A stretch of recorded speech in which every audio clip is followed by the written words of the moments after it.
everyone, Novels Wonderland here. Thank you all for the love and support you've shown me and the channel. ReZero, the MC who only loves demi-human girls, Chapter 51 to 100, The Butterfly Effect from Subaru. That was close. Luckily I managed to escape. It seemed that Subaru wasn't the only one troubled by the butterfly effect. Because of the changes caused by Subaru's actions, Fiona and Ram were indirectly led to make different choices. Possessing a system, Fiona could naturally get dressed in a second. As for the water on her body, she could just use some soul fire to dry it off. Since the Wither in the MC world is directly immune to fire effects, it saved Fiona a lot of trouble, even if she couldn't use things like golden apples. However, the passive ability to recover health just by killing living beings was definitely impressive. As long as Fiona used it properly, she could completely become an undying existence. Fearless, don't you think the way Rem looks at me is a bit? It was time for Subaru to get off work. Having been exhausted all day, he prepared to enter the bathroom to wash up. Why don't you ask Ram and see what's going on? Fiona was purely playing dumb. If she let Subaru skip some necessary plot points, many subsequent events would be impossible to drive forward. Ram said Ram is interested in my hair. Subaru rubbed his hair somewhat hesitantly, at least his hairstyle was quite decent by modern standards. Maybe Ram wants you to split into two paths and clean the mansion by yourself. Fiona said with a mischievous grin. At least her meaning was very obvious, she was just short of explicitly saying that Rem wanted Subaru's life. That's quite a nasty cold joke. Fearless, you're really at the cutting edge of the times. Subaru didn't take Fiona's words to heart. Even if Fiona had explicitly said Rem wanted to kill him, Subaru wouldn't understand the current situation. Because in Subaru's current understanding, the concept of the witch's scent didn't exist yet, let alone its significance to Rem. Oh, stop it, if Subaru praises me like that, my heart might actually flutter. Fiona seized the moment to joke around and then quickly ran off. I won't fall for that kind of teasing. My heart belongs entirely to Amelia. Subaru looked at the fleeing Fiona, still a bit confused, until the sound of shattering porcelain came from behind him. Only then did he notice something. Ram, who had just brought over some tea, happened to witness the scene between Fiona and Subaru. The metal tray in her hand was squeezed until it bent, and the teacup fell directly to the floor, shattering into pieces. Subaru's voice trembled slightly. No matter how dense he was, he could tell that Ram's feelings for Fiona were unusual. Not to mention what Ram had just heard, Fiona had been avoiding her for half the day, only to end up being flirted with by Subaru here. It seems I can't take a bath just yet. Puck should be going to bed at this time. I need to go to Amelia's place and tell him to wake up and go to sleep. The third day. After another busy day, Subaru still only had time to rest at night. The chores in the mansion were in a state of never being finished. Not to mention that there were now two demon-possessed maids who wanted his life. Asterisk whoosh. In the courtyard, both Amelia and Fiona were present. Normally, Subaru didn't get to see Amelia very often. Not everyone was like Fiona, who could pop up anywhere. By now, Subaru also knew about Fiona's wicked personality, to the point where he was on guard against her at every turn. A sharp arrow flew from Fiona's position and, without surprise, hit the target not far away. I didn't expect you to be good at this too. Having entered the second loop, Subaru was becoming more proficient in his work, and the wounds on his hands had decreased significantly. Of course, I'm all-powerful, Fiona said with her hands on her hips. Not just the sword, Fiona was proficient in using the bow, trident, axe, and more. It was just that because the sword could be enchanted with the sweeping edge effect, combined with the swordsmanship system of this world, Fiona had ready-made things to learn, and didn't need to figure out the usage of other weapons on her own. Subarashi. Can I learn this?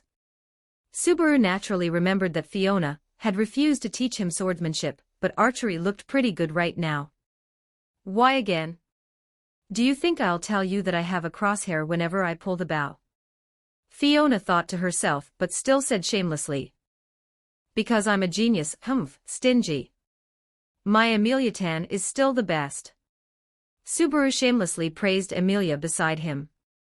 As a left-behind child who had lived in the forest for over a decade, Amelia, suddenly learning she was to be a candidate for the royal selection of a kingdom, was naturally under immense pressure. This might not have been very obvious in the original story. But now, Fiona truly saw Amelia's hard work.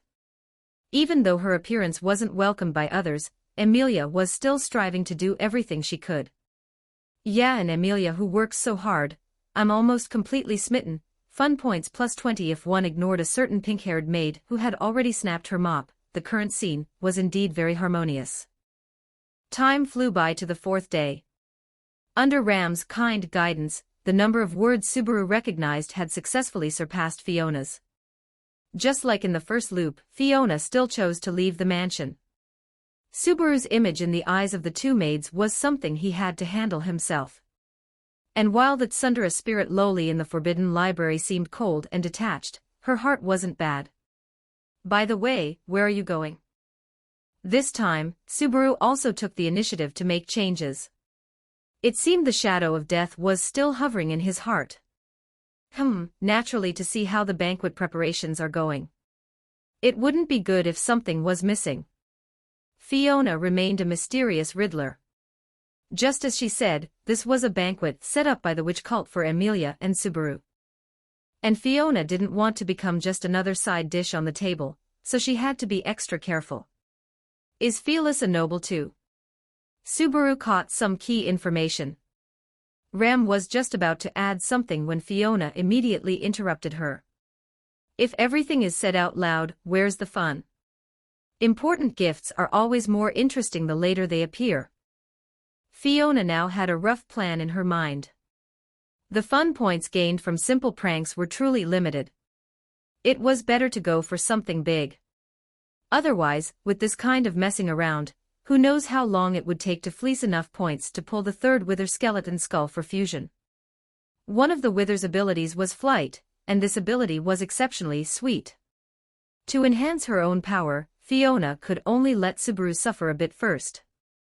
Chapter 52, Practicing 100 Weapons. Third respawn mansion of mazes. Compared to the previous time, when Subaru knew nothing, although he still hasn't passed the current checkpoint, he already knows two fatal factors. An unknown curse effect and an unknown killer. If Subaru wants to pass the current cycle and go on his date with Amelia, he must overcome these two problems. After confirming his left hand was still there, Subaru said with some relief. A bolt of heavenly lightning struck the grass not far away. Considering she had so much time now, Fiona simply started trying to practice with other weapons. Aside from the sword, Fiona chose to use the trident as a secondary weapon. Although the trident's lightning-attracting effect was indeed good, Fiona was still more accustomed to using the sword as her primary weapon. Bang crash. Fiona seemed to hear a sound behind her. A window of the mansion opened, and a figure flew straight out of the mansion, landing directly in the flower bed that had just been watered. Fiona pretty much guessed it was Subaru, but given Subaru's current situation, it was better if Fiona didn't go over, because animal manure was used to water the flower beds. Fiona was an undead, not a dung beetle, so she simply stood to the side, while a worried Amelia walked a bit closer. Why are you looking at me with those eyes? Subaru looked at himself, and a bad thought suddenly arose. If you're hungry, the food is in the kitchen. Fiona didn't dare to joke too much, fearing Subaru would turn into a suicide bomber and perish together with her. The kind-hearted Amelia, however, summoned Puck and threw Subaru directly into a tumble dryer of water. A moment later. You guys should have other methods, right? Subaru, having returned from the brink of death, said breathlessly. If Subaru doesn't like water, you can also try fire. Blue flames ignited in Fiona's hand. Although Subaru could feel the temperature of the flames, they gave off an inexplicably eerie feeling. Absolutely not, I haven't lived long enough. What a pity. What exactly are you pitying? While chatting with Subaru, Fiona threw out another trident with the loyalty effect. By having the two tridents collide, she successfully brought back the one with the channeling effect. Whoosh thud. The trident was firmly planted into the ground by Fiona. Just how many weapons do you know how to use? Subaru once again saw Fiona practicing a new weapon. From swords, bows, and axes to the trident, Fiona used them all very proficiently. How about it? Are you ready to bow down and worship? Actually, I don't know that many.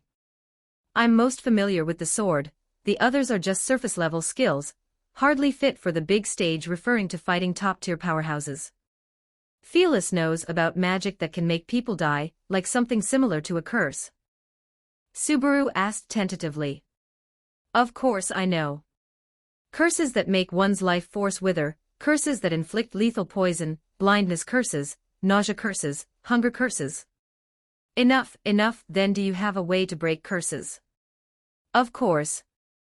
Fiona seemed to have noticed something, and began to smile somewhat mischievously. Then can you give it to me? I can't do that. I'm a greedy, shameless, and cowardly mercenary. How could I just help someone for nothing? Subaru more or less understood Fiona's meaning. But I don't have any money right now. How about I work for you for 2 days to pay it back? Subaru pleaded with the attitude of a dead pig not fearing boiling water, and this happened to fall right into Fiona's trap. If you want to get it for free, it's not impossible, and so, under Fiona's orchestration, Natsuki Subaru maid version was born. Can this really break curses? Subaru, dressed in a maid uniform, and holding a bottle of milk handed to him by Fiona, asked with some shame. His final request was to do this where Amelia couldn't see. F off, I'm not the type of person to break my word. No matter what negative status you're under, as long as you drink this, it can be removed. However, Fiona, who almost burst out laughing, intentionally left a trailing thought. It can only remove negative effects already on you, it doesn't act as a preventative. And if the source of the curse is still there, even if it's removed once, there will be a second time. Fiona's words successfully alerted Subaru, and also made him think of something. Feli, if an attacker appeared in the mansion, who do you think it would be? Because Fiona was not part of the mansion's faction. Although Subaru wasn't yet clear on Fiona's specific identity, he could conclude one thing: Fiona and Roswell were not on good terms. Even though Amelia and the others were intentionally or unintentionally hiding information about Fiona, Subaru still noticed this through his own observations. Therefore, Subaru chose to share this information with Fiona. It made absolutely no sense for Fiona to be the one wanting to kill Subaru. Fiona and Subaru had spent a lot of time alone together, especially back in the royal capital. There was no reason to attack Subaru at the mansion. What characteristics do you think the attacker should have? Fiona asked, knowing the answer full well. Mysterious identity. Unknown whereabouts. A face full of cryptic nonsense. Subaru sketched a mental image based on Elsa's appearance. The two people who fit these characteristics best were now together looking for someone who fit these characteristics. This is terrible, that sounds exactly like me. Subaru realized something in an instant, but this hypothesis was a bit too terrifying for him, making him unwilling to think further about it. Guest, Lord Feli, our master Lord Roswell has returned. Please return to the house. Ram came looking for them. Because of what happened in the previous cycle, Fiona now felt a bit of lingering fear upon seeing Ram. As for Fiona's behavior, the oblivious Ram felt quite dejected, thinking that her poor hospitality or some other behavior had caused Fiona to dislike her. What's wrong? Why does it feel like Ram has been wronged? Did Subaru bully her? At this moment, the three of them each had their own thoughts. At the dinner table, Subaru took the initiative to propose becoming a guest worker. To find more information, Subaru chose to go pester Beatrice. Although Fiona could break curses, she didn't know much about them, possessing a sort of whatever it is, just fix it all with one move vibe. Therefore, Subaru choosing to go ask Beatrice in the Forbidden Library was the safest option. Chapter 53, Subaru's Trapeze Performance. Click whoosh. As expected, Subaru was thrown out by Beatrice once again. It seemed that at this point, Subaru hadn't been truly traumatized yet, as he still had the energy to tease the twin-tailed spirit. Actually, I've always wanted to ask if you open your mouth when you fall. Subaru fell squarely into the flower bushes, and Amelia and Fiona, who happened to be outside, heard the commotion and walked over. Having become a guest, Subaru no longer needed to clean, and instead began gathering information. An intruder. Amelia will be in danger. What Fiona didn't expect was that Subaru would actually take the initiative to inform her of the situation, though Fiona didn't intend to pay it much mind. Subaru really likes to worry over nothing. You're clearly the weakest combatant in the entire mansion, so why do you think you're the first one to discover an intruder? Fiona's meaning was clear. Although Subaru possessed the ability of return by death, which was similar to precognition, some of his perspectives hadn't had time to shift yet. However, Subaru took Fiona's hint as her questioning his capabilities, which made him somewhat anxious. No, there really will be a perpetrator. Subaru didn't know how to explain it for a moment. He couldn't just say he could predict the future, as Fiona would be even less likely to believe him then. Amelia, everyone will be in danger. The path Amelia chose is inherently dangerous, but I believe she is prepared for it. No one here is fragile. Fiona held her tea, and the usual playfulness in her eyes was gone, replaced by a hint of admiration. Despite having experienced the pain of death so many times, Subaru never placed his own life above others, nor did he use his ability to evade disaster. He continued forward for the sake of a promise that almost everyone else had forgotten. So, Subaru, if there really is an intruder, how do you plan to protect yourself? Subaru was currently in a state of extreme anxiety due to the approaching deadline. In his perception, Ram and Rem likely had no combat power, and Amelia was a princess who needed protection. Roswell was an unpredictable character, leaving Fiona as the only one with outstanding combat strength. Subaru couldn't take in a single word Fiona was saying anymore. Are you going to run away again? Subaru's words startled Ram, who had just arrived. Hearing Fiona being insulted like this by Subaru, Ram, who was originally afraid of being caught eavesdropping, could no longer sit still. What does Barusa think he knows? Lord Felis is absolutely not someone you can slander at will. Subaru was stunned for a moment by Ram's scolding, but the angry Ram was immediately stopped by Fiona. It's fine. It's been a long time since I've heard such a willful statement, and I didn't expect to hear it from Subaru this time. Since Subaru has put it that way, it would be a bit heartless of me to keep refusing. As long as Subaru can provide enough evidence to prove the existence of an intruder capable of threatening everyone, I will step in to help. Fiona agreed directly. In reality, Fiona wasn't sure who the true threat to Subaru was at this moment. Was it Rem, who was eyeing him because of the miasma? Was it the assassin lurking outside? Was it Roswell, who had been plotting against everyone? Or was it herself, an archbishop of Sin of the witch cult? Fiona's words quieted Subaru down instantly, as he knew she had made a concession. The most important thing now was to find enough evidence to prove the existence of this dangerous factor. I didn't expect that trying to advise him for so long would be useless. But Subaru is still a bit of a hothead right now. He has a long way to go compared to his later maturity. Lord Felis. Ram called out somewhat timidly to Fiona, who was still lost in thought. What is it? Now that Subaru wasn't helping, logically, Ram alone wouldn't be able to finish all the work. However, given Ram's personality, as long as Ram took the initiative to ask, Ram wouldn't refuse. Does Lord Felis dislike Ram? Ram's question surprised Fiona. She hadn't expected tonight to turn into a psychological counseling session with teacher Fiona.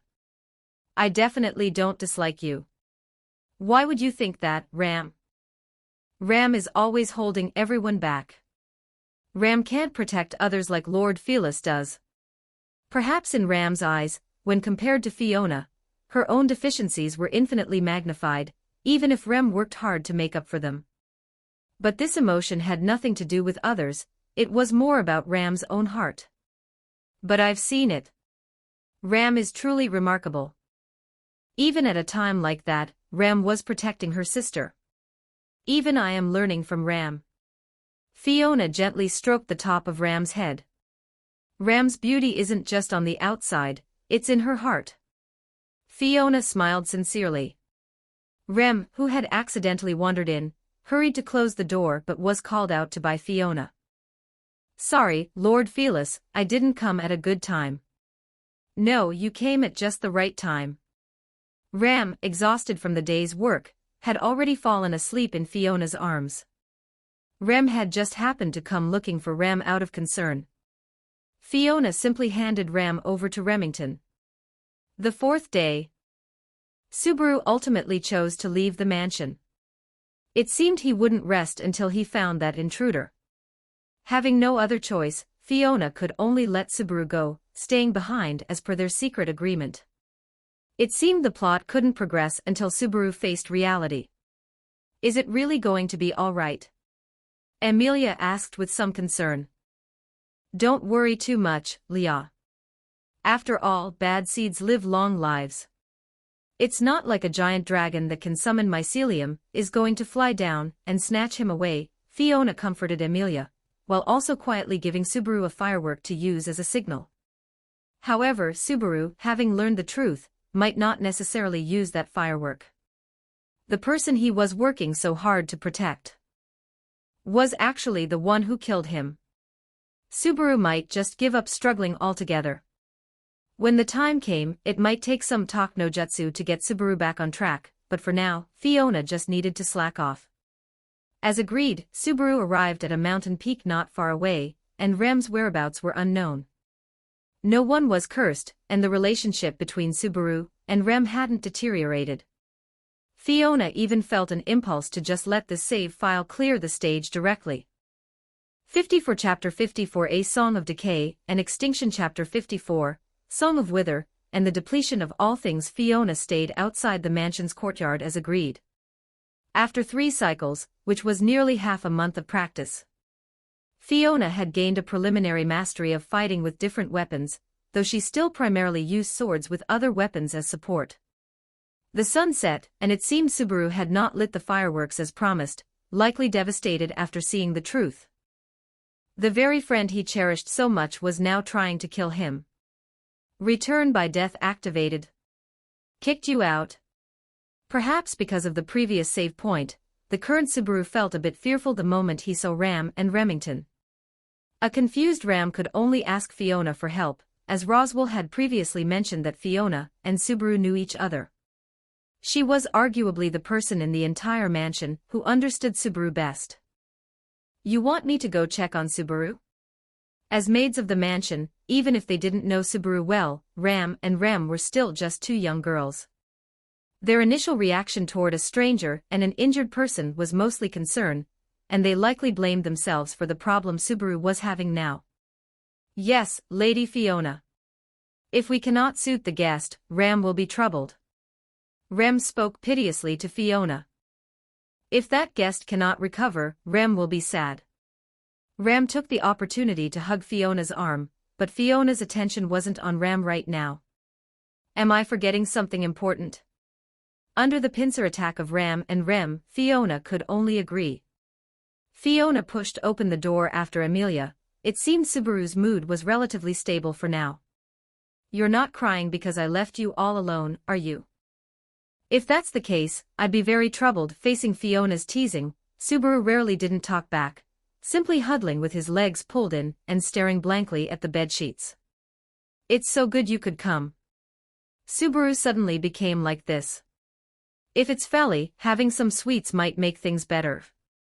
As she spoke, Fiona put on her gloves. Because of the aura of death spreading over her body, some foods would spoil if she touched them. Therefore, Fiona had to wear gloves, which was also why she was too lazy to eat food, and mostly just drank tea. Then, like a magic trick, Fiona produced some desserts from the side, nothing more than some cookies and pumpkin pie. However, they were basically the sweets that Amelia and Felix liked. But it seemed Fiona's dessert tactic wasn't very effective. Instead, a sentence from Amelia made Subaru hesitate. If Subaru has encountered any trouble, just say it. Felis and I will both help you. Yeah, speak up. Suddenly, Fiona seemed to realize something, while Subaru before her was already on the verge of acting. Actually. Era. A man's tears are precious, I often teach my younger brother that. A real man buries his pain deep in his heart. Fiona quickly stuffed a piece of pumpkin pie into Subaru's mouth. My goodness, you can't say that. One witch is enough trouble. I just came out of the nether, and I don't want to go back yet. This time Fiona was truly panicked, having suddenly forgotten that Subaru had this self-destruct skill. Problems don't necessarily have to be spoken aloud as long as you make a request. I believe everyone will do their best to help you. Under the bewildered gazes of Subaru and Amelia, Fiona scratched her head guiltily while speaking. Fortunately, Fiona's behavior was usually somewhat erratic, so this outrageous move was taken by the two as an attempt to cheer Subaru up. However, Fiona successfully dissuaded Subaru's action. Perhaps due to the sweets, Subaru's mood improved quite a bit, at least he was no longer in that gloomy state from just now. But Subaru didn't choose to say anything more, only keeping the sweets Fiona handed over. Because Subaru's ability came from the Witch of Envy, due to the restrictions on this power, he had no way to tell others about his experiences or abilities. Otherwise, he would receive a warning from the Witch of Envy, or it might even directly kill everyone who heard the truth. And this was why Fiona wanted to desperately stop Subaru. Although she knew Subaru would likely undergo a return by death, it was better for her to suffer less of this unnecessary hardship herself. Subaru's perspective. As expected, a pathetic look, and there's a scent too. It's truly terrible.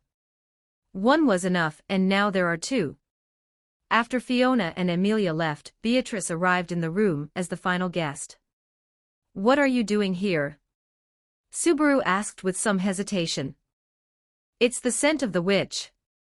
I really can't stand it. Beatrice said, pinching her nose in disgust. Compared to the slight scent on Fiona, Subaru was a complete walking source. The Witch of Envy. Why would I have the scent of the witch on me? Who knows? Beatrice said nonchalantly. She had only come to the room to check on Subaru at the request of Puck and Amelia. Because Amelia thought Beatrice had done something to Subaru. Who is the second person you mentioned? What's it to you? Fine, it's that black-armored swordsman. I've seen her before, back then, she didn't seem to be tainted by the scent. Beatrice was about to leave when Subaru called out to her, forcing her to stop and explain. You know her too? Felis. I wouldn't say I know her. Just a little brat who's always playing hide-and-seek in the mansion, disturbing me so much I can't read in peace. You don't know her? Although Beatrice stayed in the Forbidden Library for long periods, she still heard news of the outside world. Despite interacting with Fiona for so long, Subaru didn't even know her true name. This led Beatrice to ask a question that left Subaru somewhat bewildered. Can I ask Beatrice to protect me? Just let me get through the morning of the 5th day. Subaru had already wasted a lot of time in the room, and it was now the 3rd day. To keep himself alive, Subaru chose to seek help from Beatrice, because according to what Roswell had disclosed, Fiona seemed to have already left the mansion on the 2nd day. Chapter 55. The withered cycle. Roswell Mansion. Black thunderclouds rolled in from the horizon, and in an instant, the vitality of the earth was stripped away as plants began to wither and yellow. The living beings of the world shall know no peace. Subaru left Beatrice's forbidden library at sunrise on the 6th day, but this time it wasn't because of Rem's unexpected departure, but due to the chaos outside. A black plague began to spread across the world, and the aura of death rapidly sought out new hosts. Subaru thought he had moved past this loop, but in reality, an even more desperate death was already spreading throughout the world. They passed away and returned once more. This time, Fiona had gone further than ever before, without the help of return by death. She inevitably faced a choice where only one could be saved. Almost no one in this world could imagine that with just some soil, and a few withered black heads, nearly immortal undead could be summoned. They annihilated all life, and the deceased beings would turn into charred bones, returning to the world once more. They came from the Nether, and now the Nether was on Earth. Return by death activated. Eventually, the Black Plague found Subaru. The incurable disease took his life, and time returned to his sickbed. I understand the situation, but why is a giant puck holding my hand? The discovered spirit, like a child caught in a prank, quickly scurried away, leaving only two maids, one in pink and one in blue in the bedroom. Rem, it seems our guest is harboring some indecent thoughts. Ram, is our guest perhaps the type who gets excited from being scolded? After the conversation in the previous loop, Subaru successfully learned everyone's feelings, though the source of the curse remained unclear. Felis thought that having Puck hold Subaru's hand would help you recover faster. I didn't expect it to actually work. Amelia, who had been waiting outside the door, heard the commotion inside and rushed in. Just like the previous save, Subaru successfully stayed at the mansion as a servant. Fiona didn't interfere too much in that. The plot of the original story has been changed. This was the information Fiona had gathered. In the White Whale Subjugation War, the participating teams will not just be the three from the original story. Felt's faction, with the Astria family as the main force, will also be involved. But that is also the worst part. The involvement of Felix and Teresa also restricted my own performance. However, in the last save, I saw traces of another Mabeast the Great Rabbit. With the witch cult archbishops and two types of Mabiasts involved, Fiona knew without a doubt that even if they won, the final outcome would be devastating. Can I use magic? Subaru received the news that he could use magic after Puck's test. This was definitely good news for Subaru, who had no means of attack. Blue heavenly thunder struck the ground. Since there was no rain or water, Fiona could not use the torrent enchantment effect. Otherwise, she would have to release the aura of death and channeling enchantment effects simultaneously to create artificial rain. Among the trident's enchantment effects, channeling and torrent cannot exist at the same time. One allows the user to summon lightning after throwing the trident, while the other allows movement in the direction of the throw while in rain or water, similar to flight. To this end, Fiona had to practice a move where she used one trident to knock back another. It's Een magic. Een magic. In short, it's magic that can inflict negative effects on opponents. Amelia's words caused Subaru's mood to plummet once more. He hadn't expected that besides having no melee ability, even his magic was limited to a support role. Then why can Felis use so much magic? His swordsmanship is so good, and he can even use fire and lightning magic. Subaru said somewhat indignantly. Een magic isn't weak either. Why don't we let Subaru experience Shamak? Puck cast the magic without further explanation, and Fiona also stopped her movements. Did we disturb Felis? Seeing Fiona stop her practice, Amelia said somewhat apologetically. Fiona had been practicing very diligently these past few days, as if she had returned to the royal capital. Oh my, if one studies all the time, even a genius will turn into a fool.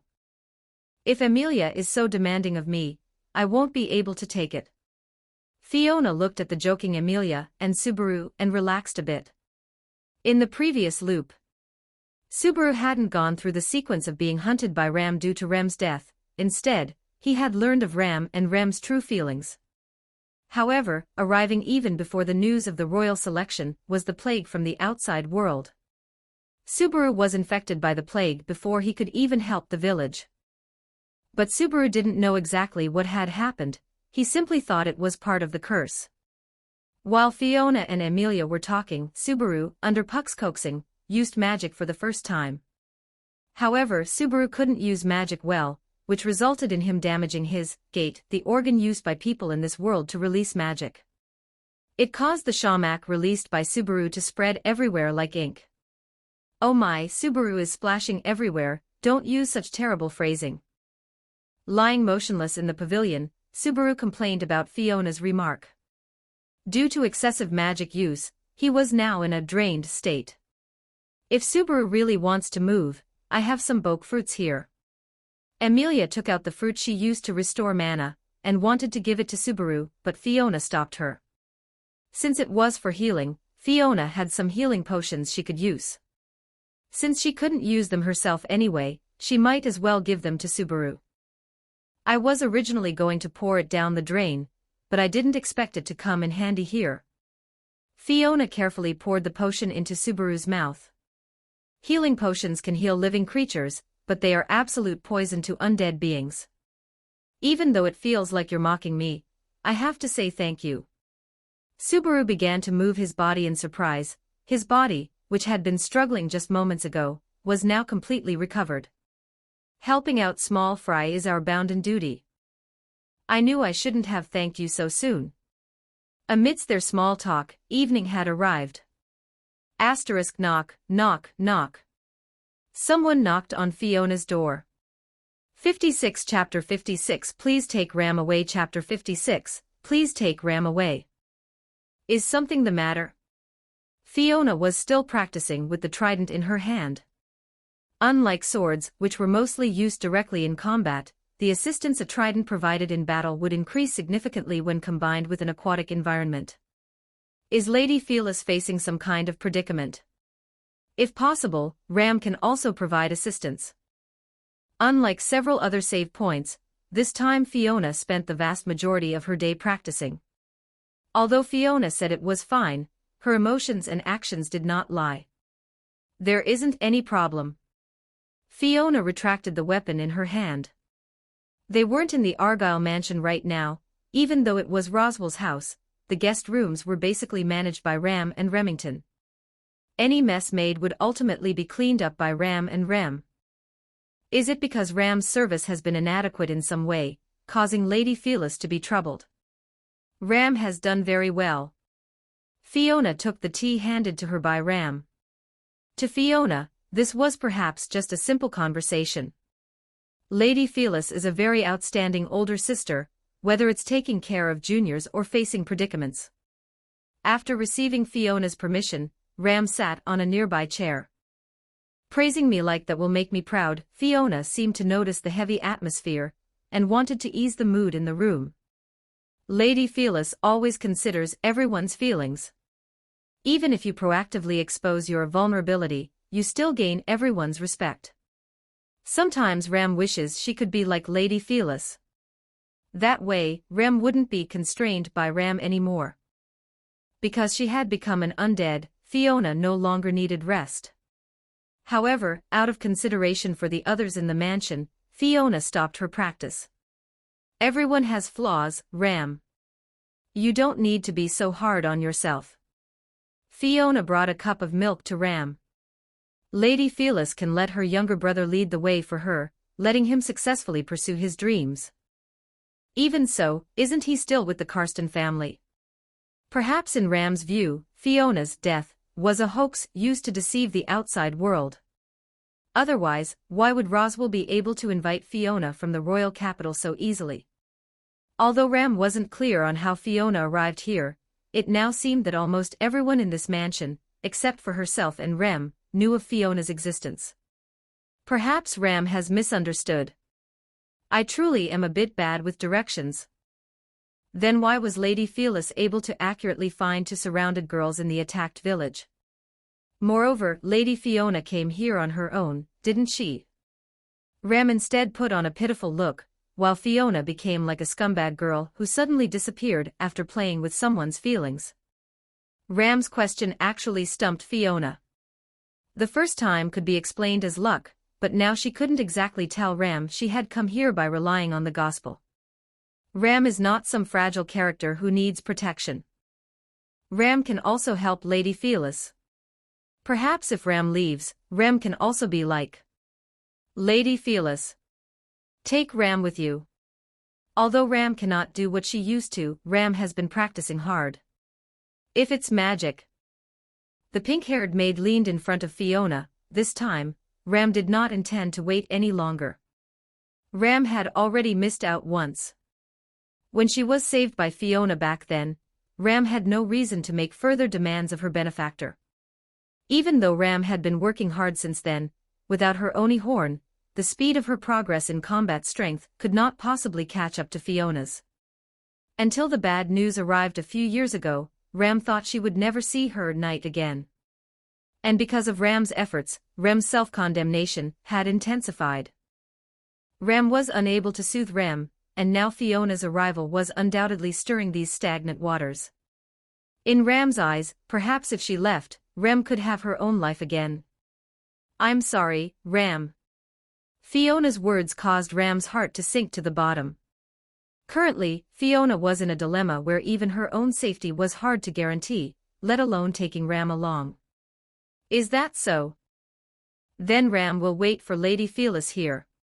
Ram spoke with a final trace of hope, her hand involuntarily clutching the corner of Fiona's clothes. Perhaps only in front of Fiona would Ram let down her strength as an older sister. "I won't stay in one place and neither will you. Ram, you don't need to leave.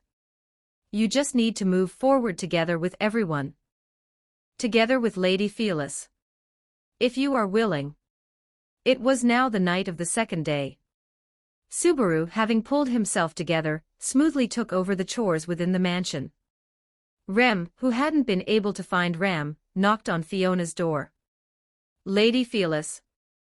Rem pushed the door open somewhat hesitantly. It was already late, and disturbing a guest at this time was indeed not very polite. However, to Rem's surprise, Fiona was not in the room but out in the hallway, while Rem was sleeping on the bed clutching Fiona's coat. "I am very sorry. If Lady Phyllis doesn't mind, Rem will prepare another guest room right away." "No need, this is fine. I don't need rest for now." Fiona was wearing a coat. Fiona was already an undead, and under the moonlight, her skin appeared somewhat deathly pale. It was just that in Rem's mind, Fiona was someone who could be absolutely trusted. Even if she felt some discomfort, Rem would never do anything rude in front of an important guest. Managing the mansion while bringing along a subordinate, Rem must not have had it easy these past few days. Fiona proactively brought up Subaru with Remington. Perhaps she was worried she might affect Subaru's progression. To Fiona, the Subaru from the original plot was the best. A person who could undergo return by death, and even summon the Witch of Envy was not so easily controlled. He is a bit suspicious. Does Lady Phyllis also think he is untrustworthy? It is a bit rude to casually interfere with a master's decision, but in my view, deciding someone's fate like this is a bit hasty. Perhaps Rem could ask for Amelia's opinion. Fiona's meaning was very clear to trust Subaru, and Rem naturally understood it. This way, it should be enough to eliminate my own butterfly effect. Chapter 57, Prologue to the Subjugation. Roswell Mansion. The third day. Have you already invited another girl on a date right after enjoying a lap pillow? In order to find the source of the curse, Subaru took the initiative to request going to the village a day early to search for the danger hidden in the shadows. Fiona took the opportunity to tease Subaru, while also harvesting some fun points. "How do you all know about that? Secretly enjoying a lap pillow while making everyone else work. Subaru, did you really think no one would find out? You don't need to repeat it so many times." A moment later. Going to the village. Since Subaru was taking Ram and Rem with him, he made sure to tell Amelia before leaving to keep her from worrying. For some reason, some of the items we purchased in the royal capital are missing. Plus, with the clumsy Subaru here now, we really do need to buy some basic food and spices. Fiona and Subaru both laughed guiltily on the side. One was because Rem needed to cover for her, so she hadn't brought back all the purchased items. The other was afraid of worrying Amelia, so he didn't tell her the truth of the matter. "By the way, does Phyllis know anything about curses?" "Nothing at all. Regarding this type of negative effect that has a delayed activation, and can even be removed with milk, although Phyllis had heard of it, she hadn't had much contact with it. Compared to these convoluted matters, Fiona found it much easier to just use her sword." Ram, who had slept in Fiona's bed, seemed to be doing much better, and her tone was full of ease as she conversed with everyone. What a thoroughly expected answer. Subaru seemed to have guessed Fiona's lazy personality. Fortunately, he had already asked Beatrice after much pestering. Subaru had managed to gain some indulgence from Beatrice. At the very least, she wouldn't just throw him out on a whim anymore. Emilia, how much do you know about the royal selection? Seeing that Subaru had already departed, Fiona began to ask Emilia for some information regarding the royal selection. The duties of the royal selection. I've done my homework on that. Emilia, who studied hard every day, was like a child whose elder had just tested them on their revision. She immediately prepared to recite the specific details to Fiona. I'm not worried about the duties. I mean, does Emilia know the background of her opponents? The competitors in the royal selection. If she only relied on that unreliable character Roswell, it was unknown when Emilia's situation would ever be fully gathered. Since Fiona wanted Subaru to follow the original plot as much as possible, she had to help Emilia lay some foundations first. Aside from the royal selection competitors, Emilia also needs to pay attention to the movements of the witch cult. Although the royal selection competitors were a bit eccentric, they were still much better than the witch cult. But isn't Phyllis? Seeing that no one else was around, Emilia carefully spoke the truth. That's another matter. Emilia should also be aware that because of your appearance, and the fact that you want to participate in the royal selection, those lunatics will definitely find you. When that time comes, it might not just be the witch cult that appears, but even Mabiasts. Seeing that Fiona's expression was absolutely not a joke, Emilia realized the importance of the intelligence Fiona was providing. The witch cult's in Archbishop Sloth, Gluttony, and Greed, as well as the Mabiasts White Whale and Great Rabbit, these will be Emilia's enemies. After hearing so many enemies, Emilia's expression was somewhat stunned. Although she had Roswell's faction behind her, the main combat power of the Mesra's territory was just that unreliable Roswell, and Puck only worked during the day. The utility of the two was comparable to the Maginot Line. Therefore, the only combat power Emilia could truly use was mostly just Ram, Rem, and Subaru.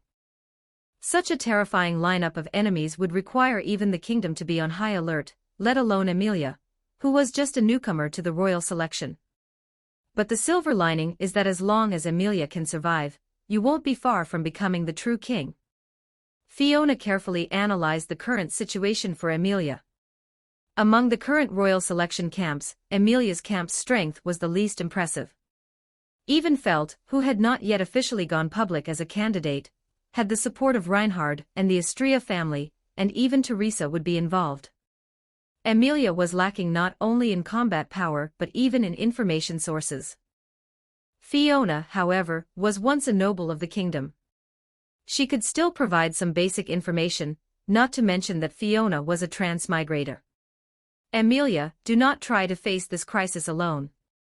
This is by no means something an individual can resist. Fiona manipulated a faint amount of water attribute mana to begin spreading around, and soon, sparse raindrops began to fall. Does Phyllis mean for me to form an alliance? But I don't. Just as Emilia said, because the Lugnica kingdom currently lacked a king, 5 competitors had emerged, and Emilia was one of them. If she relied only on pleading or empty words to form an alliance, it would be basically impossible, because the other candidates would love nothing more than to reduce the number of competitors by 1. Regarding the witch cult, Crush's camp is very likely to take action. As for the White Whale, as a merchant's nightmare, Anastasia's camp will also participate for the sake of their merchant group's interests. Fiona directly told Emilia her line of thinking, but as for the specific methods of operation, Fiona was powerless. She couldn't directly accompany Emilia to conduct negotiations. Therefore, more of the tasks still fell on Subaru. Even if Emilia knew these things, it would be difficult for her to carry out the work because of her appearance. Then, what does Phyllis need me to do? After becoming a royal selection candidate, Emilia also understood that there were no free benefits in this world. Since Fiona provided information, Emilia would have to give something in return. I need Emilia to bring me into the royal capital, and I need some intelligence regarding Roswell. Because of Fiona's repeated visits, the Lugnica royal capital had now become like an iron fortress. To ensure that the subsequent subjugation team would not be completely wiped out, Fiona had to go and collect information in advance.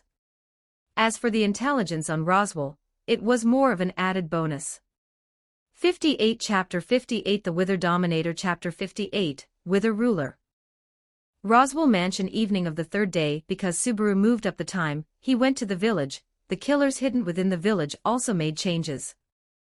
By interacting with people in different locations, and with the help of Beatrice, Subaru successfully determined that the culprit was the puppy in the girl's arms.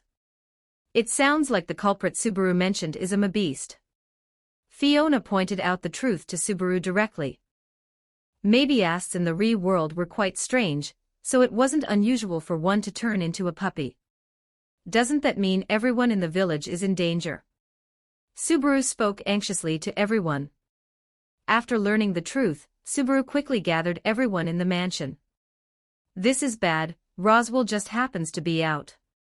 As if sensing Subaru's thoughts, Fiona had already changed into her armor long ago. To prevent Subaru from comparing me to that unreliable guy Roswell, I'll be taking action with Subaru this time as well. Fiona had already organized her weapons. The gifts Roswell left behind weren't just this limited. In the original story, whether it was the killer in the royal capital who wanted to kill Amelia, or the hidden danger in the village, they were all Roswell's handiwork. Now, Roswell's departure just happened to provide a performance opportunity for Subaru and Fiona. Ordinary maybe-asts aren't a big problem, but Subaru needs to watch out for those creatures that have already died. No one can guarantee whether they have truly stayed dead. In the end, Amelia and Rem stayed at the mansion, while Rem, Fiona, and Subaru headed to the village for the rescue. How did this suddenly change from a hot-blooded otherworld adventure to a horror story sense of déjà vu? As the one with the worst physical stamina among them, Subaru naturally followed at the very back. Fortunately, the distance between the mansion and the village wasn't that far, so it wouldn't take long to arrive. Is Lady Phyllis referring to the Argyle family incident in the royal capital? Rem seemed to understand something.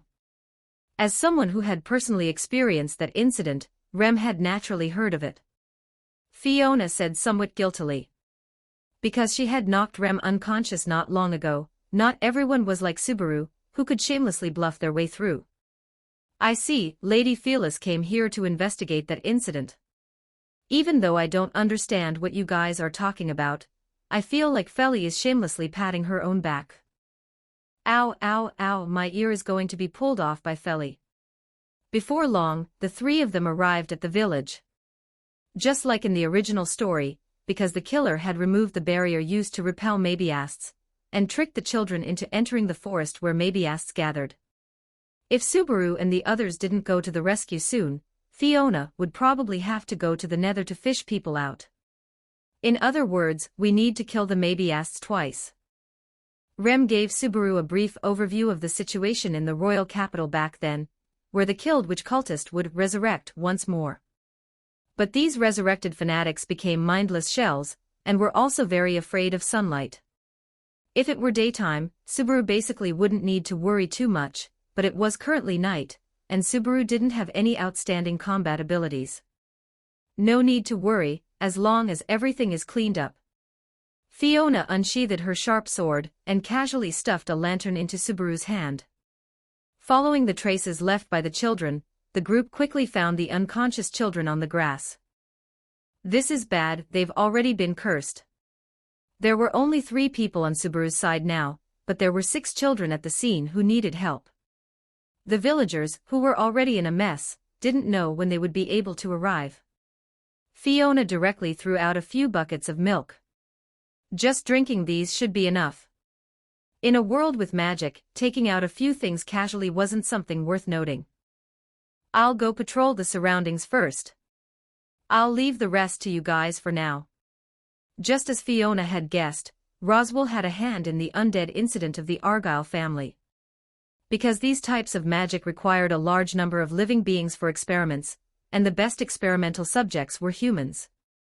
Perhaps Roswell had seen Fiona's resurrection, and had some hopes for the aura of death on Fiona's body. He wanted to use the same method to resurrect his teacher, the former Witch of Greed, but the result was intercepted by the witch cult.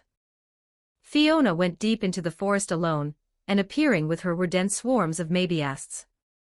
Their sharp teeth and canine-like bodies allowed them to better launch surprise attacks from the shadows.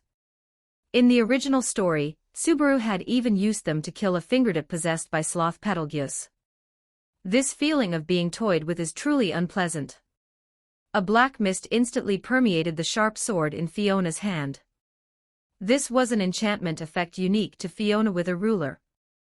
Creatures injured by the sword would enter the Wither effect until death, and even after death, they would find no peace, becoming undead under Fiona's command.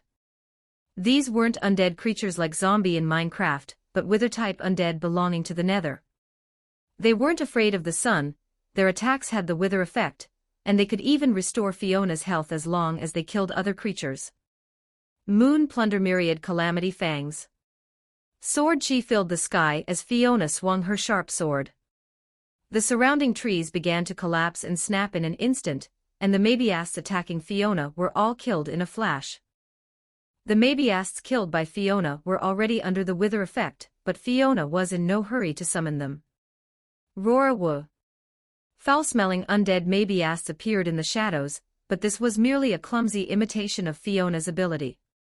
Even the status effect on these undead mabiasts was only nausea, which at most just disgusted others. Fiona took out her trident. There were no restrictions on the enchantment target of Wither Ruler, and it could now be stacked with other enchantment effects. Fiona threw the trident, and black heavenly lightning followed closely, directly enveloping the pouncing mabiasts. The violent thunder tore through the night. Channeling brought into the real world was not just the visual effect in the Minecraft world. Thunder pillars several people wide emitted deafening roars. This was also the result of Fiona's continuous practice these days.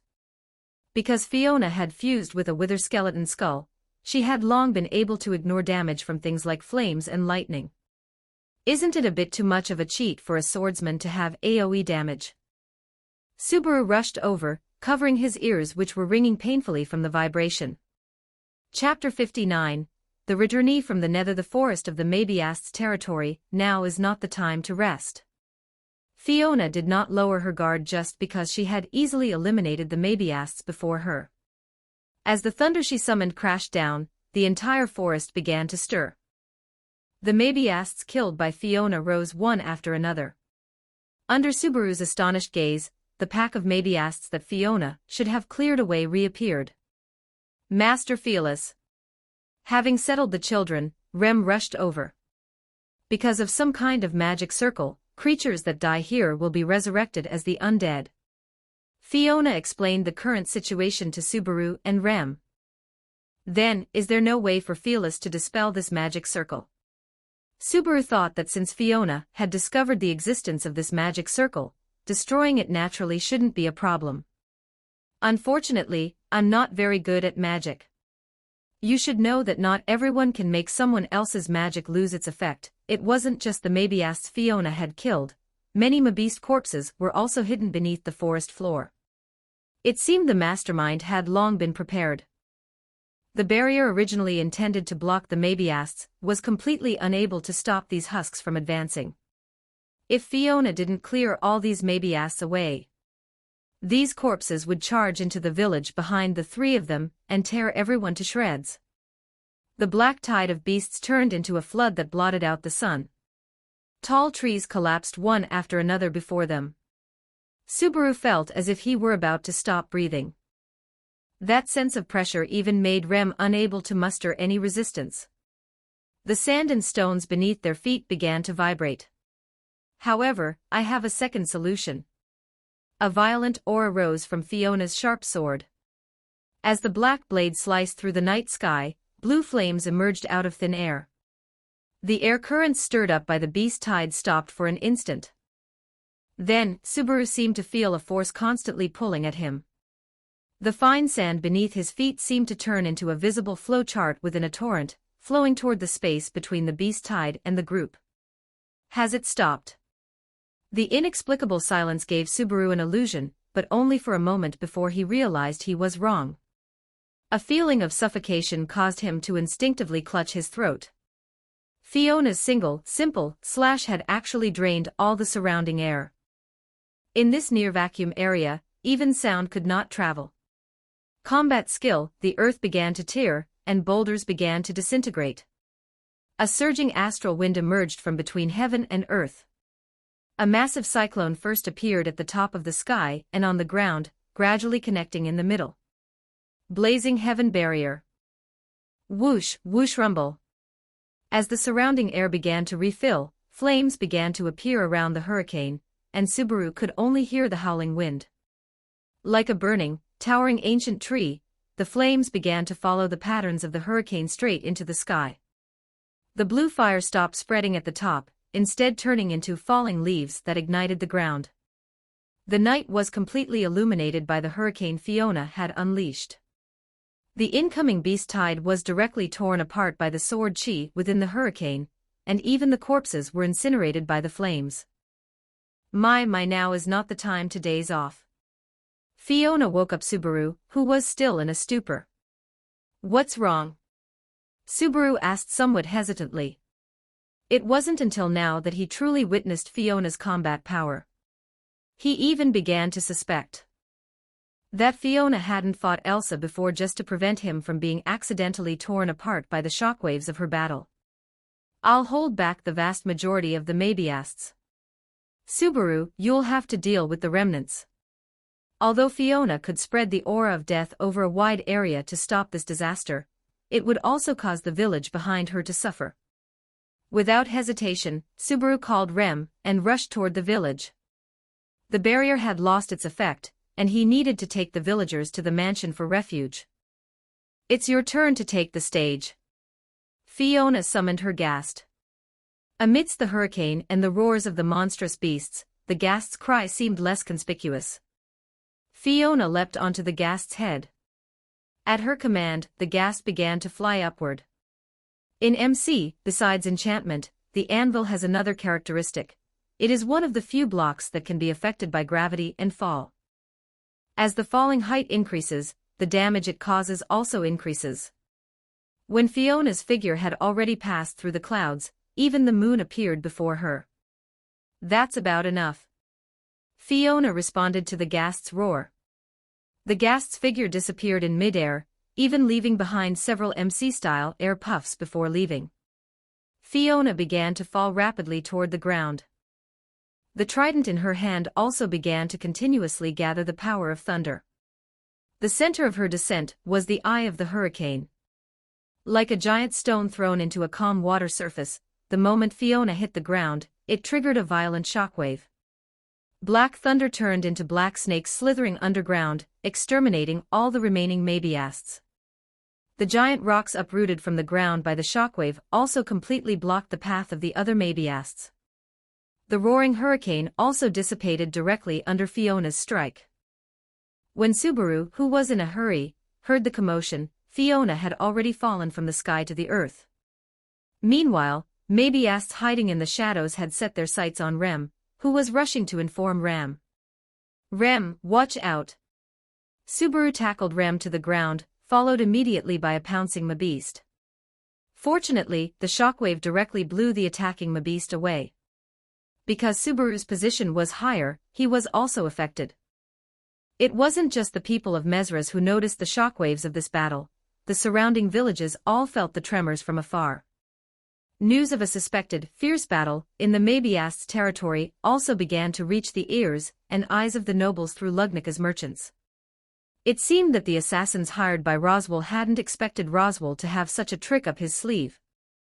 Most of the Maybyasts originally intended to attack Subaru had already been killed by Fiona. Some time later, my head hurts a bit. Subaru crawled out of bed in a daze. Yo, young man. When you use a large-scale AoE, do you really not consider the people around you?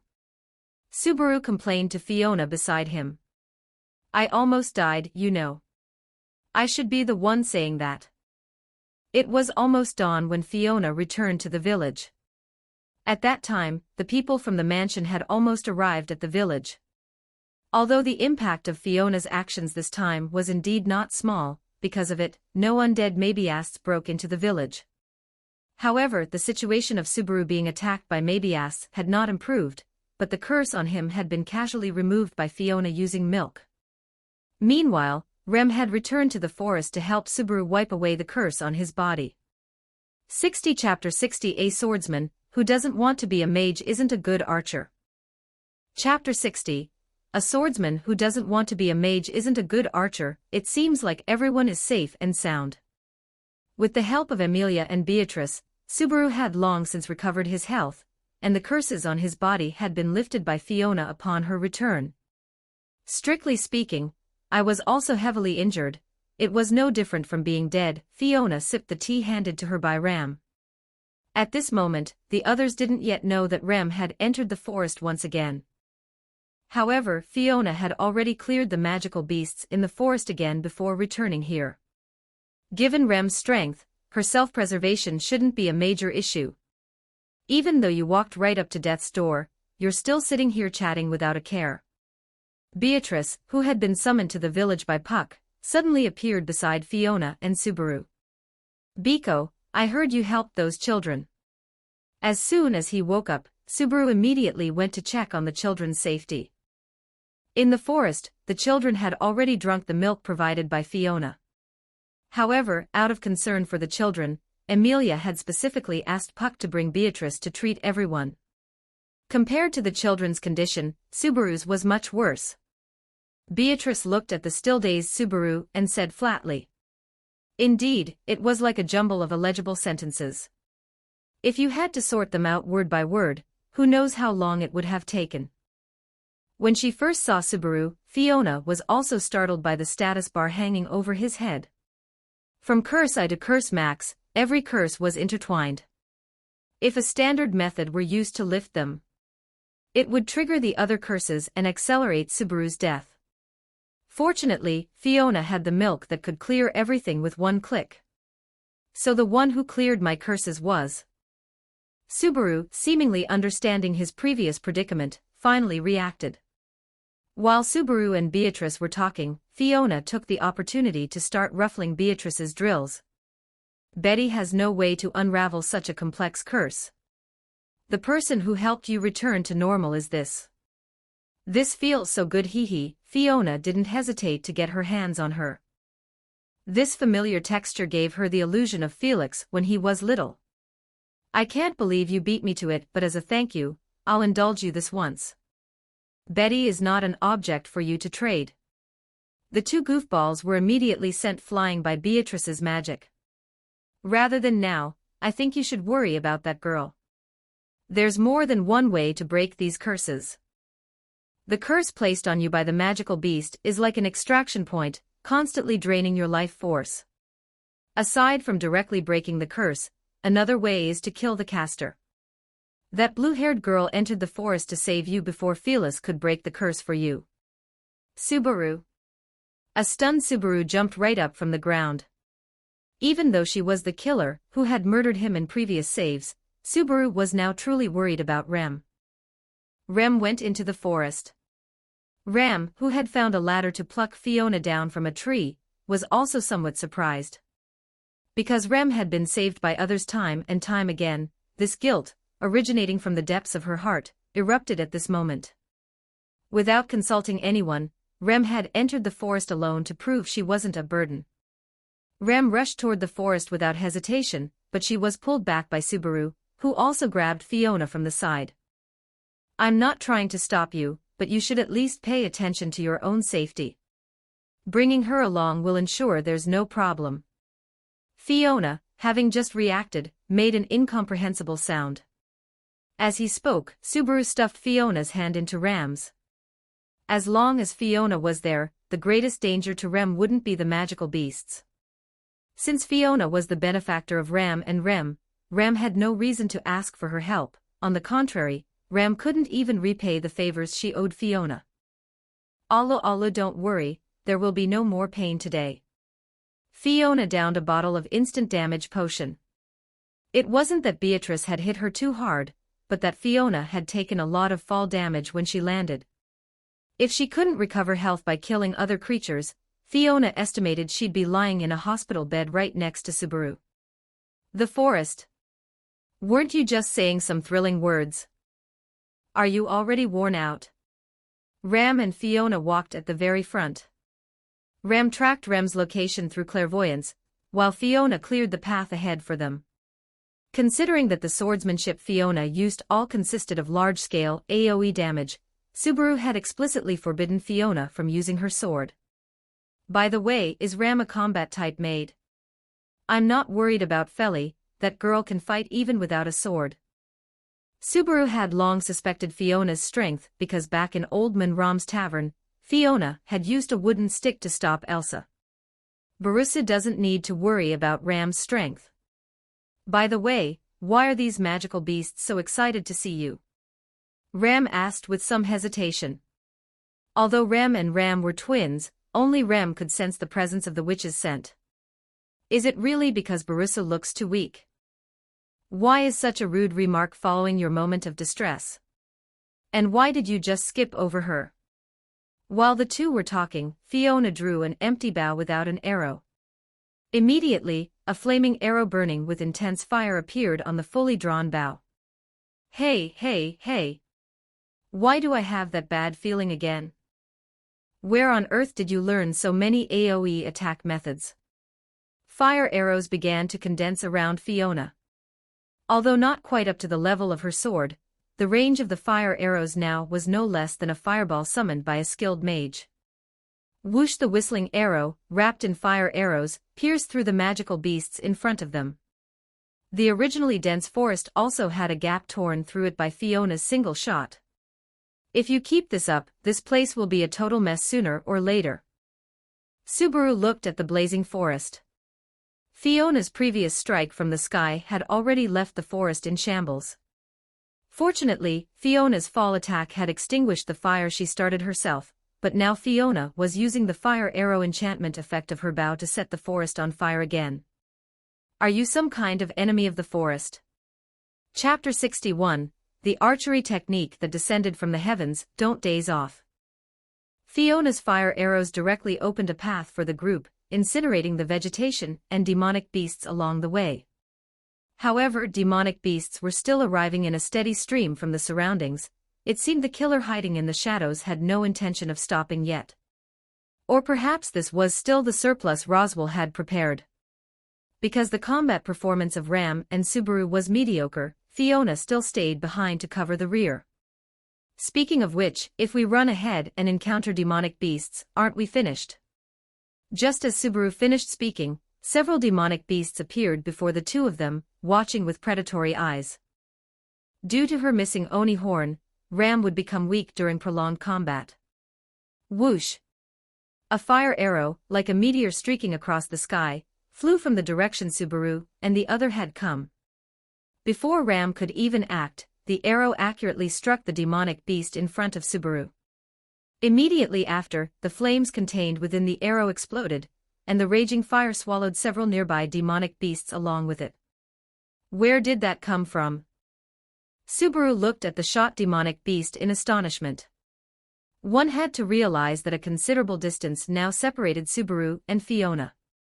Subaru looked back, from a position 2 mountains away. Fire arrows were continuously flying toward them in almost perfect parabolic trajectories. Is this guy some kind of monster with combat skills maxed out? Subaru watched the incoming arrows. As expected, a flaming arrow directly hit a newly appeared demonic beast. Is this precognition? This combat instinct is just too terrifying, isn't it? On the other side, Fiona let out another hearty sneeze. As if sensing someone was watching her, she somewhat guiltily tucked the precognitive gospel into her robes. Has Subaru really never heard of Lord Felis? Because of Fiona's request, Ram did not reveal Fiona's true identity, but instead asked Subaru in a tone of surprise. After all, in Ram's view, the two should have known each other for a while. Even Amelia, the savage living in the forest, knew something of Fiona's situation. Is this guy very famous? Subaru led Ram to dodge the demonic beast's attacks. With Fiona's help, the two found Ram's location without any mishaps. It was Lord Felis who saved Ram and Rem. Ram didn't say much more, but instead hid in the bushes with Subaru. Rem was currently in her berserker phase. Because her Oni horn had manifested, Rem's combat power had increased significantly, but her sanity had decreased accordingly. This was especially true toward demonic beasts and carriers of a thick witch's scent, which was why Fiona didn't want to get close for the time being. In any case, Rem wouldn't hurt Ram. As for Subaru, Subaru never said he didn't want to be dealt with by Rem. So what should we do now, sister? As expected, Rem discovered Subaru, and the ensuing demonic beasts forced Ram to use magic to block them. Subaru carried Ram, who had entered a period of weakness, and began a weighted race. Subaru only needs to lightly strike Rem's Oni horn to return her to normal. Is there really no other way? I can help Rem lightly, but Rem's flail won't treat me lightly at all. Behind Subaru, Rem was almost swinging her flail like a helicopter. In Rem's eyes, this was a person reeking of the witch cult trying to kidnap her sister. Subaru successfully dodged Rem's giant hammer, and the tree trunk beside them shattered instantly. Why do I feel like this situation isn't something I should be the one considering? Having no other choice, Subaru had to go for broke. Hiding behind a rock, Subaru threw Rem directly toward Rem. Meanwhile, Subaru used Rem's blind spot to rapidly close in on her position. The iron sword he had borrowed from Fiona played a crucial role at this moment. Please hit. However, the nearby demonic beasts did not stand idly by. With a roar from the demonic beast leader, the ground beneath Subaru's feet suddenly bulged. A giant rock rose rapidly, sending Subaru flying. The sword that was supposed to strike Rem's Oni horn missed completely. It seemed the killer sent by Roswell could no longer wait, and wanted to settle this quickly while Fiona was away. Having received orders, the demonic beast leader began to grow. A demonic beast the size of a small hill appeared before the three of them. Rem set Ram aside and swung her flail directly at the most threatening demonic beast, but after fighting for so long, Rem was unable to take down the giant beast in short order. Furthermore, Rem had to look out for Ram nearby. The demonic beast leader's thick tail struck Rem directly in the waist. What on earth am I doing? Come help. Subaru ran into the path where Rem was being knocked back, and the blade in his hand accurately struck Rem's Oni horn. Fire arrows filled the sky like a rain of fire, with two tridents flashing with lightning interspersed within the rain of arrows. Following the summons of their owner, the positions of the tridents began to shift. An ender pearl fixed to one trident collided with the other trident, successfully triggering. Hit by the rain of arrows, the demonic beast leader howled in pain, and Subaru, holding Rem, successfully evaded the lethal pursuit. The ender pearl triggered in mid-air transported Fiona from afar. She utilized the falling effect of the anvil to its absolute limit. It wouldn't affect the others nearby, yet it could heavily wound the demonic beast before her. Black lightning descended from the heavens as Fiona, holding a trident, struck the demonic beast in a falling posture. The unsuspecting demonic beast was heavily wounded by Fiona.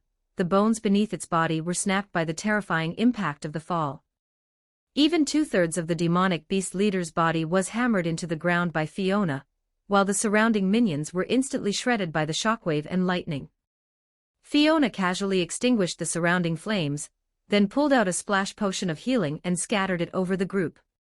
It seemed Fiona's timing was perfect. Subaru had completed his quest objective, and she had entered for the rescue just in time. Why do I feel a sense of déjà vu like I'm Roswell? Fiona guiltily scratched her nose, and Subaru woke up under the effect of Fiona's healing potion. You definitely did that on purpose, didn't you? Oh my, Subaru is so mean. I was working very hard too, you know, Lord Felis. Just like before, Fiona appeared once again in front of Ram. After confirming Rem was okay, Ram threw herself directly into Fiona's embrace. 62 Chapter 62 Royal Selection Chapter 62 Royal Selection. Although Subaru's wounds were healed by Fiona, his exhaustion couldn't be wiped away. After a brief moment of stubbornness following his successive injuries, Subaru fainted. It seems you've handled things once again, Lady Fiona. Roswell appeared before everyone at the perfect moment, though only Fiona and Ram were currently conscious. Lord Roswell. Ram greeted Roswell, but Fiona certainly wasn't going to give him a friendly look. This is quite terrible, Roswell. If you were any later, the only thing left for you would be the scraps of the banquet. Fiona pulled her trident out of a beast's corpse. Out of a private motive, she had deliberately chosen not to let the beast vanish into ashes immediately. As the lord of a territory, there are inevitably matters that are difficult to attend to. Of course, I also had faith in everyone. Fiona had no desire to communicate with such a hypocrite, despite being the culprit behind this attack. He could stand before everyone so brazenly. Ram, take them back to the village first. I'm going to stay here for a while. Fiona turned to leave. What's the matter? Are you dissatisfied with the service at the mansion? Roswell continued to speak in that strange tone. It seemed more like he was testing Fiona. He likely already knew her true identity. But as someone who wanted to hunt the divine dragon, Roswell didn't care whether it was the witch cult, assassins, or Subaru. As long as they could be utilized, Roswell could accept them. Those who live in luxury naturally don't understand the fragility of life. Perhaps I can find some little bugs in the shadows that haven't had time to escape. Do you think they were attracted by the decadent air within the palace? Fiona's meaning was already very clear, though only Roswell and Fiona could understand it. In Roswell's eyes, Fiona already suspected him. Even so, you still maintain the code of a night lady. Fiona is indeed worthy of respect. Fiona didn't care about Roswell's so-called praise, but Ram didn't understand the true content of their conversation. She simply thought Fiona was choosing to stay behind because she was worried the village would be attacked again, so she didn't try to stop her. The village. Amelia had been waiting at the edge of the village for a long time. It was already the second dawn when Fiona returned. At the previous dawn, Amelia had stayed up all night worrying about Subaru, only to hear the news that everyone had entered the forest again upon waking. How are you? Are you hurt? Amelia anxiously looked Fiona over, having learned from Ram the reason why Fiona had stayed behind. Oh my, I'm fine. But if Amelia stays here any longer, Subaru's going to be a crybaby if he wakes up and can't see you. Phyllis is teasing me again. Amelia muttered with a red face. I won't leave. At least not until Amelia completes our promise. I'll be here until Amelia meets her guests. As a transmigrator, Fiona naturally knew what would happen next. Her younger brother and Wilhelm would come to Roswell's mansion to invite Amelia to the royal capital. The timing was roughly this morning. As long as Amelia went back in time, she could still meet them. As for Ram and Rem, Fiona had specifically instructed them not to mention her existence, while Amelia didn't know the specific reason. However, facing Fiona's request, Amelia didn't refuse. As the witness to Fiona's death, Felix would absolutely not accept his sister appearing before him covered in the aura of death. This was a world filled with magic, so one naturally couldn't think using the logic of the real world. In Felix's view, Fiona's current situation would look like a murderer had killed his sister and then dug her out of her grave. Felix's first thought would naturally be to bury his sister back in. Amelia will know once she gets back. After sending Amelia back, Fiona went to a room the villagers had prepared. The barrier near the village had already been perfected. There was no need to worry about living Mabiasts entering the village, and the dead Mabiasts had already been incorporated into Fiona's ranks. Of course, this was one of Fiona's goals in searching the forest. The spirit user sent by Roswell to assassinate them had long since vanished without a trace.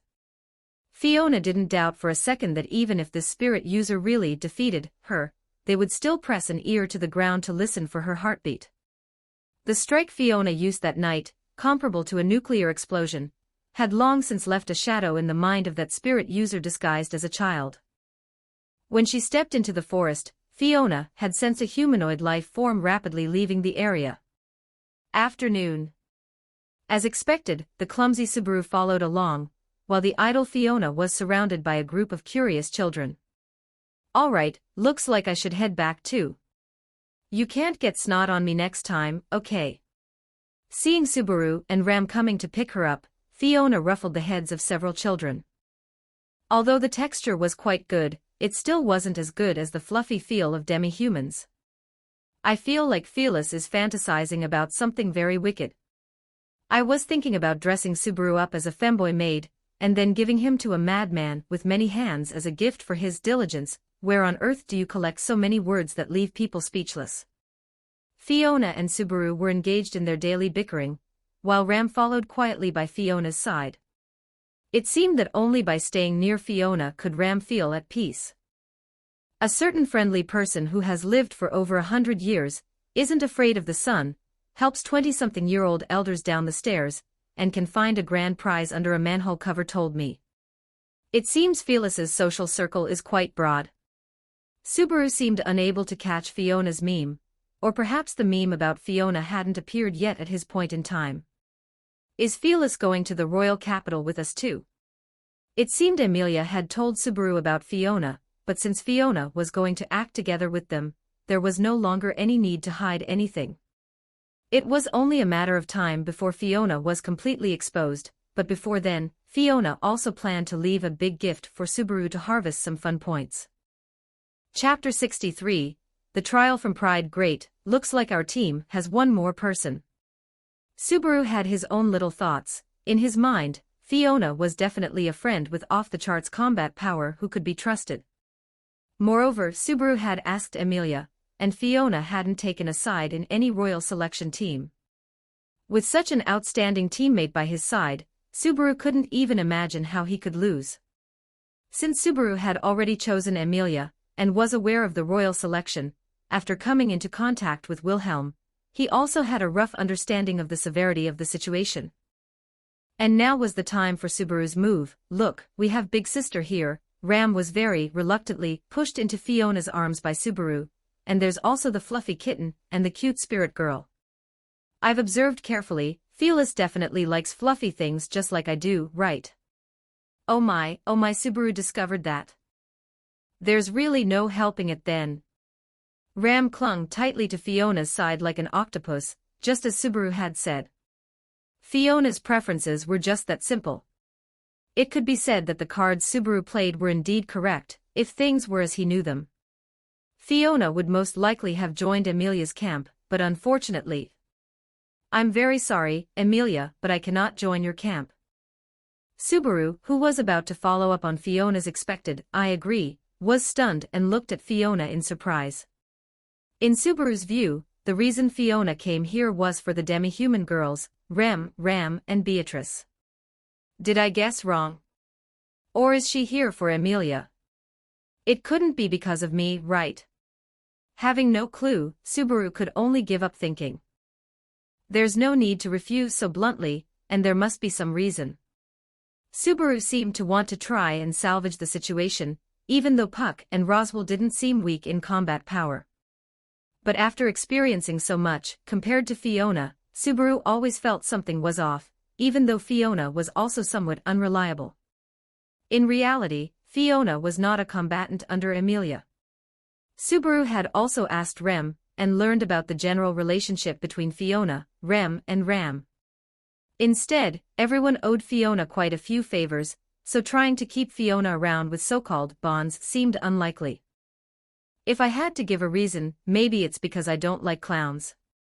Fiona said perfunctorily, as I thought, you're just brushing me off. Seeing that Fiona wouldn't agree, Subaru had no choice but to drop it. The royal capital. Originally, Rem also wanted to come with Fiona, but Fiona was worried it would affect the upcoming actions, and the mansion also needed someone to take care of it. So in the end, just like the original plot, Amelia, Subaru, Rem, and Fiona headed to the royal capital. Because Subaru was acting like a clown on the dragon carriage, Amelia was now looking at him like a child, even holding his hand while walking the streets. Didn't you really want to go on a hand-holding date with Amelia? But now it's turned into a mother and son ha ha ha ha. While Amelia was away, Fiona teased him from the side, and Subaru's expression was very sour. He clearly wanted to become lovers, but now things were developing in a strange direction. Fiona parted ways with Subaru and Amelia after they finished their stroll. Karsten is still keeping an eye on the white whale, wanting to use it as a bargaining chip to push for the royal selection. Information on the Karsten family wasn't hard for Fiona to collect. Karsten wanted to subjugate this giant beast. It would be impossible to do so quietly. The best way was a quick battle. For some unknown reason, this giant beast had recently started frequent activities again, causing a huge headache for both the kingdom and the merchants. Felt as the last of the royal selection candidates, had brought the Astoria family under her wing, with Reinhard and Teresa serving as her teachers. It seems teachers still likes children as much as ever. Fiona had the witch cultist beside her repeat the collected intelligence. As expected, the witch cult's claws had still penetrated the royal capital. And Fiona easily found their base through the gospel, which saved her quite a bit of trouble. Finally, there's the Argyle family. The liquidated Argyle family wasn't completely disbanded but was instead absorbed by the Karsten family, which could be considered giving Felix and Fiona an explanation. Whether in the original story or now, Crush's personal charisma was indeed impeccable, even Subaru had once said so. If he had met Crush first, he likely would have joined her team directly. As for Anastasia and Priscilla, they haven't arrived yet. My lady, are they our targets? The cultist under Fiona seemed a bit excited. After all, Fiona's reputation was not small. She could face the white whale before the age of 10. At the same time, she could survive facing 3 archbishops of sin, and even the sword saint. Although Fiona didn't appear in the witch cult's collective actions, basically everyone knew that the position of pride had been taken by her. No need to rush with that. By the way, where is the passage you used to leave the royal capital? Fiona patiently asked her subordinates about the situation in the royal capital, and only after the witch cultists had fully disclosed everything did she take action. Oh my, everything's settled. Now then. There's the witch cult here. Witch cultist. Fiona's actions were smooth and seamless. It looked like she had rehearsed this for a long time. Lady Fiona, what are you doing? Oh my, this is my trial for you. Facing the confusion of the witch cultists, Fiona continued her nonsense, but the cultists didn't know that Fiona had already thrown an ender pearl. One must know that this was the royal capital, the headquarters of the Lugnica Kingdom's knights, and there was even a permanent sword saint. Once discovered, they would be doomed, but Fiona's presence before them gave them a sliver of hope. They thought it was really as Fiona said, but in fact, this was just Fiona's stalling tactic to prevent the witch cultists from resisting violently or taking the opportunity to escape. After all, the witch cult archbishops were each more eccentric than the last. It was only natural for Fiona, as the Archbishop of Sin of Pride, to do such a thing. Kingdom Knights. Surrender. Seeing the knights barge in, the witch cultists tried to find Fiona, only to see nothing but scattered purple mist left in the room. Fiona, Nigerundeo. 64 Chapter 64. A gift from Pride. It seems none of you have passed the trial. Fiona, who had teleported outside using an ender pearl, was in no hurry to leave. Instead, she watched as the knights surrounded and suppressed the witch cult. The witch cult is notorious throughout the Re-world, primarily because they are associated with the Witch of Envy. Therefore, no one dismissed Fiona's loud shouting as a crying wolf scenario. In Lugnica, making false reports about the witch cult for any reason is considered a severe offense. Currently, Lugnica's main combat forces are concentrated in the royal capital, including Reinhard. Thus, Fiona didn't need to worry about being discovered by anyone significant. The Lugnica royal capital covers a vast area, not all sectors are inhabited, and some places are sparsely populated. I'm terribly sorry, I happen to have run out of strength at this moment. Sir Knight, could you give me a hand?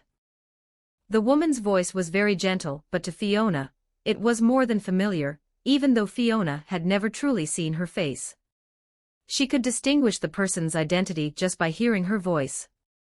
Fiona turned her head back somewhat dazed as she saw this figure that was both familiar and strange. That single cry was immediately suppressed in her throat by her reason. At this moment, Fiona was wearing a full set of netherite armor, including an airtight helmet that covered her head. An ordinary person wouldn't be able to recognize her at all. Hannah was currently carrying some things, seemingly headed somewhere. Fiona did not refuse and proactively took the items from Hannah's hands. Logically, although the Argyle family had fallen from grace, it should have been no problem for Hannah to take a dragon carriage when going out. Even Fiona had no complaints about the treatment Crush gave Hannah. Not to mention the support from Felix. "Oh dear, it's not usually like this. Lately, I've just had this inexplicable feeling. I'm really troubling you." Hannah spoke with some embarrassment, while Fiona followed behind her without saying a word, masked by the aura of death and the witch's scent. Even Reinhard would not be able to easily identify Fiona's identity. "This might sound strange, but I'd feel a bit uneasy if I didn't ask. Have we met somewhere before?" As Hannah spoke those words, Fiona's heart pounded wildly, but Hannah casually dismissed her own thought. "Never mind, just take it as the rambling of an old woman like me." The maintenance magic for women in the Re-world seemed quite effective. At least, Fiona couldn't see any traces left by time on Hannah. "The place I'm going isn't far, it's just up ahead." Following the direction Hannah pointed, Fiona saw a park-like area. Although it was within the royal capital, it was very quiet and relatively secluded. In the center of the park was a sword mound. At this moment, Fiona already understood what kind of place this was. If she were still here, she would probably be about your age. Perhaps this was too heavy for her, making a child who doesn't cry bear all of this. Hannah did not approach further, but sat on a nearby bench. In the setting sun, Hannah's shadow stretched very long, like a stooped giant sitting beside a grave. Sometimes I wonder, if I hadn't sent her to the royal capital, if she were just an ordinary illiterate child, perhaps she wouldn't have had to stay behind back then. It seemed Hannah came here often. Even though Hannah knew the outcome, she couldn't make a definitive judgment. No mother is willing to suppress a child's nature and destiny. "Are you leaving?" Fiona nodded slightly. Beneath the armor, no one could see Fiona's expression. "Safe travels." "Goodbye, Mom." Fiona set out on her journey once again. By now, Natsuki Subaru had likely already met Julius. Due to the cultural barrier, Subaru naturally viewed Julius as a romantic rival. Because Subaru was too willful, Emilia did not trust him, and intended to leave him at the residence. However, unable to endure the loneliness, Subaru sneaked out anyway. He boarded the dragon carriage of another royal selection candidate, Priscilla, to enter the castle and participate in the royal selection. As Subaru's willfulness unfolded, his reckless words and actions directly offended all the knights of Lugnica. In order to protect him from being retaliated against by others, Julius chose to play the villain himself and confronted Subaru in the dueling arena. Although Fiona hadn't agreed to teach Subaru swordsmanship, she had taught him some concepts to prevent him from being beaten too badly. Flashback. Subaru's perspective: Mesra's territory. If the gap between you and the enemy is too large, Subaru, you don't need to think about gradually scouting the enemy to gather intelligence. Subaru, who could return by death, was currently somewhat rigid in his thinking. Then what should I do? I can't just give up without a fight. If I am strong and the enemy is weak, one move is enough to defeat them. Fiona casually swung her blade, cutting down a nearby tree. That kind of situation probably won't happen to me, Subaru said with a great deal of self-awareness. The reverse is also true. Since you are clear about reality, don't think about having any chance for a counterattack. If an ant bites a dragon, even if the bite is invisible and the ant is crushed to pieces, that is still the ant's victory. Reality. Because Subaru could not speak of his true experiences, and coupled with the generation gap in this world, he was left behind in the royal capital with the Karsten family to recover from his injuries, just like in the original story. Felix's healing methods were exceptional. Even though Subaru had been beaten black and blue by Julius, he had mostly recovered within a single day. It seems Your Excellency has been taught by an excellent swordsman. Subaru, who was sparring with Wilhelm, received Wilhelm's recognition. But she wasn't willing to teach me swordsmanship. That is understandable. Because of Julius's humiliation, Subaru was desperate to become stronger, so he sought out the sword demon Wilhelm for practice. What do you mean by that? Subaru's talent for the sword is about the same as mine. Wilhelm said modestly. Am I about to start my own path as a swordsman? Mediocre. Subaru. However, that swordsman taught you the correct mindset. This is not cheaper than technique, it is even more precious, and it is uniquely suited for you. I didn't expect Felix to be so kind-hearted. By the way, Sir Subaru, it's best not to mention the name Felix in front of Felix. Chapter 65, Even death cannot stop. No need to hesitate any longer. When you face that invincible opponent, you must have the decisiveness of one who slays a dragon. At least Fiona's teaching was very gentle. It was only after Subaru experienced the harsh beatings of society that he realized Fiona was truly a good person. After finishing a day of practice, Subaru was taken out shopping by Rem to relieve his mood. Originally, Subaru had intended to see if he could run into Fiona by chance. But it seemed there weren't that many coincidences in this world, or perhaps everything now was actually intentional. And Fiona, who seemed incredibly leisurely, was off busy with unknown matters. Another day passed. With Felix's help, Subaru's condition improved. Back in the forest, Subaru had overused magic to cover for Remington. This resulted in damage to his gate, the magic-using organ within his body. It was possible that the dosage of the potion Fiona left behind was insufficient. Subaru's gate had not fully recovered. Natsuki Subaru, do you have time to chat for a bit? Crush, wearing casual home clothes, found Subaru wandering around the mansion. What's wrong? Are you not used to me wearing this outfit? Usually, Crush wore men's or unisex clothing, so seeing her in a dress now was a rare sight that surprised Subaru. It's not any kind of discrimination, just. What's the reason for you guys doing this cross-dressing behavior? Truly not knowing what to say, Subaru simply found a random topic. Subaru-kyo is talking about Felix, right? My situation is different from Felix's. I do this because of certain promises, while Felix is because of his older sister. Older sister. Hearing new information, Subaru couldn't help but feel curious. Subaru didn't know. Crush was somewhat surprised. Although that incident happened 2 years ago, as a confidant of a royal selection candidate, Crush felt Subaru should know some basic facts. I'm very sorry, my hometown is very far away, and I only have a smattering of knowledge about the situation in Lugnica. The Thousand-Sword Princess, the Sword Saint under the moon, once the pride of the Argyle family. Before Crush could finish, she was interrupted by the arriving Felix, who acted like a kitten whose tail had been stepped on.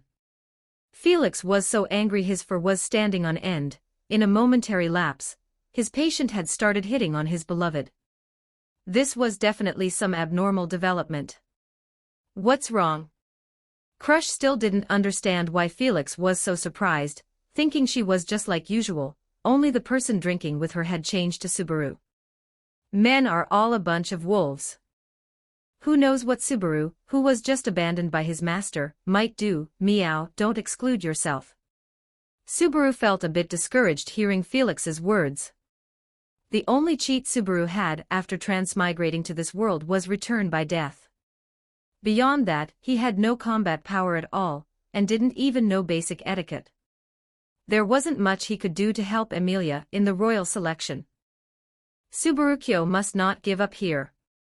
One should persevere when facing difficulties. If the enemies before you were too fragile, then wouldn't everything be too boring? Although Crush and Emilia were rivals in the royal selection, Crush did not take advantage of his vulnerability, while Subaru was weak. On the contrary, she actively encouraged Subaru, and even Felix followed Crush's philosophy in encouraging him. Those words. You're not the first person to say them to me. Subaru said with a bit of self-deprecation. Oh, I didn't expect Subaru to have such a reliable friend, meow. Who is it? Subaru was about to say the name Felix, but then remembered Wilhelm's entrustment. After careful consideration, he did not say the name. Sorry, because of a certain promise, I can't say her name here. I didn't expect it to be so mysterious, meow. It couldn't be someone who would give everyone a big shock, right? Since Subaru didn't intend to reveal the person's name, Felix didn't press him, and the conversation ended with Felix's arrival. The fourth day at Karsten Mansion, Rem suddenly received a message from Ram. The Maybeast's territory was in danger. According to the news, the situation in the Maybeast's territory seems very bad. Some areas have already started martial law. Crush informed Subaru of the current situation, but Subaru was no longer in the mood to listen to her advice. Why is this happening? Because Emilia is a silver-haired half-elf. This world had been tormented by the Witch of Envy into a pathological state where even just looking like the Witch of Envy would cause one to be treated with prejudice by the world, and this was even more true for Emilia, who wanted to become the king of Lugnica. Not just that, meow. It seems an unknown large fire has broken out near the Maybeast forest, and it looks like other royal selection candidates will also take action. Even though Crush and Felix sincerely wanted Subaru to stay at the mansion, Subaru chose to return to Emilia's side. Why can't we just pass through the mist? Due to the appearance of the white whale, a journey that originally took only half a day now required more than 2 days to arrive. It won't work. The one producing the mist is the white whale. If we encounter it, we will definitely lose our lives. Rem immediately stopped Subaru's plan. Not everyone was the thousand-sword princess, who could cover everyone's retreat under the white whale's attack while remaining unharmed herself. Rem's pause caught Subaru's attention. Now that Emilia was in a dangerous situation, Subaru had to do everything possible to help her. Rem promised and cannot say it, and besides, saying it now is useless. Although Rem had been completely won over by Subaru, she still kept her promise to Fiona, and would not reveal Fiona's situation to others. That night, the two stayed at a tavern because the ground dragon was exhausted. Rem, worried about Ram and not wanting Subaru to be in danger, drugged Subaru and set off alone. Maybeast's territory. Why is it such a dangerous place again? As expected, Subaru ran into Otto. Otto, who was drunk in the tavern after his business hit a wall, met Subaru, who was in a hurry to return to the territory. Last time I was sick for 3 days. I didn't expect to go to such a place again. If I hadn't gone bankrupt. A lingeringly fearful Otto muttered while driving the dragon carriage, while Subaru was secretly grieving because everyone had left him behind. Rumble, Otto's ground dragon suddenly stopped for some reason. Even though it was night, the flames on the horizon were as blinding as the scorching sun. 66 Chapter 66, Archbishop of Sin. Chapter 66, Archbishop of Sin. Maybeast's territory. Rumble, trees in the forest snapped and fell one after another as fierce sword chi collided. The aftershocks alone were enough to level hills. Oh my, oh my. Reinhard, it hurts. Fiona's helmet shattered, and her face was exposed before Reinhard without any concealment due to her injuries. Fiona had already activated the second stage of the Wither, although she couldn't fly yet, her Wither armor could be deployed normally. Immune to projectiles, added a dash skill that cannot be stopped. An explosion occurs upon activating the second stage, and the Wither armor will not dissipate unless she wills it. Immune to sword chi, immune to sword chi, immune to sword chi, Moonstorm 1 strike. Fiona ignored Reinhard's sword chi and charged at him rapidly, although she could resist his sword chi. She still couldn't defeat him. Reinhard's strength lay not just in his swordsmanship, but also in the dangerous dragon sword in his hand. I still remember you as a child, the way you looked when I put you in a dress. Reinhard's sharp blade was the only response. Subaru had no way to reach the Maybeast's territory quickly. After slaying the white whale, Fiona immediately encountered the great rabbit and Reinhard, who had been dispatched by the kingdom. You won't even call me sister. Reinhard, you're too late. It was the same back then, and it's the same now. Fun points plus 10 gradually falling into a disadvantage. Fiona broke away from the fierce battle with Reinhard. No blood flowed from her body, which had been nearly bisected by the dragon's sword. Endless aura of death condensed in Fiona's hands. As the wither effect spread, all things withered, and Fiona's body began to return to normal. With that iconic sound, the white whale, now completely fused with aghast, took to the sky once more. Its massive body had long lost the characteristics of a living creature. This beast, created by the Witch of Gluttony, had since become a member of Fiona's subordinates. The gassed white whale's mouth no longer emitted white mist, but a mixture of high-temperature ash and wither black mist. Rumble. The high temperature ignited everything around it, but the wither black mist, lethal to living things, became a vital factor for Fiona's rapid recovery. Reinhard. You can't fall here. Such an outstanding opponent is rare. The wounds on my body hurt just like they did back then. The fallen Reinhard was reborn from the flames once again.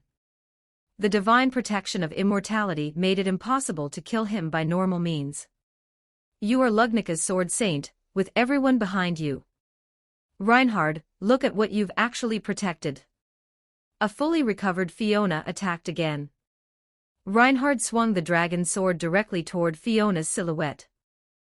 The speed of both exceeded the speed of sound. At this moment, even the air became an obstacle to their battle. As they collided, the condensed sonic booms began to explode. Fiona activated an ender pearl through the collision of her trident. She tried to dodge Reinhard's attack by teleporting, but Reinhard had already memorized the items she had used and countered them. Divine protection of sure hit. In midair, Fiona held the trident as violet lightning condensed. In her other hand, her sharp blade began to gather blue flames. Dark sun, embers, extinction flame abyss. Reinhard's dragon sword deflected in an impossible way. With the help of his divine protection, Reinhard's blade arrived before Fiona.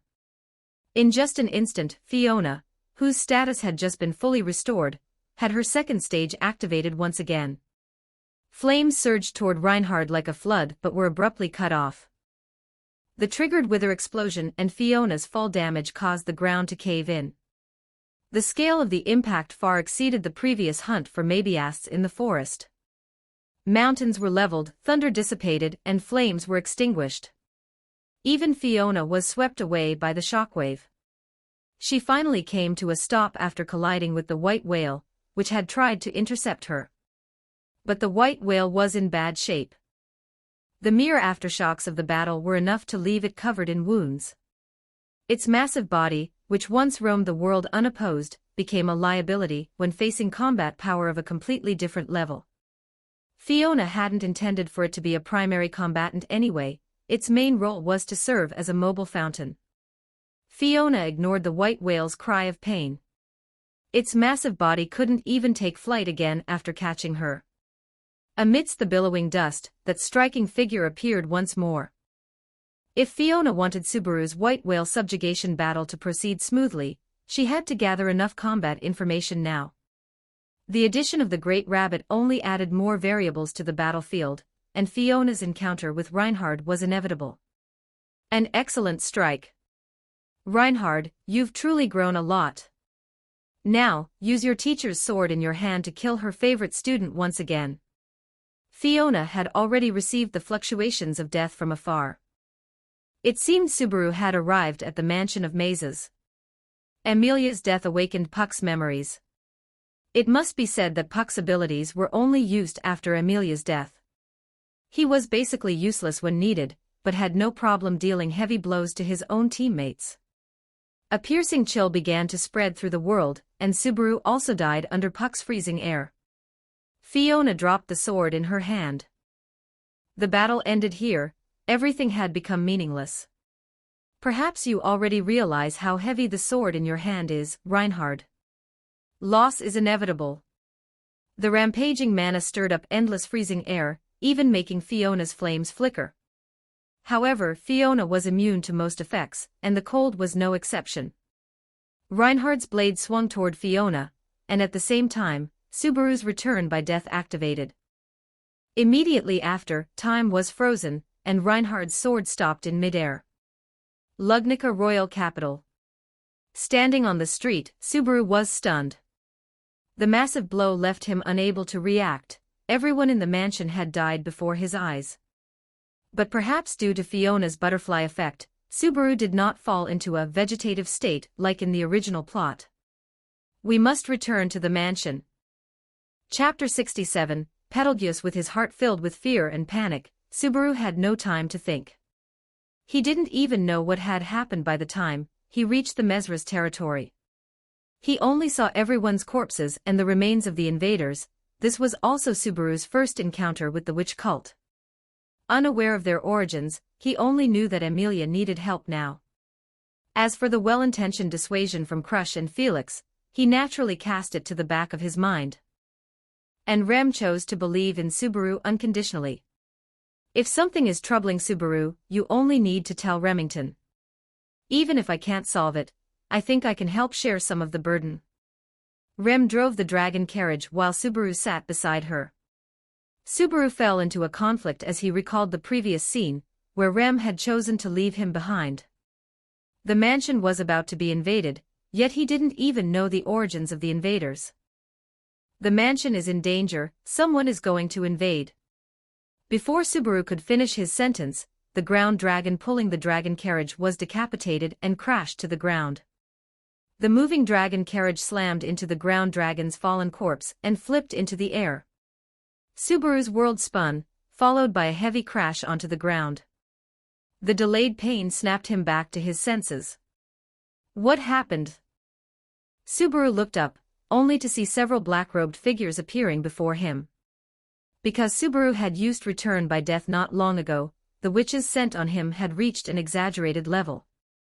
This was also the reason Rem had killed Subaru at the mansion before. Are these the people invading the mansion? Subaru suddenly realized that the black-clothed people in front of him were the enemies, but strangely, these few figures didn't make any aggressive moves toward him. Instead, they reached out their hands toward Subaru in a very friendly manner. Clang clang, while Subaru was thinking, Rem's flail had already sent the enemy in front of him flying. The splattering blood and the pungent metallic scent made Subaru realize the danger of their current situation. Leave this place quickly, these are witch cultists.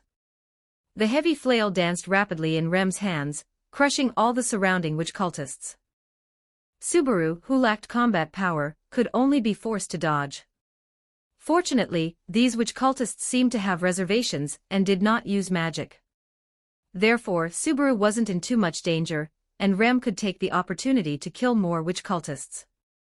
However, as time passed, both of them noticed something was wrong. The number of witch cultists did not decrease despite Rem's kills. Rem, we. Just as he was about to tell Rem to retreat, Subaru was knocked unconscious by a sneak attack from a cultist. Seeing that their prey was caught, the witch cultists began to withdraw, leaving behind only the cultists tasked with stalling Remington. A certain unknown cave. What's going on? As soon as Subaru opened his eyes, he saw a pair of eyes staring at him from a bizarre angle. The bloodshot eyes were a mix of various emotions. Incomprehension, envy, confusion. It's truly intoxicating. Is this why she chose you? Never attending the gatherings, you even made me misunderstand your slothful behavior. The madman in front of him gave Subaru a huge fright. In the gloomy cave, the lunatic before him was more terrifying than the surroundings. Could it be that you are the newly chosen Archbishop of Sin? Archbishop of Sin? This was the first time Subaru had encountered this term, and he didn't know its meaning. The madman before him didn't know Subaru's thoughts. It seemed the scent on Subaru's body caused a sliver of an emotion called envy to rise within the madman. But this was only fleeting. After the madman stopped biting his fingers, he immediately returned to normal, and began to introduce himself. Goodness, I actually forgot to introduce myself. You should know a bit about it by now. I am the witch cult archbishop representing Sloth Betelgeuse Romani Conti. Betelgeuse contorted his body in the cave, his unsettling face gradually appearing under the dim light. With an appearance enough to make a child stop crying and a pale face, just like their reputation outside, their words and actions were as crazed as ever. Why are you invading the mansion? Emilia hasn't done anything to harm you, right? How diligent. Are you still worrying about your master even now? It's trembling. Betelgeuse tore at his hair frantically, the roots falling out along with bits of scalp. He seemed unable to feel pain, constantly repeating meaningless words. Diligent obedience, industrious work, hard-working devotion, it really is such a diligent attitude. Subarashi. However, Betelgeuse suddenly stopped his frantic actions and came right in front of Subaru. This sudden reversal left Subaru unable to react. No need to worry, no need to hide, no need for confusion. We are allies. Yes, yes, friends. Kindred spirits. For some unknown reason, Subaru, who had been brought to the cave, was not restrained by the witch cultists, but was placed directly on an open space. Baffled by Betelgeuse's nonsensical words, Subaru could only stand up and take a step away from Betelgeuse, looking at him as if he were a mental patient. You might have the wrong person.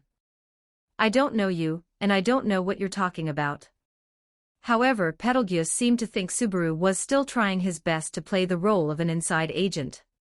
No need to worry, there will be no one else here. These are all my loyal fingers. As for the boring struggles, there is no need for concern. When the day of trial arrives, our information will not be leaked. Yeah, that really does require a trial. I have urgent business and need to leave now, can you guys step aside? The bewildered Subaru thought these lunatics had the wrong person, while also realizing that there seemed to be a witch cult mole within Amelia's camp. Did Pride not tell you? Without an order from Betelgeuse, the crowd of witch cultists did not stop Subaru. Subaru saw that he was about to leave, even seeing the light not far away. But a single sentence from Betelgeuse brought the atmosphere in the cave to a freezing point. Ahaha, yeah, that's right, I was just going to see Pride. We're best buddies who tell each other everything, we've even hit the bathhouse together. Seeing that things were going south, Subaru could only start making things up as he went. 68 Chapter 68 The Uprising in Maze's Territory. Chapter 68, Riot in the Mabiast's Territory. Anyway, you don't need to see me off, I'll find him myself. Subaru's last sentence completely gave him away, and Betelgeuse realized the person before him wasn't an insider, but an outsider who didn't know the truth. Seize him. Betelgeuse didn't have outstanding close combat abilities, he excelled at using magic and the authority of sloth. As long as one could see through his authority, Betelgeuse's threat was basically minimal. However, this was the first time Subaru had encountered Betelgeuse, and he didn't know his background, nor did he even understand why the witch cult had found him. If you want to treat me to a meal, then forget it. Rem is still calling me to come home for dinner. Subaru wished he had 2 more legs, but the witch cultists behind him wouldn't let him escape so easily. Clatter. A flying flail sent the witch cultist behind Subaru flying, followed by the whistling arrival of ice. Rem finally found this place after dealing with the witch cultists blocking her path. What's going on again? Seemingly worried that the trial would be interrupted, Betelgeuse shook the fingertip beside him very angrily. But without waiting for his subordinate's answer, Betelgeuse directly threw the fingertip in his hand, even though he called his confidants fingertips. In reality, they were all vessels used by Betelgeuse to store his soul after his current body died. The most direct term for them was consumables. This was the witch cult's attitude toward subordinates, so no matter how Fiona tormented the witch cult's underlings, the other archbishops of Sin, and witch cultists wouldn't have many objections. A group of madmen who would use any means for their insane goals, it was impossible for anyone to reason with them. Incomprehensible. Despite having so much love, you still think of struggling. Is this the choice of pride? It's trembling. Invisible hand. Betelgeuse frantically tore at his hair, and then invisible hands extended from his back one after another, attacking Rem's position. Seemingly having discovered something, Subaru immediately lunged toward Rem, who was still fighting, saving her at the critical moment before she could react. What's happening? Why was my invisible hand seen? Subaru climbed up from on top of Rem, and then complained speechlessly. This behavior of yours, shouting out the skill's characteristics as the skill's name. Are you really worried? We won't know exactly what your skill is. A large crater had been left right where Rem had been standing. If not for Subaru's timely rescue, Rem might have been heavily injured by now. Subaru hadn't seen Betelgeuse's authority, he had only guessed the skill's characteristics by the name he shouted and thus avoided it. Rem, watch out. This guy's skill is most likely invisible hands, but I don't have a way either. Subaru hurriedly pulled Rem's hand and ran toward the cave exit. The attack speed of Betelgeuse's invisible hand wasn't fast. The most troublesome part was that most people couldn't see its attack trajectory, but the invisible hand did have a physical trajectory. With Rem's summon, a huge block of ice appeared before them, and Rem swung her flail to shatter it directly. Countless ice crystals danced in the air, appearing exceptionally prominent under the light from outside, and as the ice crystals filled the entire cave. Some ice crystals that were suddenly knocked away confirmed Subaru's suspicion. Betelgeuse's attacks were indeed invisible things. Since Rem had already grasped some characteristics of Betelgeuse's attacks, blocking them was no longer a problem. This won't do. We don't have a suitable means of transport, so there's no way to send word to Emilia and the others. Subaru began to think about their current situation. Rem couldn't hold out against so many witch cultists, let alone a mini-boss. Subarashii. A maid covered in wounds coming to rescue her sweetheart. Betelgeuse continued to pursue them relentlessly. Like prey surrounded by a wolf pack, under the witch cult's pursuit and interception, the two were forced to a cliff. It was now the middle of the night. A violent roar echoed from the other side of the sky, and flames ignited before Subaru's eyes like a giant unfolding curtain. The second day had arrived. It was now the day of the trial. So exciting. The beloved, the doted upon, the cherished, everything unfolds at the correct time. This is the proof of being loved, a blessing for our diligence. Betelgeuse's figure passed through layers of people, his glowing pupils like a vicious beast hiding in the shadows. And now, the beast was about to swallow the two before him whole. Without enough countermeasures and information, the current Subaru couldn't possibly defeat Betelgeuse. Aside from a certain disgraceful white-haired giant infant, Betelgeuse was the Archbishop of Sin with the lowest combat power. Whoosh!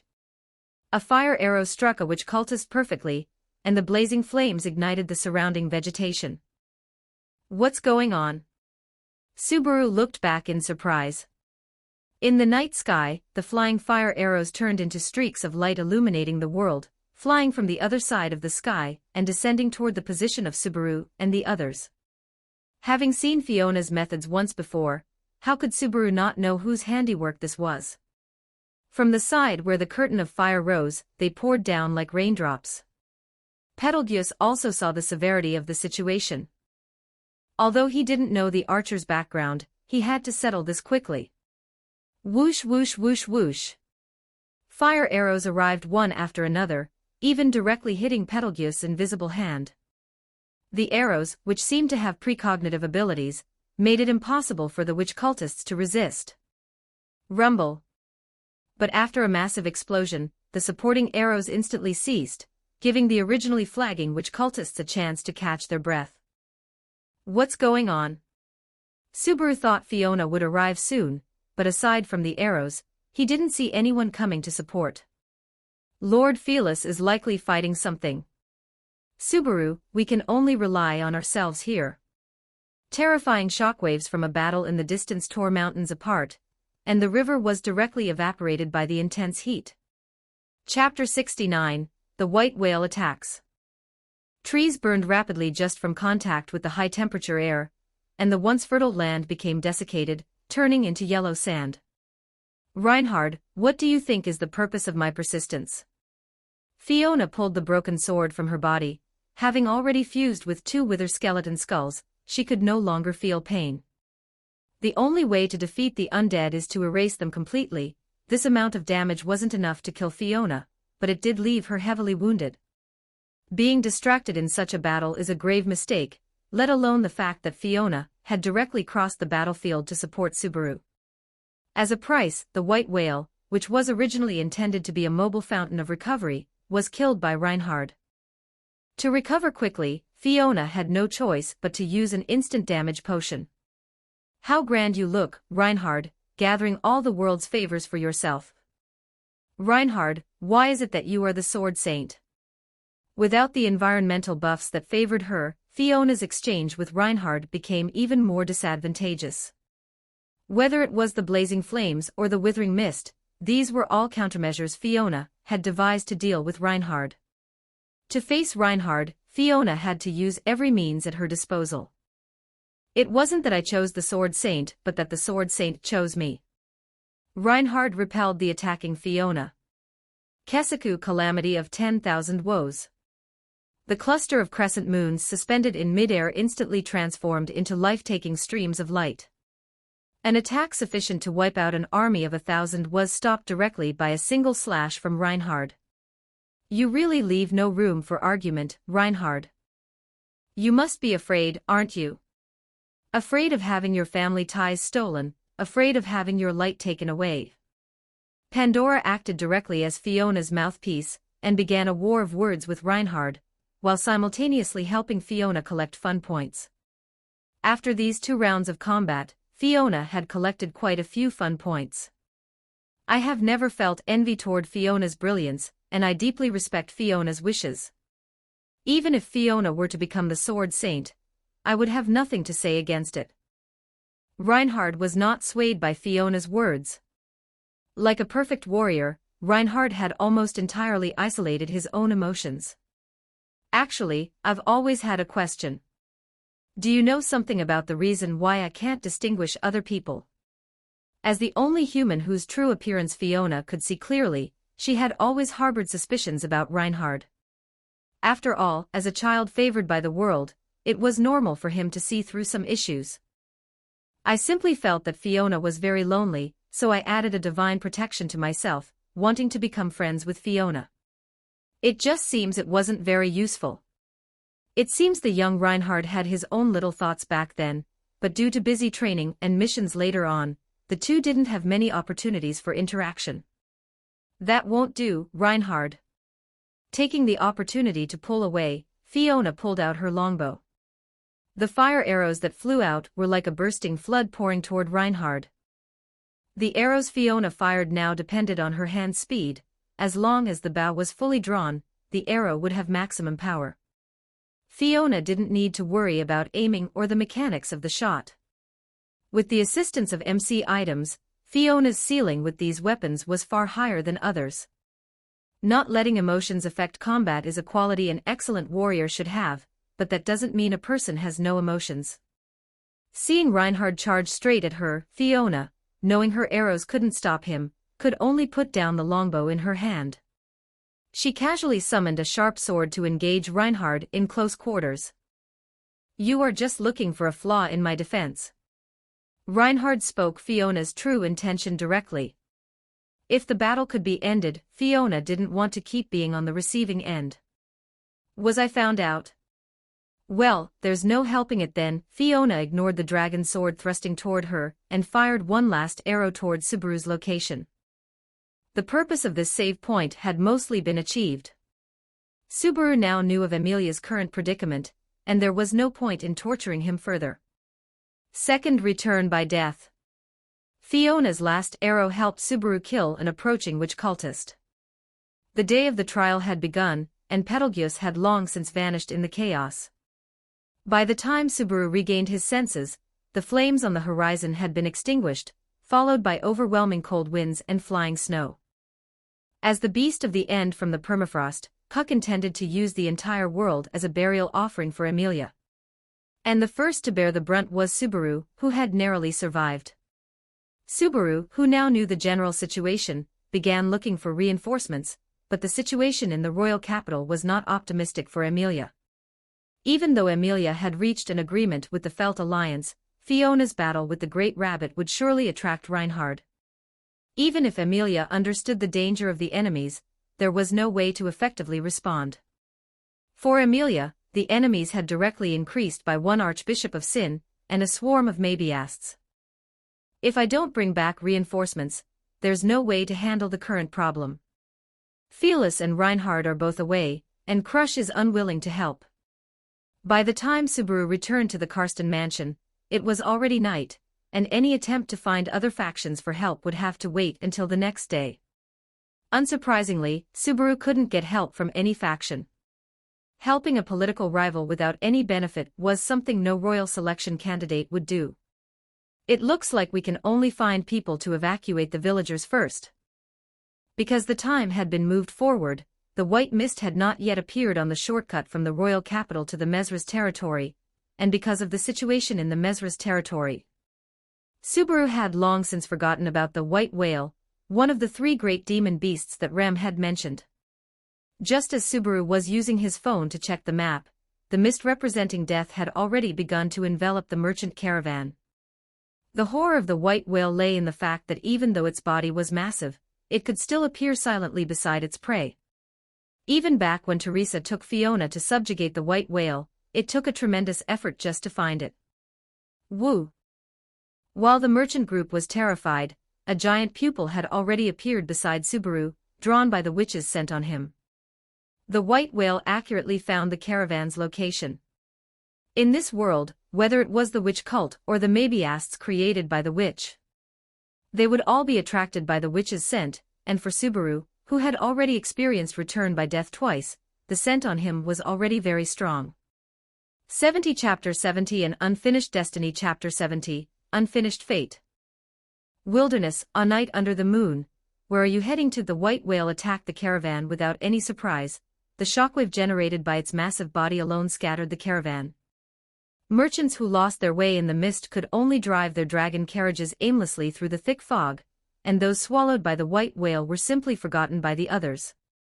What is going on? What is that thing? The roof of the dragon carriage Natsuki Subaru was riding in was ripped off by the white whale, and the wind protection magic Rem had cast failed due to the white whale's attack. Following a massive tremor, just as Natsuki Subaru was stunned, that dark shadow rushed in front of him once again. Natsuki Subaru was saved in time by Rem, and the dragon carriage he had just been riding in was long gone. I am glad to see you are still alive, but our current situation seems a bit dangerous. Otto had managed to survive until now by relying on his communication with the ground dragon, but without sufficient combat power. Everyone trapped in the fog was just food for the white whale. Otto, what is going on? Rem was guarding the surroundings and had no time to respond to Natsuki Subaru's question, and as a knowledgeable merchant, Otto naturally knew that the monster before them was one of the natural enemies of merchants traveling in the outside world, the demon beast white whale.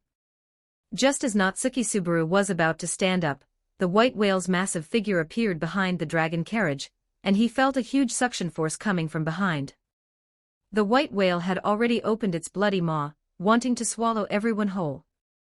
Frost flowers lost in the world, do you miss your hometown? A long, lingering song rang out. Natsuki Subaru even felt everything around him go quiet, followed by a bolt of lightning piercing through the thick fog and shooting toward the area behind them. The white whale's pained roar almost shattered Natsuki Subaru's eardrums, and a trident was firmly embedded in the top of the white whale's head. Immediately after, lightning fell, and the giant mouth the white whale had opened closed under this blow. Clatter, a figure landed steadily on the dragon carriage. Although Fiona was wearing a full set of iron armor at this moment, Natsuki Subaru recognized the person before him at a glance. Do you also like the scenery here at the flugel tree? This is indeed a good place for camping. Fiona still had an unserious air about her, as if she didn't care at all about the giant beast behind her, which had just been heavily wounded and was currently hiding in the thick fog, waiting to deliver a fatal blow to everyone. This situation doesn't look like the time for idle chatter. Anyway, I need Felis's help. Natsuki Subaru, seeing the powerful ally he had found, issued an invitation without any hesitation. Era, there is no need to worry about things later. For now, the most important thing is to deal with the problem in front of us. Originally, Fiona should have been holding back the great rabbit swarm in the distance, but because of Natsuki Subaru's appearance, the path of the great rabbit had shifted. It must be said that in the eyes of the many demon beasts, Natsuki Subaru was a delicious treat, or perhaps, this was the meaning of the great rabbit's appearance. Lord Felis, is there anything I can help with? Rem immediately volunteered and stood up. Since they already had high-level combat power, dealing with the white whale would naturally be no problem. You don't need to worry about this big guy. I could handle it when I was 9 years old. There are things more troublesome than it. Rumble. As Fiona finished speaking, the forest in the distance began to make noise, and birds and beasts began to scatter. By the way, what is Felis doing here? Is it to subjugate the white whale? Natsuki Subaru seemed to recall the flames in the distance earlier. If Fiona was fighting this giant beast, then everything would make sense. They are coming. Turn around. White figures gushed out of the forest like a tide, leaving only desolation in their wake. Because of the distance, Natsuki Subaru couldn't see clearly what this pile of white things was. But behind us is... Just as Otto hesitated, the white whale had already appeared beside them, but compared to the white whale's attack, Fiona, who had still been on the carriage, had already made a move. Battle technique Tiangong. The white whale opened its giant mouth, and the thick fog that would make people disappear instantly spewed out. The fog collided with the sword energy, but Fiona was no longer the girl who needed to retreat when encountering the white whale. Vertical Tiangong. The vortex full of sword energy sucked away all the surrounding mist, and the white whale, unable to dodge in time, was directly hit by the sword energy Fiona swung. The people on the dragon carriage also had a chance to escape. Just as Natsuki Subaru breathed a sigh of relief, another roar of a giant beast rang out. In the mist-free zone created by Fiona, Natsuki Subaru looked up in the direction of the sound. 2 white whales were circling high in the sky, eyeing the people on the ground covetously, and the white whale that had just been beaten back by Fiona's blow also returned to the battlefield. How can there be so many? One white whale had almost wiped out Natsuki Subaru and the others, and now there were 2 more. Natsuki Subaru, unaware of the situation, had a somewhat dazed look in his eyes. Are you giving up already? Fiona took out a longbow and shot back the white whale that was attacking again, and the mist, taking advantage of the gap while Fiona was changing her stance, filled the area again. Were those just now the Great Rabbit? As expected of the future internal affairs manager of Amelia's team, Otto quickly recognized the demon beasts chasing behind them. At this moment, the white whale directly occupied the sky of the battlefield, while the Great Rabbit devoured everything on the ground. It is no exaggeration to say that in the Re-world, without the help of high-end combat power, no matter how many troops there are, it is futile in front of this combination. Yes, the Great Rabbit, one of the 3 great demon beasts. I don't know why it appeared here. If these 2 types of demon beasts join forces, I'm afraid no one can deal with them. Fiona casually twisted the neck of a great rabbit. Although it is called a great rabbit, it is not because this type of demon beast is large in size. On the contrary, the size of a single great rabbit is about the same as a normal rabbit in the original world, but their temperament is extremely cruel, and they will eat every living creature they see. Moreover, they will split. It only takes a moment for them to go from one great rabbit to the current scene. Everywhere Natsuki Subaru looked, there were almost only great rabbits. If they are allowed to run to the village, everything will be eaten up.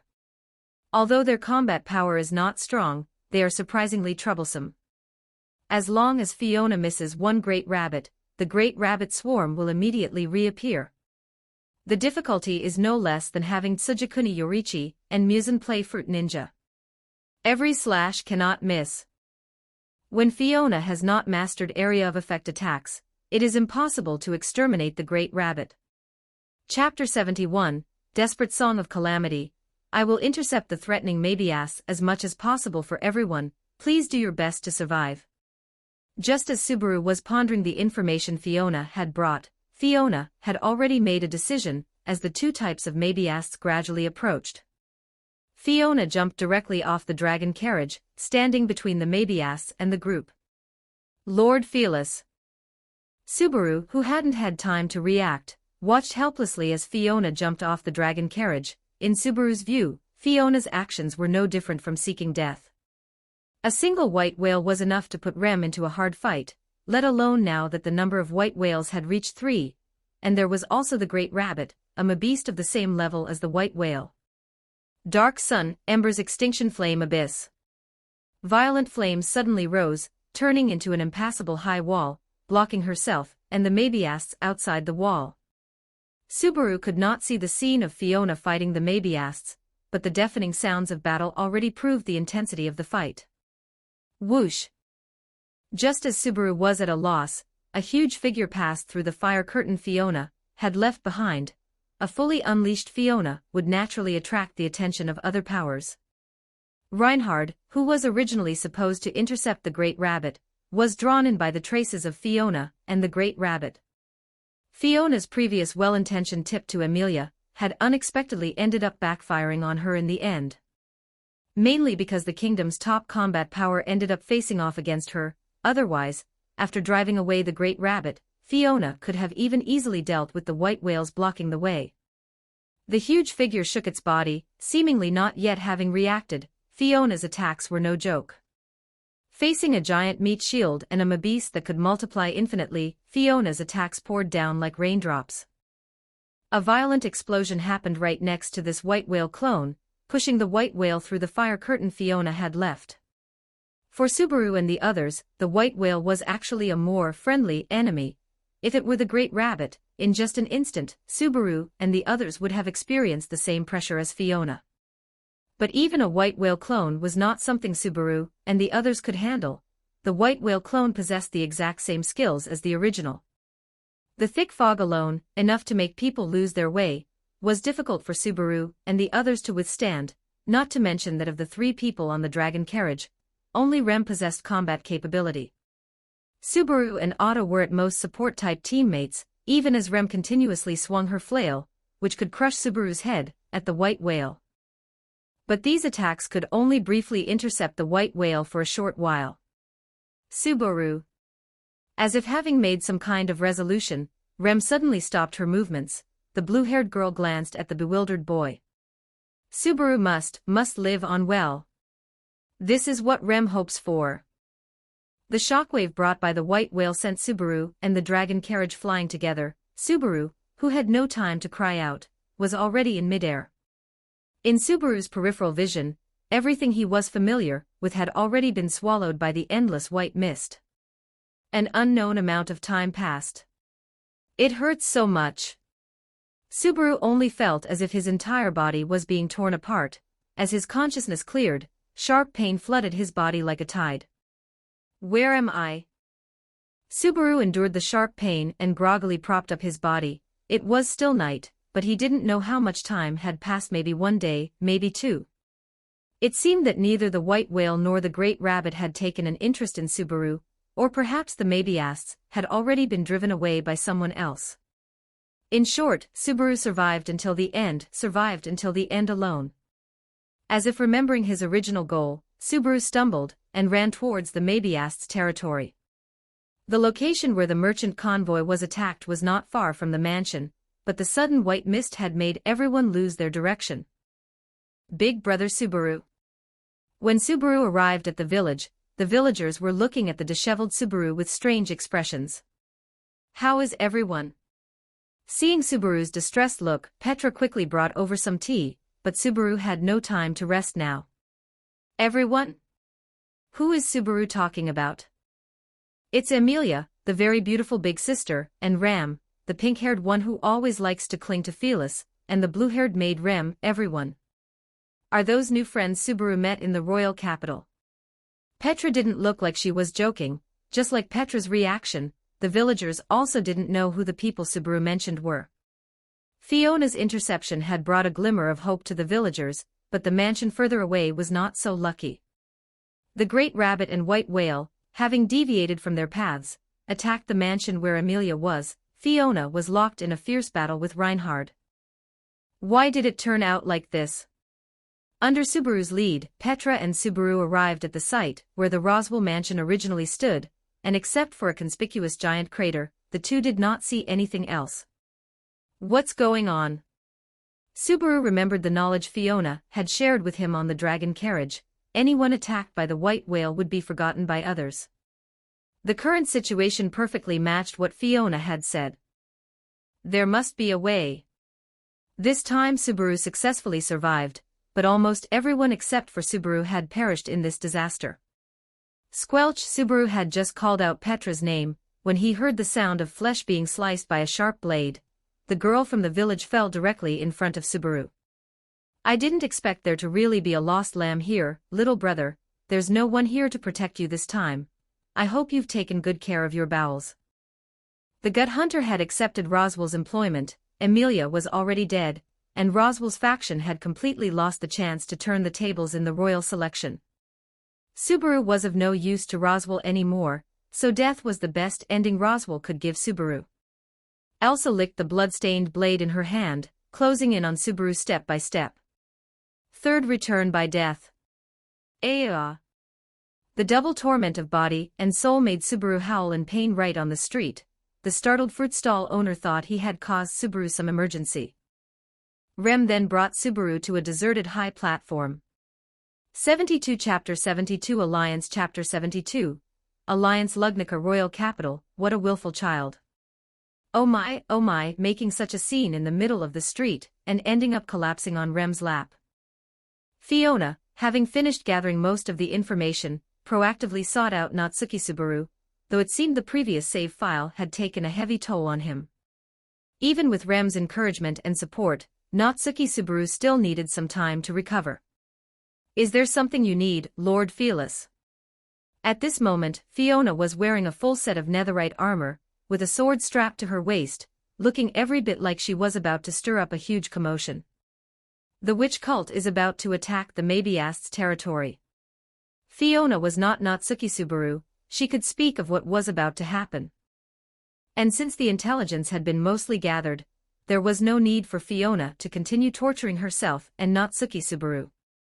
It would be best to end this save file as quickly as possible. If these words had come from anyone else, Rem might have hesitated, but as her savior on multiple occasions, and especially since it concerned the witch cult, Fiona's words held absolute authority in Rem's heart. Relying on just you two won't be enough to handle this crisis. Emilia has already allied with the Astrea faction, but this crisis involves more than just the witch cult. There are two types of demon beasts. Considering an alliance with Crush and Anastasia would be a wise choice. Fiona revealed the answer directly to Remington. As for Natsuki Subaru, he was still fast asleep and unaware of what had just transpired. Which demon beasts are you referring to, Lord Felis? Two of the three great demon beasts, the great rabbit and the white whale. They are things that eat as much as pigs, and will leave everything in a complete mess. As an undead, Fiona was not actually of interest to these demon beasts. Rather, it was Fiona who needed to actively go and cause trouble for them. I understand. I will help Natsuki Subaru handle the situation. Under Fiona's instruction, Rem promised not to tell Natsuki Subaru the details of their conversation. In reality, by the time Natsuki Subaru woke up, it was already dusk. Having endured both mental and physical torment, Natsuki Subaru had only just begun to recover, while Rem remained quietly by his side. Did someone come by? Natsuki Subaru felt like he had heard a familiar voice in his daze, but he didn't know what had actually happened. Yes, Lord Felis was just here. Oh, Felis, huh? Give her my regards. Natsuki Subaru. Which way did she go? I have something very important to tell her, something life or death. Realizing what was happening, Natsuki Subaru grabbed Rem by the shoulders, and Rem explained with a slightly flushed face. Lord Felis said that she already knows what you want to say, but she is very busy right now. However, she will go and intercept the rabbits. The Great Rabbit. Just as Natsuki Subaru knew from the previous save file, Fiona had disappeared to intercept the demon beasts. But if the two demon beasts were to converge, even Fiona would perish in the encounter.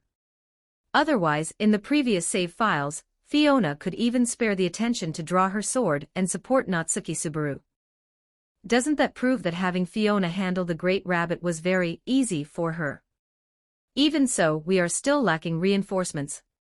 Damn it, I've wasted so much time.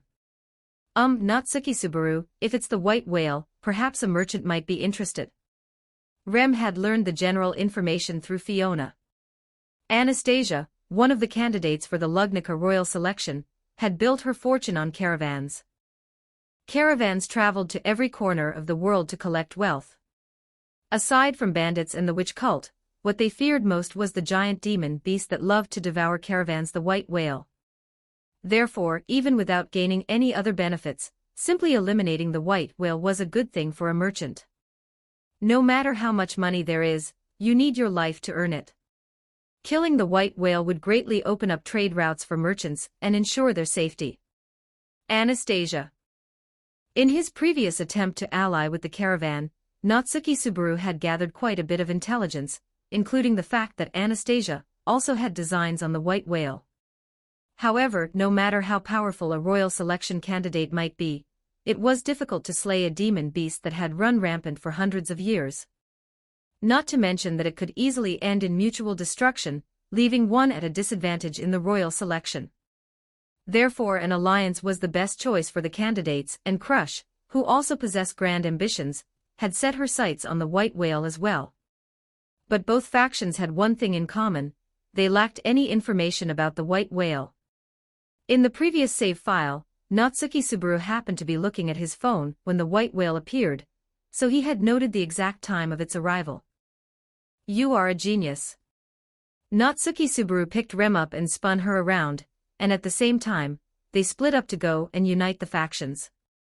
Time was of the essence. If they didn't hurry, Fiona would get beaten up by Reinhard, and Emilia would be in mortal danger. Karsten Mansion. That's not all. We still have a major combat force on another battlefield. In order to persuade Crush, Natsuki Subaru did everything he could, even having Rem offer up a portion of the mineral resources from the Mabiast's territory as a bargaining chip. As for their own combat strength, Natsuki Subaru had to use Fiona to fill the numbers for now. Roswell was nowhere to be found, and Puck only ever attacked his own teammates. Fiona, who had initially seemed the most unreliable, had now become the anchor in Natsuki Subaru's heart. An important combat force, meow. Felix asked with some curiosity. Of course. It's Felis. Seeing that he had successfully allied with several royal selection factions, Natsuki Subaru let out a sigh of relief, forgetting Wilhelm's earlier instructions. The atmosphere in the meeting hall seemed to chill.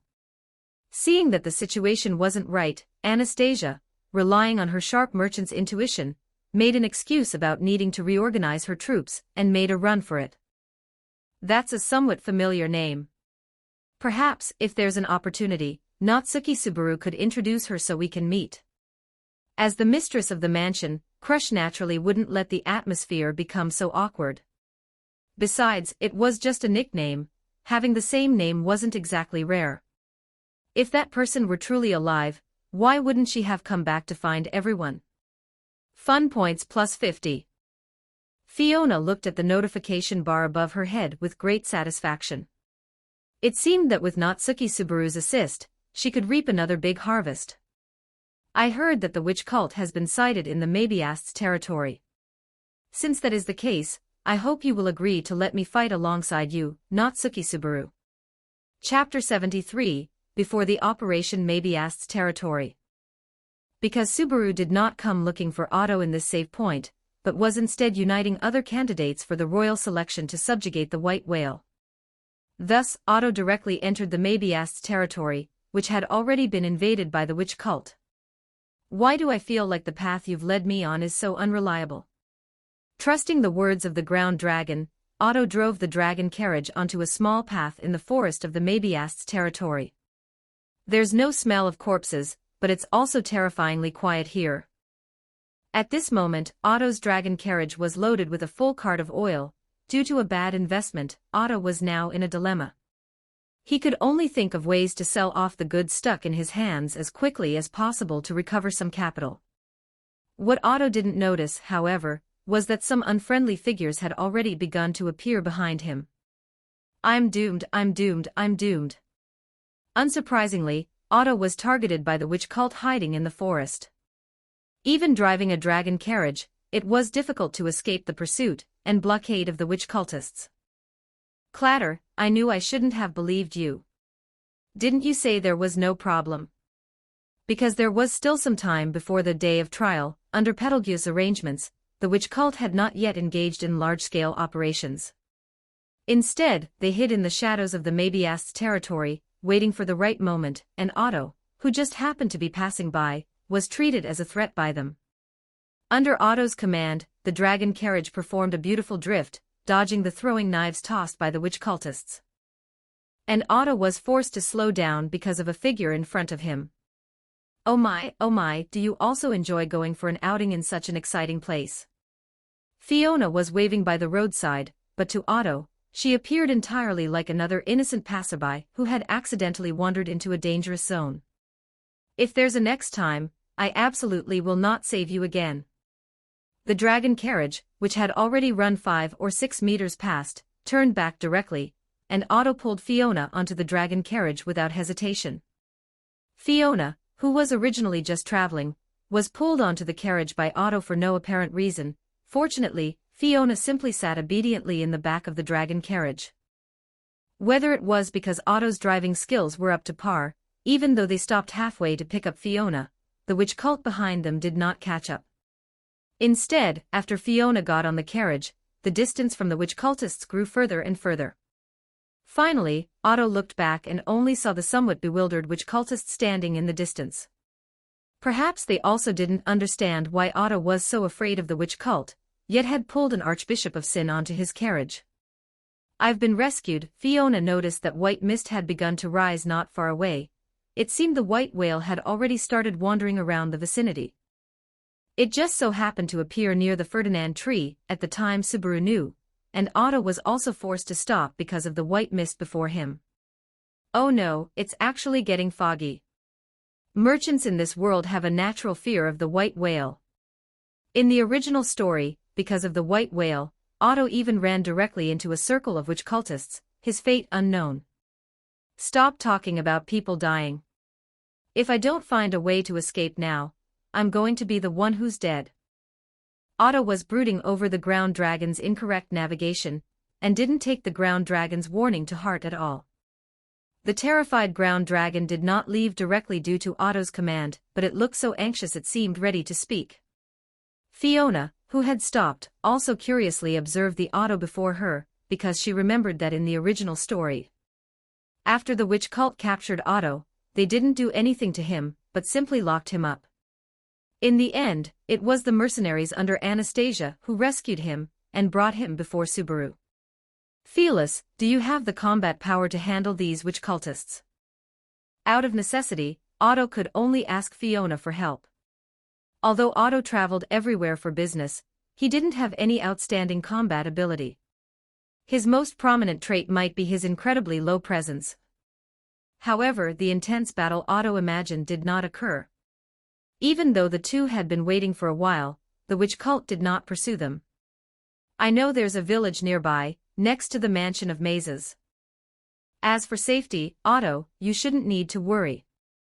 Considering Otto's subsequent role, Fiona decided to leave him for Subaru. She had no use for this kind of non-demi-human support-type teammate. Is that so? Thank you for the trouble. Karsten Mansion. Felix has an older sister who died in battle.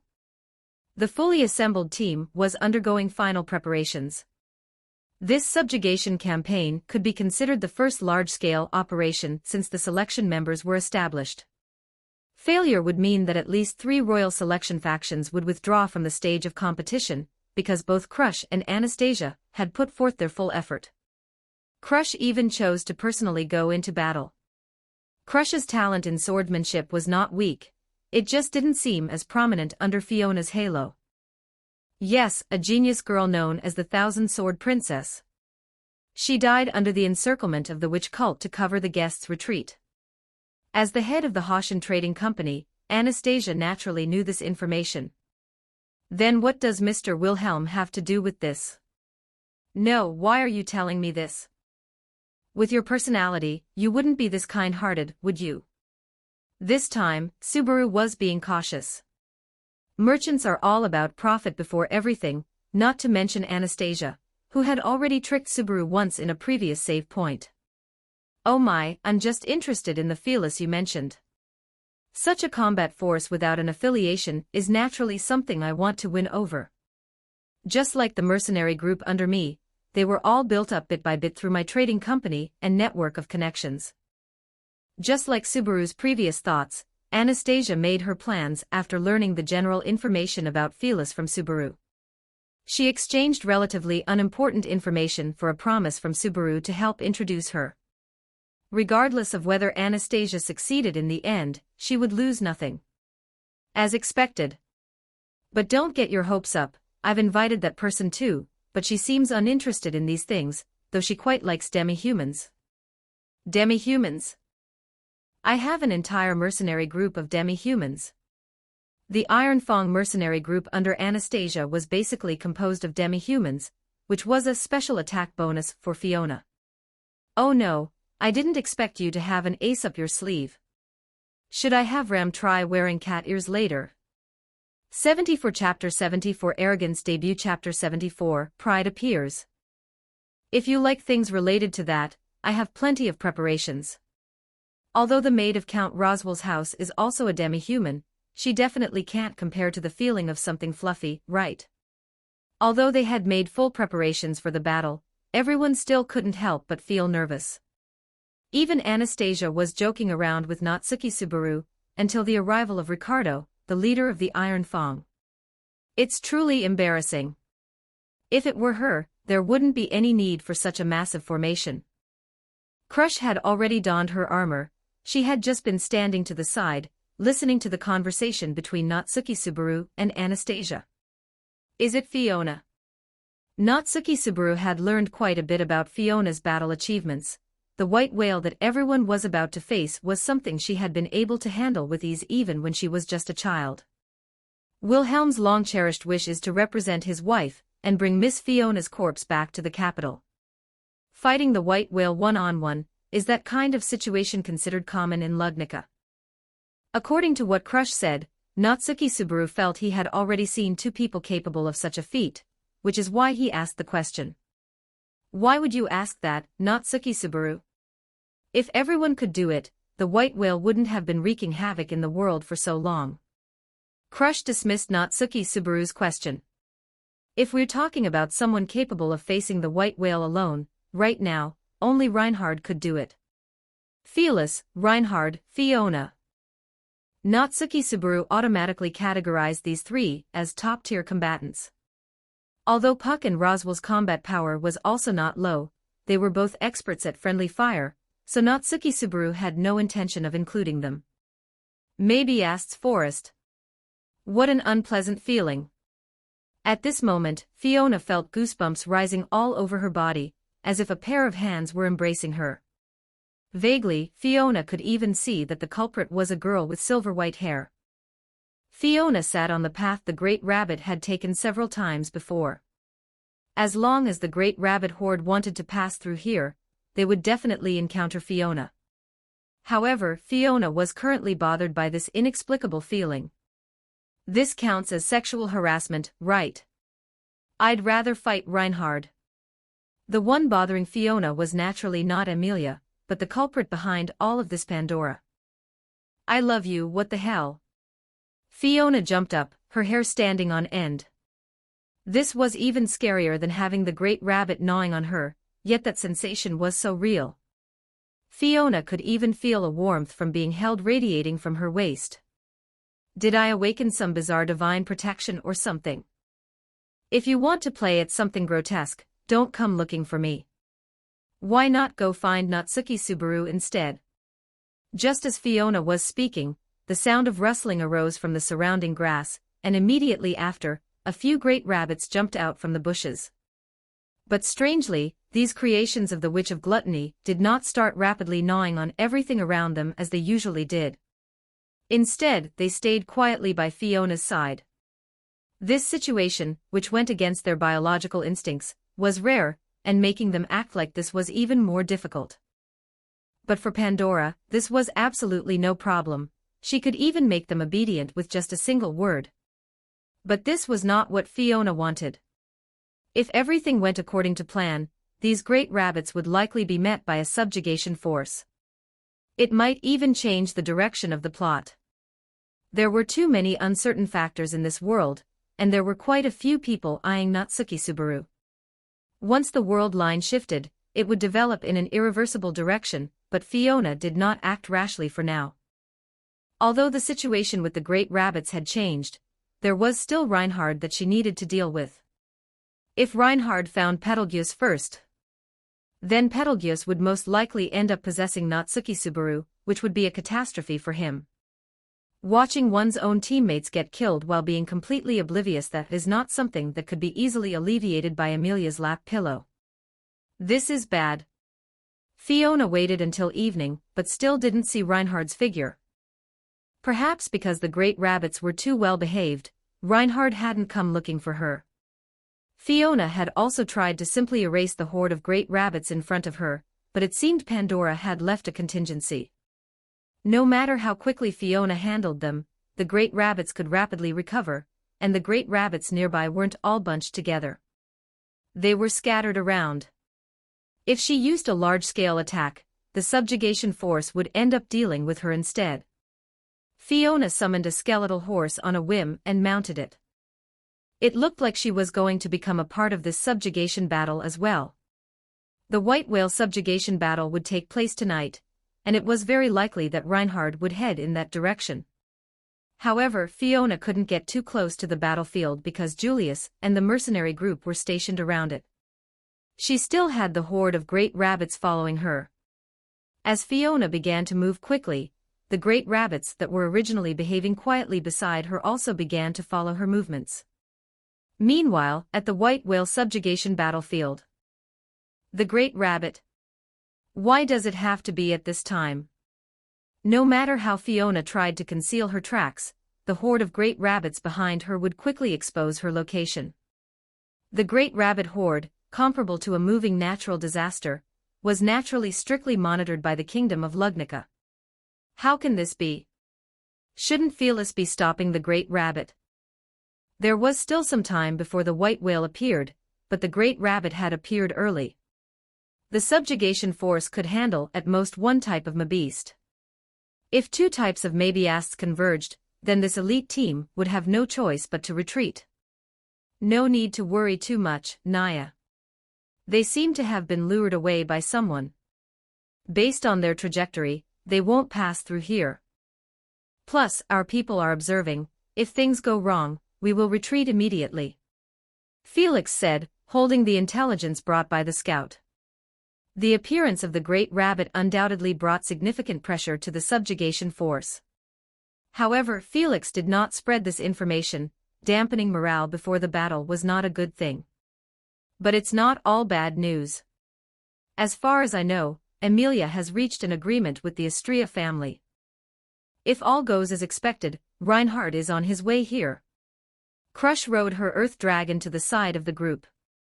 For everyone, the Sword Saint was a source of reassurance. Beep beep beep as the ringtone of Natsuki Subaru's phone sounded, the conversation was interrupted, and the ringtone also signaled that the white whale was about to appear. Chapter 75, Not So Harmonious Collaboration Within the Witch Cult. Ohu! It appeared. As the white whale's iconic wailing sounded, its massive figure appeared high in the sky. Is this the white whale?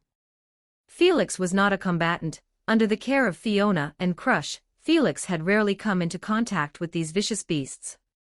Especially this massive beast that had plagued the caravans of this world for hundreds of years, which was also the origin of Fiona's fame.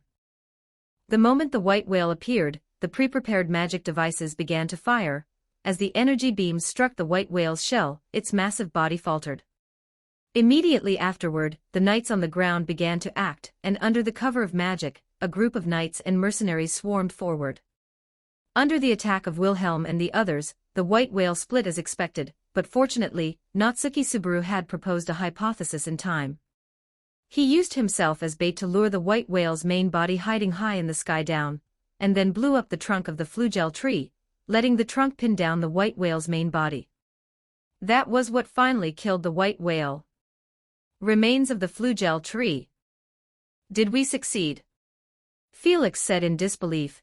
Even though he could not participate in this battle, he had been treating the wounded in the battle nearby. If nothing goes wrong, yes. I didn't expect it to go so smoothly. Ricardo was seriously injured in the battle, but fortunately, there was Felix, an excellent doctor, and the team had sufficient combat power. Even if one or two main combatants were out of commission, it wouldn't cause too much of a problem. It was still too reckless. Instead, I was saved by the young man. I'll have to repay the favor in the battles ahead. Now Natsuki Subaru was a great contributor to the crusade against the white whale. From collecting information on the white whale's appearance to discovering its weakness, and finally killing the white whale, Natsuki Subaru was involved in all of it. And everyone's view of him naturally changed.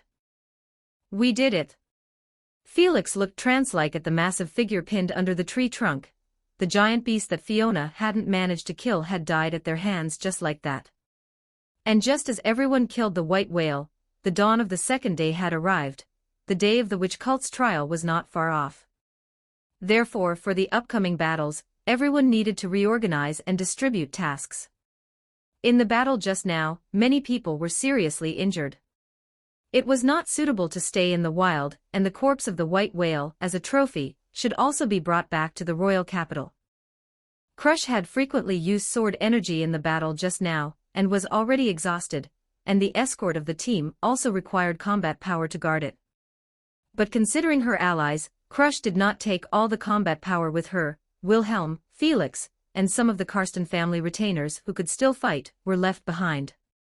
As for Anastasia's faction, because of a deal with the Mabiasts territory, they agreed to help Natsuki Subaru clear out the witch cultist in the Mabiasts territory, with the mines in the Mabiasts territory as the condition. As a qualified healer, I do not allow the wounded to push themselves. Meow Rem, you should go back with Crush. After sending Rem and the others away, only the mercenary group and Natsuki Subaru's group remained by the ruins. There is one thing worth noting, meow.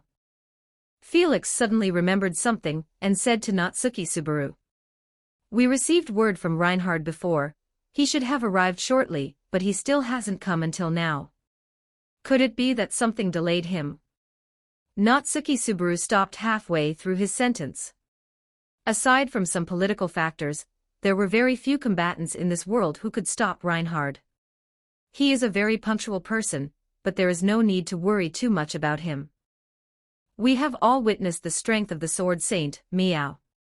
Felix patted Natsuki Subaru on the shoulder, but Natsuki Subaru still felt uneasy in his heart. Now the white whale had been killed. Logically, Felix should have come looking for them by now. Even if Felix did not want to participate in the factional struggles of the royal capital, based on his performance in previous saves, saying hello would certainly not be a problem. The team returning to the royal capital. Is Rem still worried about Natsuki Subaru? Crush and Rem were sitting in a dragon carriage, but Rem still looked preoccupied. Felix is an excellent healer, Wilhelm's strength is no less than it was in his prime, and Anastasia's side also has excellent combat power. No matter how you look at it, Natsuki Subaru and the others will not be the losing side. Crush comforted the worried Rem very considerately. Perhaps it was because Natsuki Subaru had appeared too fragile before. However, the disadvantage had now been gradually turned around by Natsuki Subaru. If there were no accidents next, the crisis in the Mabiasts territory would be resolved smoothly. Rumble. After the sudden explosion, there was a violent tremor. The dragon carriage team, mainly the Crush faction, was forced to stop. Anastasia's wounded did not return to the royal capital with Crush, but headed to the Chamber of Commerce's sanatorium. What's wrong? Azure flames formed an impassable high wall, and the once vibrant grassland began to wither under the scorching of the crimson flames. The lead dragon carriage was crushed directly by something unknown, and Rem also smelled a familiar scent. Witch cult. Even if the scent was not as strong as the one on Natsuki Subaru, it was different from the average witch cultist. Enemy attack. Crush immediately called out to the surrounding knights. Everyone who realized what was happening left the dragon carriage immediately. In a situation where the surrounding conditions were unclear, staying inside a closed dragon carriage was no different from waiting for death. A man dressed in white stood in front of the convoy. It seemed he was the culprit behind the attack just now. The dragon carriage that had not yet stopped wanted to use its terrifying momentum to crush him directly, but under the Archbishop of Sin's authority. It could only end up falling apart, and even the sturdy earth dragon could not escape the disaster. How rude. I did nothing, yet you want to crush me to death.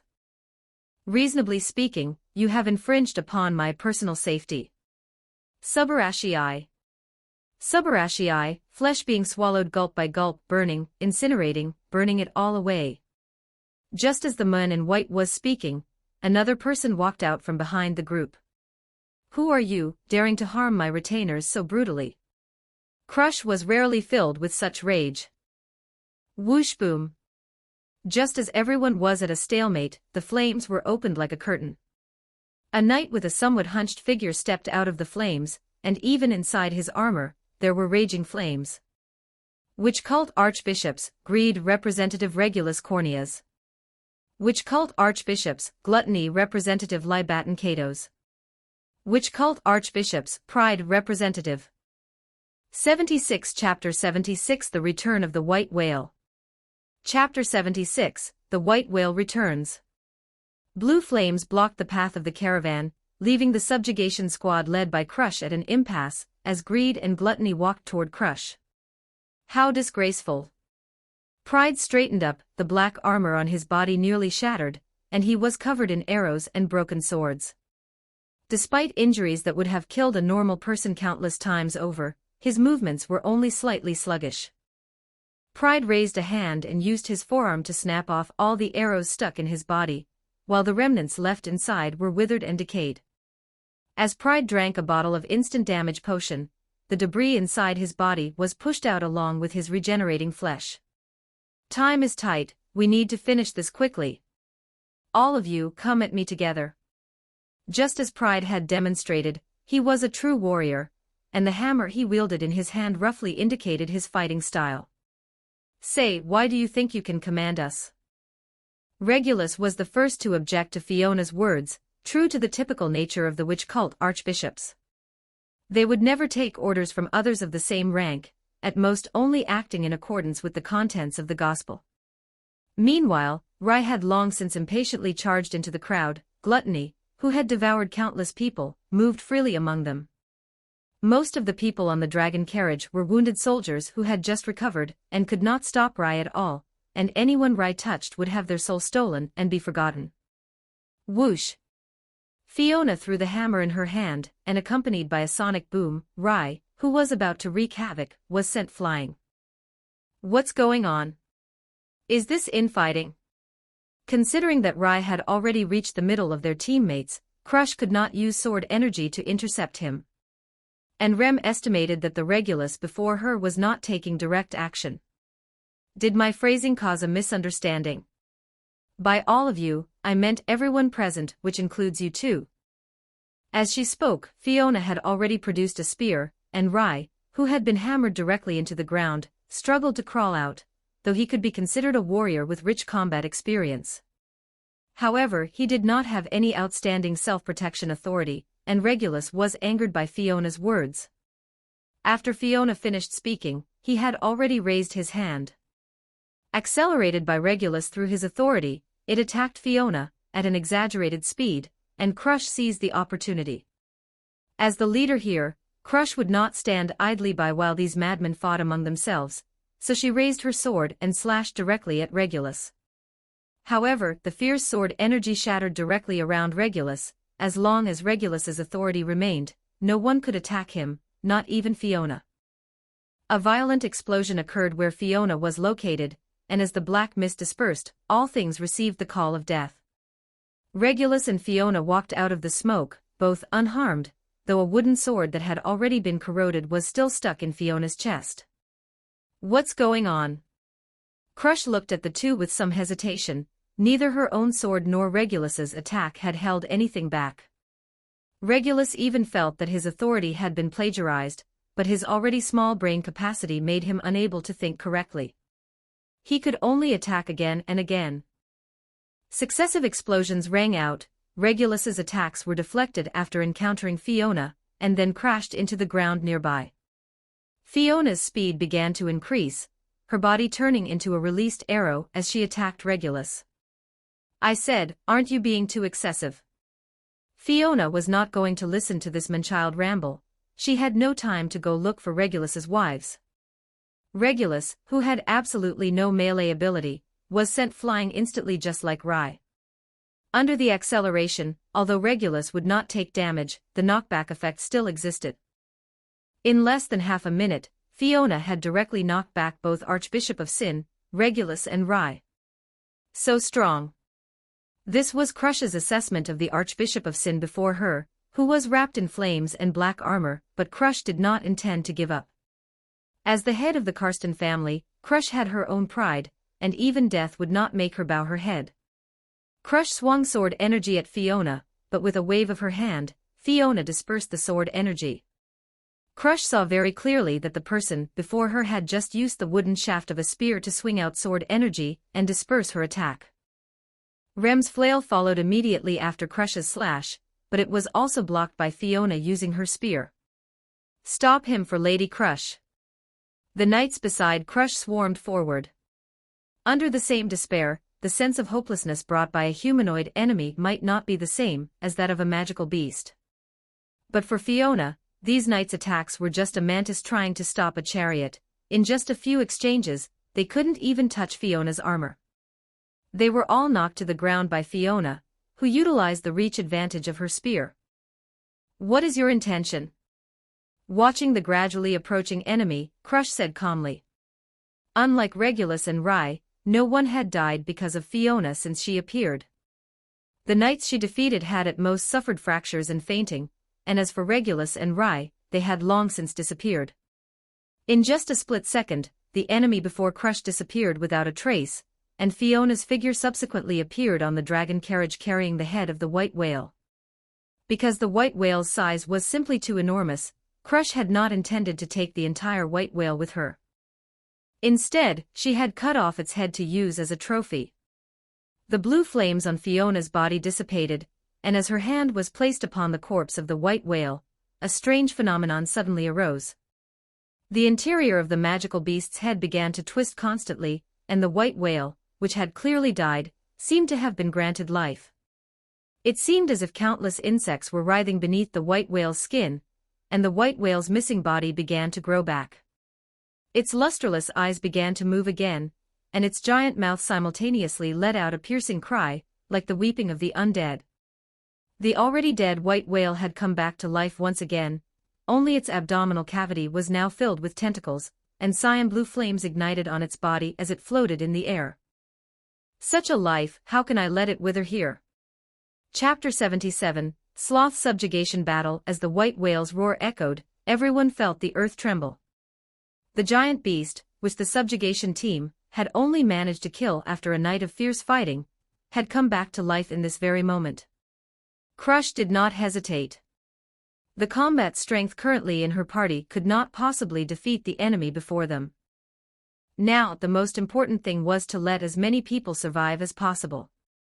Just as Crush was about to charge directly at Fiona, the wall of raging flames blocking everyone suddenly flickered and was severed. A fully armed Reinhard then appeared before them. It seems I haven't arrived too late. Reinhard slowly drew his dragon sword, while Fiona was already prepared, bolstered by the white whale. Reinhard could not yet completely crush her, not to mention that the current situation was advantageous for Fiona. Reinhard, this person is an Archbishop of Sin of the Witch Cult, Pride.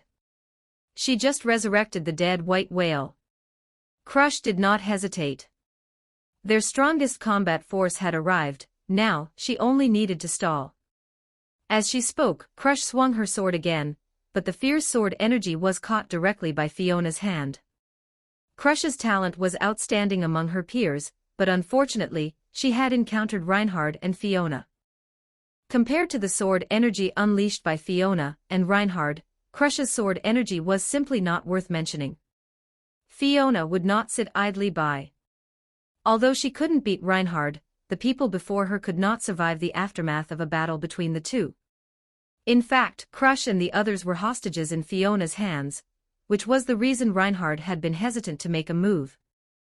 Fiona only needed to have the white whale exhale its black mist and crush, and the others would basically be doomed. And now, Fiona's main objective had been mostly achieved. She had conveniently picked up a super healer and also intercepted Reinhard. Next, she only needed to lure Reinhard away, and Fiona's mission would be practically complete. Just as the two sides were at a stalemate, the white whale arrived behind Fiona, and black ash began to diffuse from its decaying body. A scorching heat, and the wither mists that could decay everything were condensing in the white whale's mouth. In an instant, Reinhard moved. His red figure transformed into a streak of light, and the dragon sword in his hand hummed, having found a suitable opponent. Just as Reinhard positioned himself in front of the others, the white whale exhaled the mist it had been condensing for so long. Like a bursting flood, the unstoppable black mist covered the sky. Reinhard split the white whale's mist directly, preventing it from reaching Crush and the others. Under Reinhard's cover, everyone had time to evacuate. Bye-bye. Reinhard could only watch helplessly as Fiona's figure gradually disappeared into the thick fog. Because he was worried about everyone's safety, he did not pursue. Maybe Ast's territory. Hit the jackpot, he. Fiona turned and ran without hesitation. Because Reinhard was worried about the safety of Crush and the others, he simply escorted the surviving wounded back to the royal capital. If the witch cult returned, this team that had just finished subjugating the white whale would likely be wiped out. Therefore, Fiona now had plenty of time to participate in the plot, and she didn't need to worry about Reinhard coming to stir up trouble. At most, intelligence about the wounded team being attacked would be sent back to the subjugation team, where Natsuki Subaru was. But Fiona was not in a hurry to meet Natsuki Subaru now. She still needed to go pick up Otto, whom she had left behind in the village. Big Sister Fearless. The children in the village saw the familiar figure and rushed up to meet her. Seeing that everyone recognized her, Fiona took the opportunity to put on her helmet. Have you all kept the treasure I entrusted here safe for me? The witch cultists hiding in the shadows had not yet acted. At least the village was still safe for now, and Fiona had asked the village children to help her watch Otto. Yes, we have. Did Lord Fearless go to fight the bad guys? Is Natsuki Subaru okay now? The children held Fiona's hand and led her to a small house. As Otto had absolutely no combat strength, it was reasonable that he was being watched by a few children. Not to mention that before this, Otto had already encountered the witch cult in the forest. Before everything was resolved, Otto could not leave this place. Although it might not sound very nice, seeing a reliable combatant is truly reassuring. Otto, who had been terrified in the village, was almost on the verge of writing his will. By the way, did you clear out all the witch cultists in the forest? After coaxing the children to go outside, the two began to talk. Completely. So that means we are still inside the witch cult's encirclement. What exactly is Count Roswell doing? The territory has clearly been invaded. Upon hearing the negative answer, Otto began to give up on himself. Giving up so soon. You don't need to worry too much about these things, someone will clear these cultists out very soon. That's great, finally there are reinforcements. Otto instantly perked up. However, the witch cult's forces here are not weak, and there is also an Archbishop of Sin stationed here. If they don't handle it well, they might get wiped out. Please don't say such hair-raising things so lightly. And you should say everything in one breath, right? The frantic Otto began to shake Fiona's shoulders. Intelligence. Otto suddenly thought of something. As a merchant, Otto's grasp of the current situation was quite good. The fate of the subjugation team was closely tied to his own. Then someone must go and inform them. Otto looked at Fiona, who was ready to go, and even directly summoned his only property, a ground dragon with trembling legs. To quickly pass on the information he had obtained to the subjugation team, riding a ground dragon was undoubtedly the best choice. So why is it me? Shouldn't it be you, Fearless? Otto, who had been inexplicably thrown onto the dragon carriage, asked with a speechless expression, then picked up the map Fiona handed him. Era, you wouldn't want to see the village poisoned by bad guys, right? Anyway, I've already given you the intelligence map of the forest, so I'll leave it to you, White Whale. Great Rabbit. Witch cult. A black dragon that's sleeping and can't be disturbed. Has Lugnica reached the apocalypse? 78 Chapter 78 Felix will not lose a second time.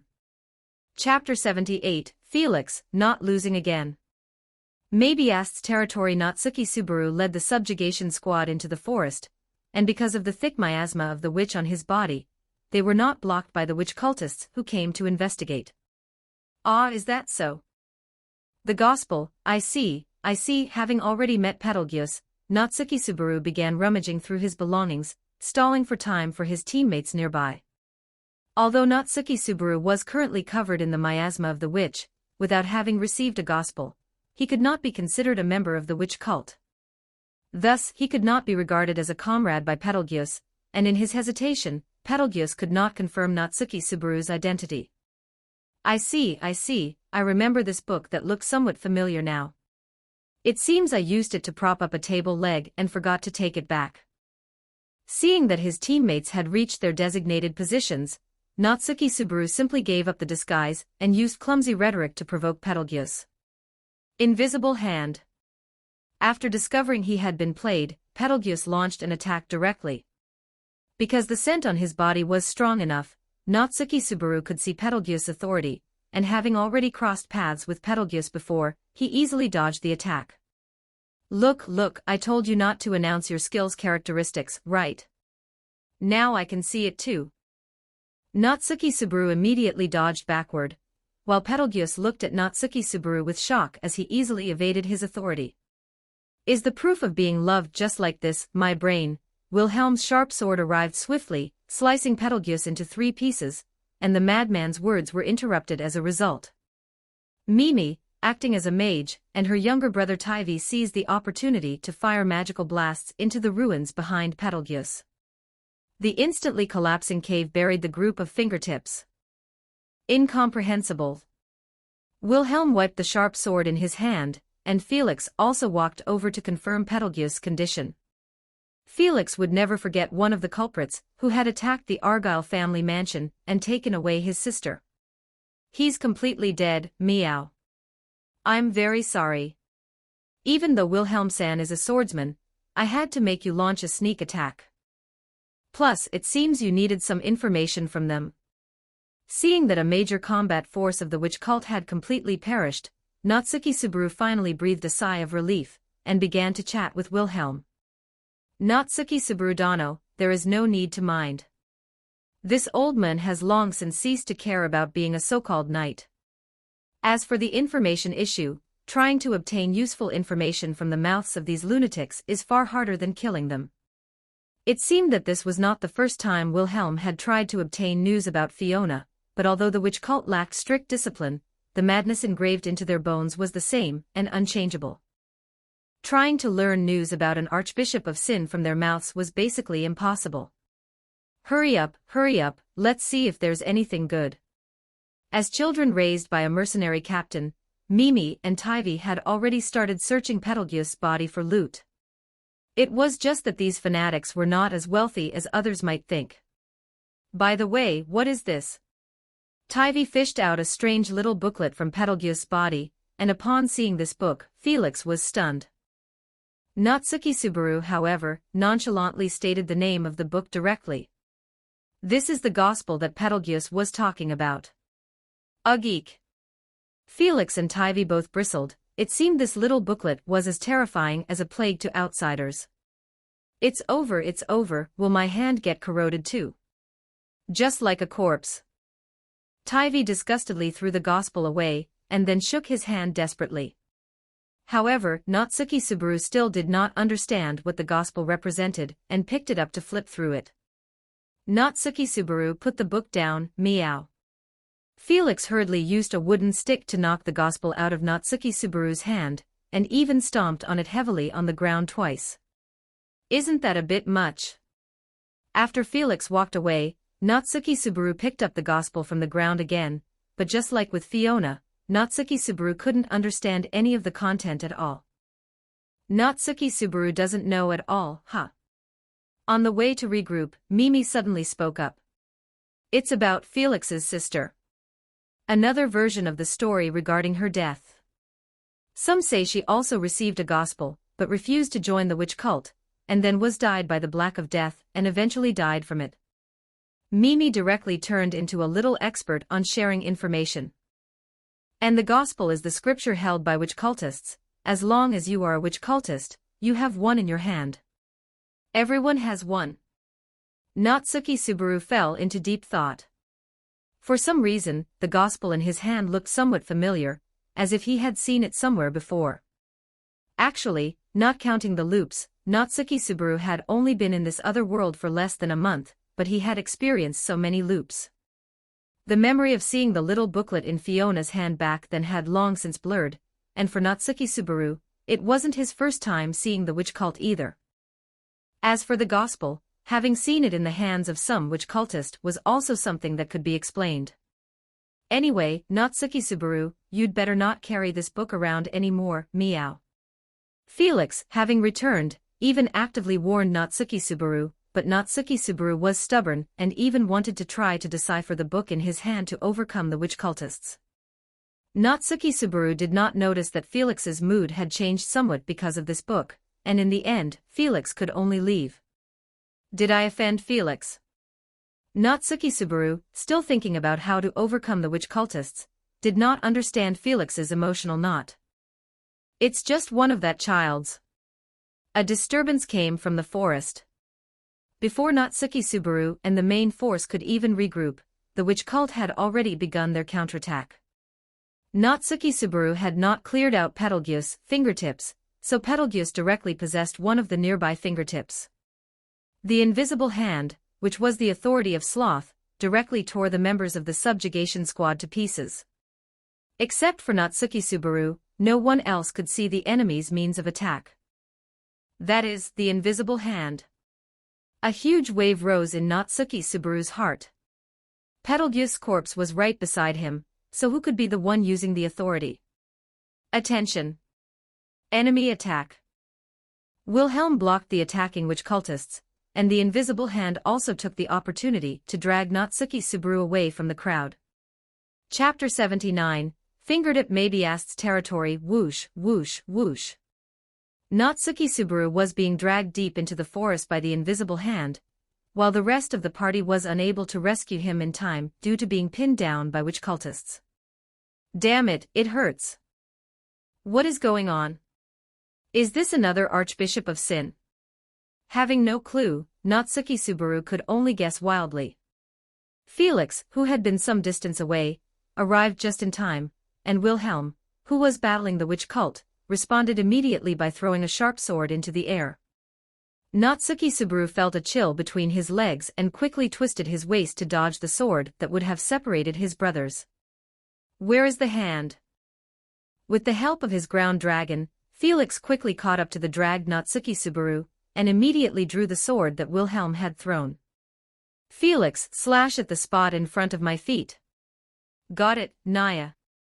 Felix lunged directly toward Natsuki Subaru's position, grabbing a nearby tree trunk while simultaneously catching Natsuki Subaru's hand. Once Natsuki Subaru was able to hold on for a moment, Felix hurriedly slashed his sword toward Natsuki Subaru's feet. In Natsuki Subaru's eyes, the invisible hand gripping his ankle dissipated due to Felix's attack. Have you seen his authority before? Natsuki Subaru, finally able to catch his breath, stumbled to his feet. Felix had just identified the shape of Betelgeuse's authority. This made Natsuki Subaru a bit curious. Yes, I've seen these guys before. I didn't expect him alone to be this troublesome. Because Felix was not good at fighting, he was already panting. My brain.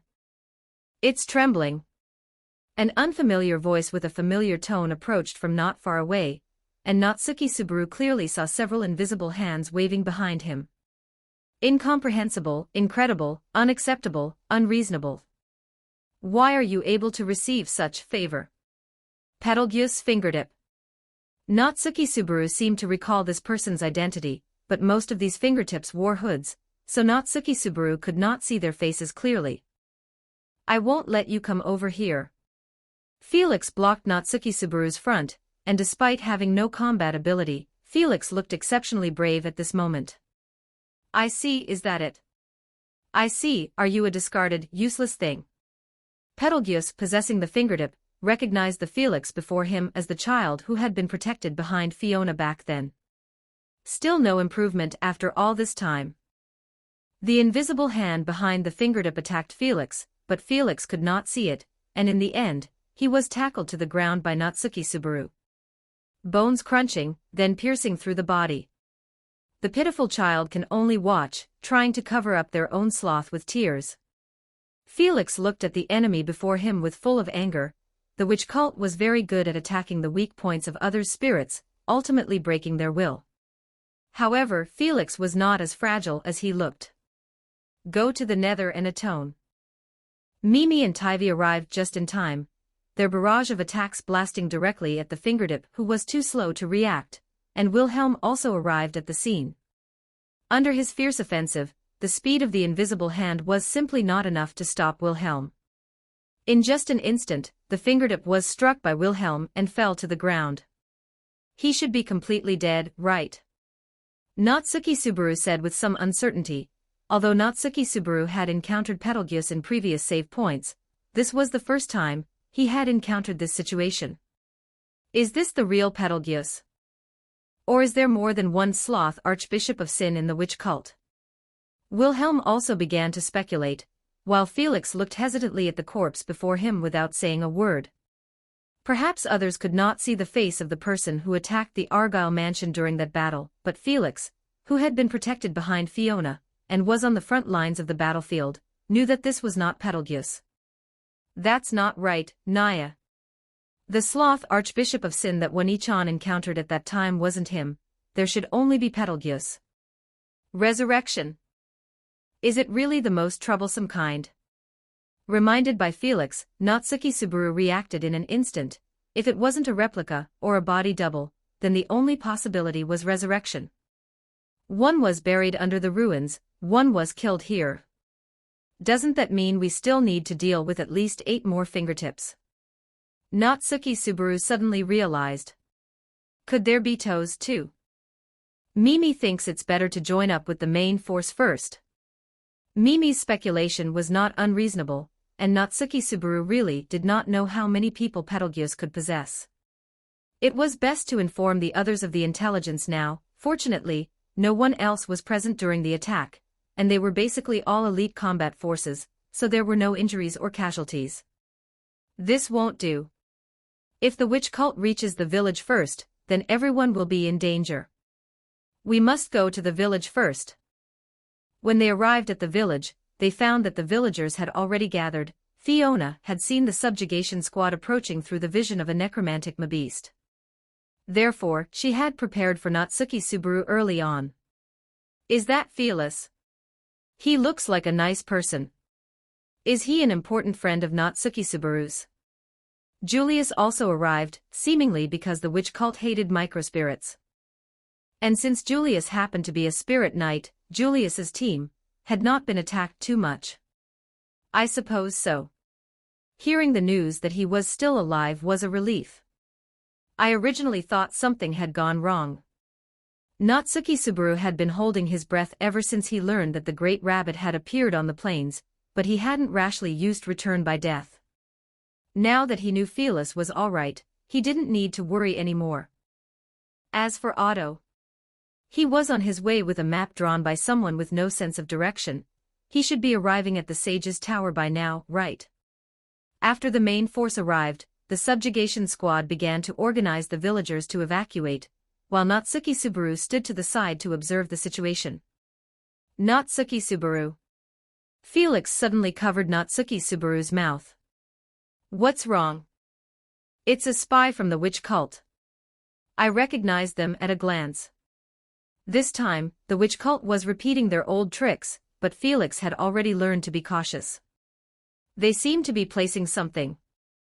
But the madness of the witch cult exceeded everyone's expectations. It seemed that Betelgeuse did not intend to give anyone a chance to catch their breath. The attack of the invisible hand appeared once again. 80 Chapter 80 Did you see Pride there? Chapter 80 Have you seen Pride anywhere? Ha ha ha. Just as Natsuki Subaru was talking with Felix, a crazed man lunged at them. The level of madness possessed by a witch cultist was beyond the comprehension of ordinary people. Not to mention those led by Betelgeuse. A blinding light emanated from the cultist's waist, and the intense heat had already set his clothes on fire. Simultaneously, a violent explosion swept through most of the village, but fortunately, the subjugation squad had already begun moving the villagers to a safe location. After discovering the traitor, Felix had promptly isolated them, preventing the suicide attack from succeeding. Cough, cough. The acrid smoke made it impossible for Natsuki Subaru to open his eyes, and at the last moment, Felix pushed him aside. As an outstanding healer of the kingdom, Felix possessed a highly unique ability, stemming from the fact that Fiona had died right before his eyes. The resurrection from the dead, that could be accomplished in the original story, had been further refined at this moment. Are you okay? Natsuki Subaru reacted immediately, but by then, Felix had already recovered completely, though the damage to his clothes could not be repaired. I'm fine. It looks like we need to regroup with everyone else. Natsuki Subaru and his group were not the only ones attacked. The assault had come too suddenly, and there were likely many places that would require Felix's help. Why? Why do you still refuse to submit to our diligence?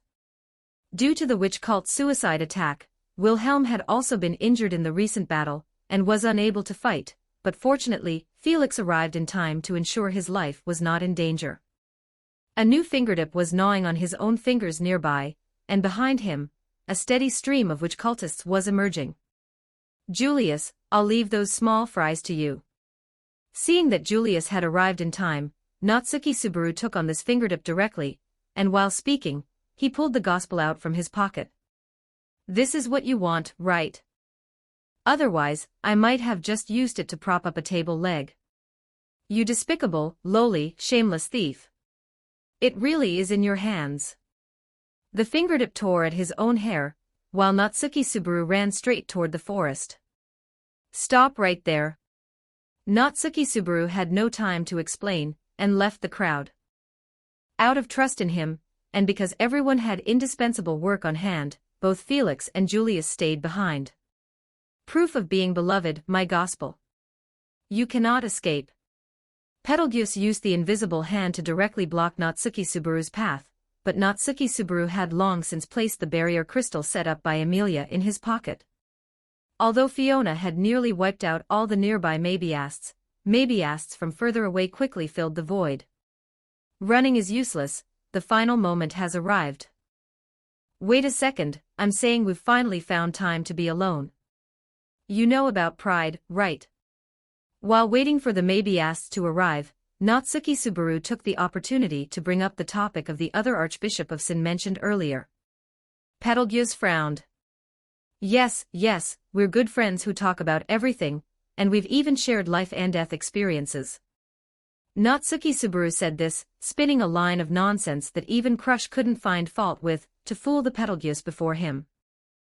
Note, Crush has the divine protection of wind reading, which can distinguish whether others are lying. What are you trying to say?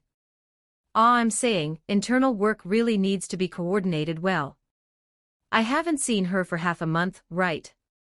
So you guys haven't been coordinating your work. This puts me in a difficult position. Natsuki Subaru wanted to continue fishing for information from Betelgeuse, and the sudden shift left Betelgeuse somewhat confused. In Natsuki Subaru's memories, he didn't know any Pride of the Witch cult at all, so he simply placed the time of their meeting at the moment he arrived in this world. Invisible hand. What does that mean? Does he think the last time I saw Pride wasn't a long time ago? Did he mistake me for someone else? Or is it that? A bad thought suddenly surged into Natsuki Subaru's mind. What if everything Betelgeuse said was true? In previous loops, Betelgeuse had assumed Natsuki Subaru was a subordinate of Pride or something similar, and Natsuki Subaru had suspected that this attack involved more than one Archbishop of Sin. Is there an Archbishop of Sin hiding among us? Are you saying Pride is here? But Betelgeuse would no longer answer Natsuki Subaru's questions, as an overwhelming number of invisible hands attacked him. However, as the roar of beasts echoed, the fingertip, unable to react in time, was directly tackled by the Mabiasts that had arrived. This forest was a gathering place for Mabiasts, and the commotion in the village had long since attracted their attention. The fingertip, lacking a crystal with Mabeast-repelling effects on him, naturally became the first target of the Mabiasts' attack. With screams and tearing sounds, Betelgeuse's ninth fingertip died right before Natsuki Subaru's eyes. This is bad. What should I do? Can everyone withstand the attack of a second Archbishop of Sin? On the way back, Natsuki Subaru began to consider countermeasures while preparing for the worst, because he had never fought against pride. Natsuki Subaru didn't know a single thing about it. Natsuki Subaru. Felix saw Natsuki Subaru's figure and rushed over. It seemed that Wilhelm's condition had improved. Otherwise, Felix wouldn't have appeared here. Natsuki Subaru's words stopped right at his lips. I don't know who that mole is. The witch cult's methods were endless, and Natsuki Subaru had already witnessed Betelgeuse's ability to take over other people's bodies. No one could guarantee whether Pride also possessed this ability. Pride could even be anyone right in front of Natsuki Subaru. The fact that Pride hadn't appeared yet meant it hadn't reached the point where it needed to act, and the current situation was very grim for Natsuki Subaru and the others. If Sloth and Pride were to attack simultaneously, it was very likely that the entire subjugation squad would be wiped out. What's wrong? Natsuki Subaru? Are you not feeling well? Having successfully killed the white whale, Natsuki Subaru had already gained Felix's complete approval. I'm fine. By the way, there's still one last fingertip left, right? Once we kill him, it'll be over. My brain. It's trembling. As that familiar voice rang out, witch cultists once again emerged from the edge of the village. Chapter 81, No one understands pride better than me. Mabiast's territory. Natsuki Subaru and the others eventually killed the last fingertip of Betelgeuse, but the pride hiding in the shadows did not appear. What is going on? Not making a move yet. If that is the case, isn't there no point in hiding here? The subjugation squad had already started cleaning up the battlefield, and the surrounding witch cultists had all been cleared away. And Natsuki Subaru was still playing a game of wits against that enemy in his heart. It was just that the lingering sloth had arrived before Pride. Perhaps it was because of the strong witches sent on Natsuki Subaru, which made Natsuki Subaru himself a target that Betelgeuse could possess. In the end, Natsuki Subaru had no choice but to have Felix and Julius finish him off, entering the next loop. Just finished subjugating the white whale. Wait. Seeing Otto suddenly about to leave, Fiona called out to him. While Otto looked puzzled, Fiona carefully took back the map in Otto's hand, then pulled out a piece of charcoal and scribbled on it. Hey, what are you doing? I just remembered, there seems to be a problem with this map. Fiona had waited for Otto in the forest for a day without seeing his figure, knowing that Otto had gotten lost following her map. Is your map really reliable? Why have you changed all these detours into straight lines? Otto asked hesitantly. Originally I wanted to delay some time, but now it seems a bit redundant. Don't worry about it, this is just a small modification. Isn't it a bit excessive to say that right in front of me? Oh, forget it, I'll just go find them myself. Otto took the new map handed by Fiona. He also had important information that needed to be conveyed to the subjugation squad. Since Fiona's map was not necessarily useful, he would have to rely on himself. You really worked hard, just don't run around. After Otto complained, he drove the ground dragon away. In the direction Otto was heading, Natsuki Subaru was also preparing for a fierce battle with the witch cult. However, before that, Natsuki Subaru chose to first head to the mansion and the village to transfer the villagers, because the traitor of the witch cult would infiltrate the subsequent dragon carriage convoy. Going to find them one by one was too time-consuming. Transferring the hostages first, and then starting the encirclement, could also greatly reduce the pressure on the subjugation squads. But if this were the case, Otto, who was taking a detour, would actually miss the subjugation squad he was looking for. Very good, it looks like everything is ready. After letting Emilia and the villagers transfer, Natsuki Subaru also began to think about countermeasures for Betelgeuse. Because Natsuki Subaru could not talk too much about his return by death to others, the problem of Betelgeuse's possession still needed to be handled by Natsuki Subaru himself. Perhaps the source of the witch's miasma, the witch herself can handle the problem of me being possessed. Natsuki Subaru recalled the figure he could see every time he shouted out his ability, so he set this plan as the final response plan. But before that, maybe asks Forest, what are you meeting me in such a hurry for? Fiona, who had already taken off her armor and even had bandages wrapped around her body, sat lazily on a branch nearby. Except for Natsuki Subaru's ground dragon, which looked serious because of Fiona's scent, the atmosphere was fine. It was worth me spending so many wooden boards to find you, this really tested my drawing skills. Natsuki Subaru had directly made many wooden boards with stick figures of himself drawn on them to find Fiona. But is your situation really okay? We have excellent healers in our team. If you need it, I can let him treat you. Natsuki Subaru thought the wounds on Fiona were left because she fought the Great Rabbit, while he took the subjugation squad to deal with the White Whale. Leaving only Fiona to stop the Great Rabbit, it now seemed that he had pushed the girl in front of him too hard. Fiona answered very simply, let's just say it's my guilt. Forget it, suit yourself, I have something very important to tell you. Natsuki Subaru looked around before saying cautiously, what is it? I will definitely not tell anyone else. I suspect there is a traitor hiding in Emilia's camp. A traitor? Who is it? Because there were too many candidates, Fiona really didn't know who Natsuki Subaru was talking about.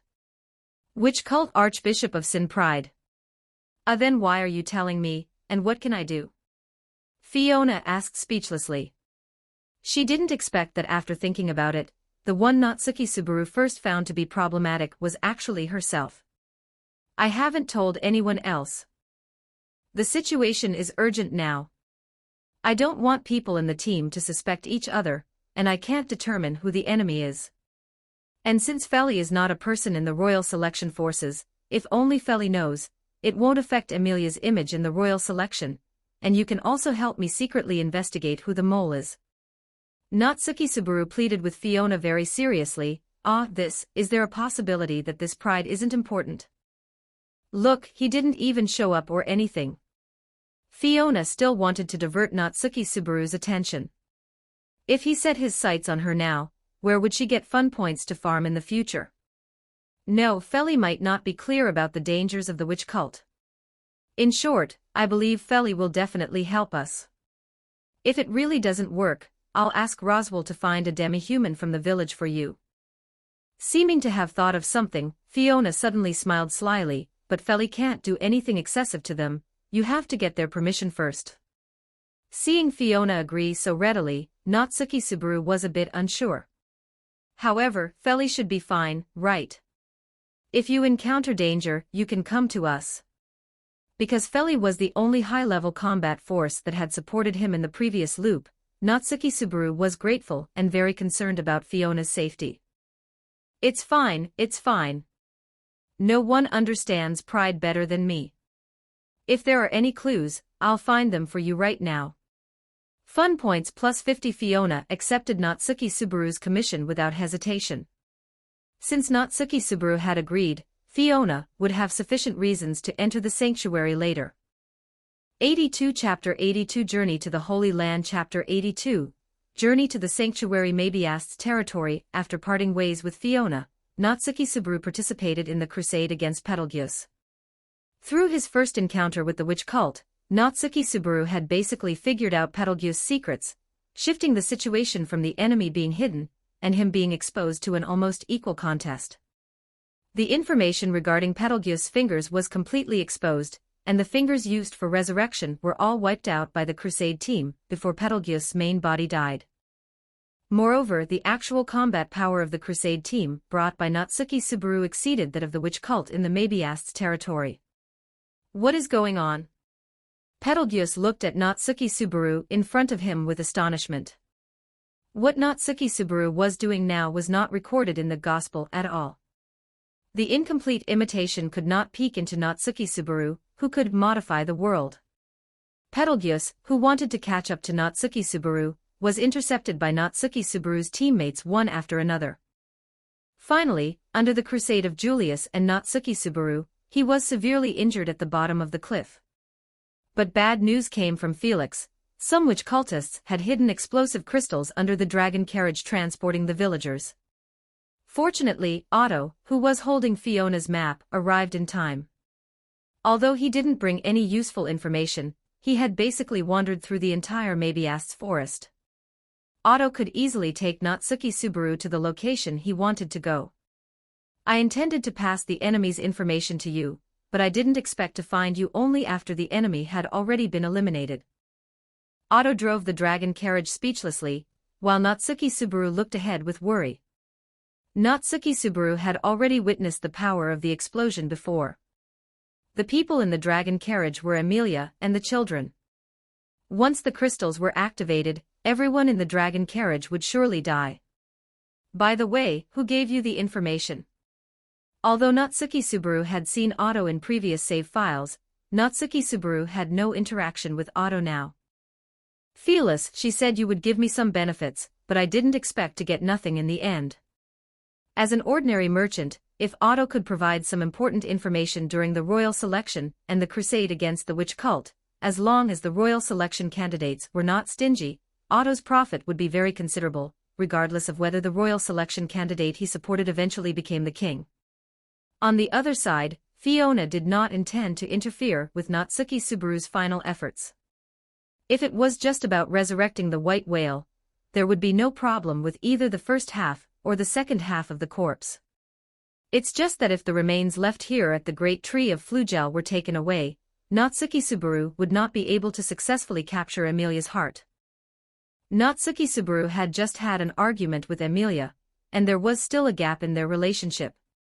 To make Natsuki Subaru an important character in Emilia's camp in the end, he had to complete the final step from the original story. Half of the villagers were sent to the sanctuary. It seems that after this incident, Natsuki Subaru will still have to head to the sanctuary.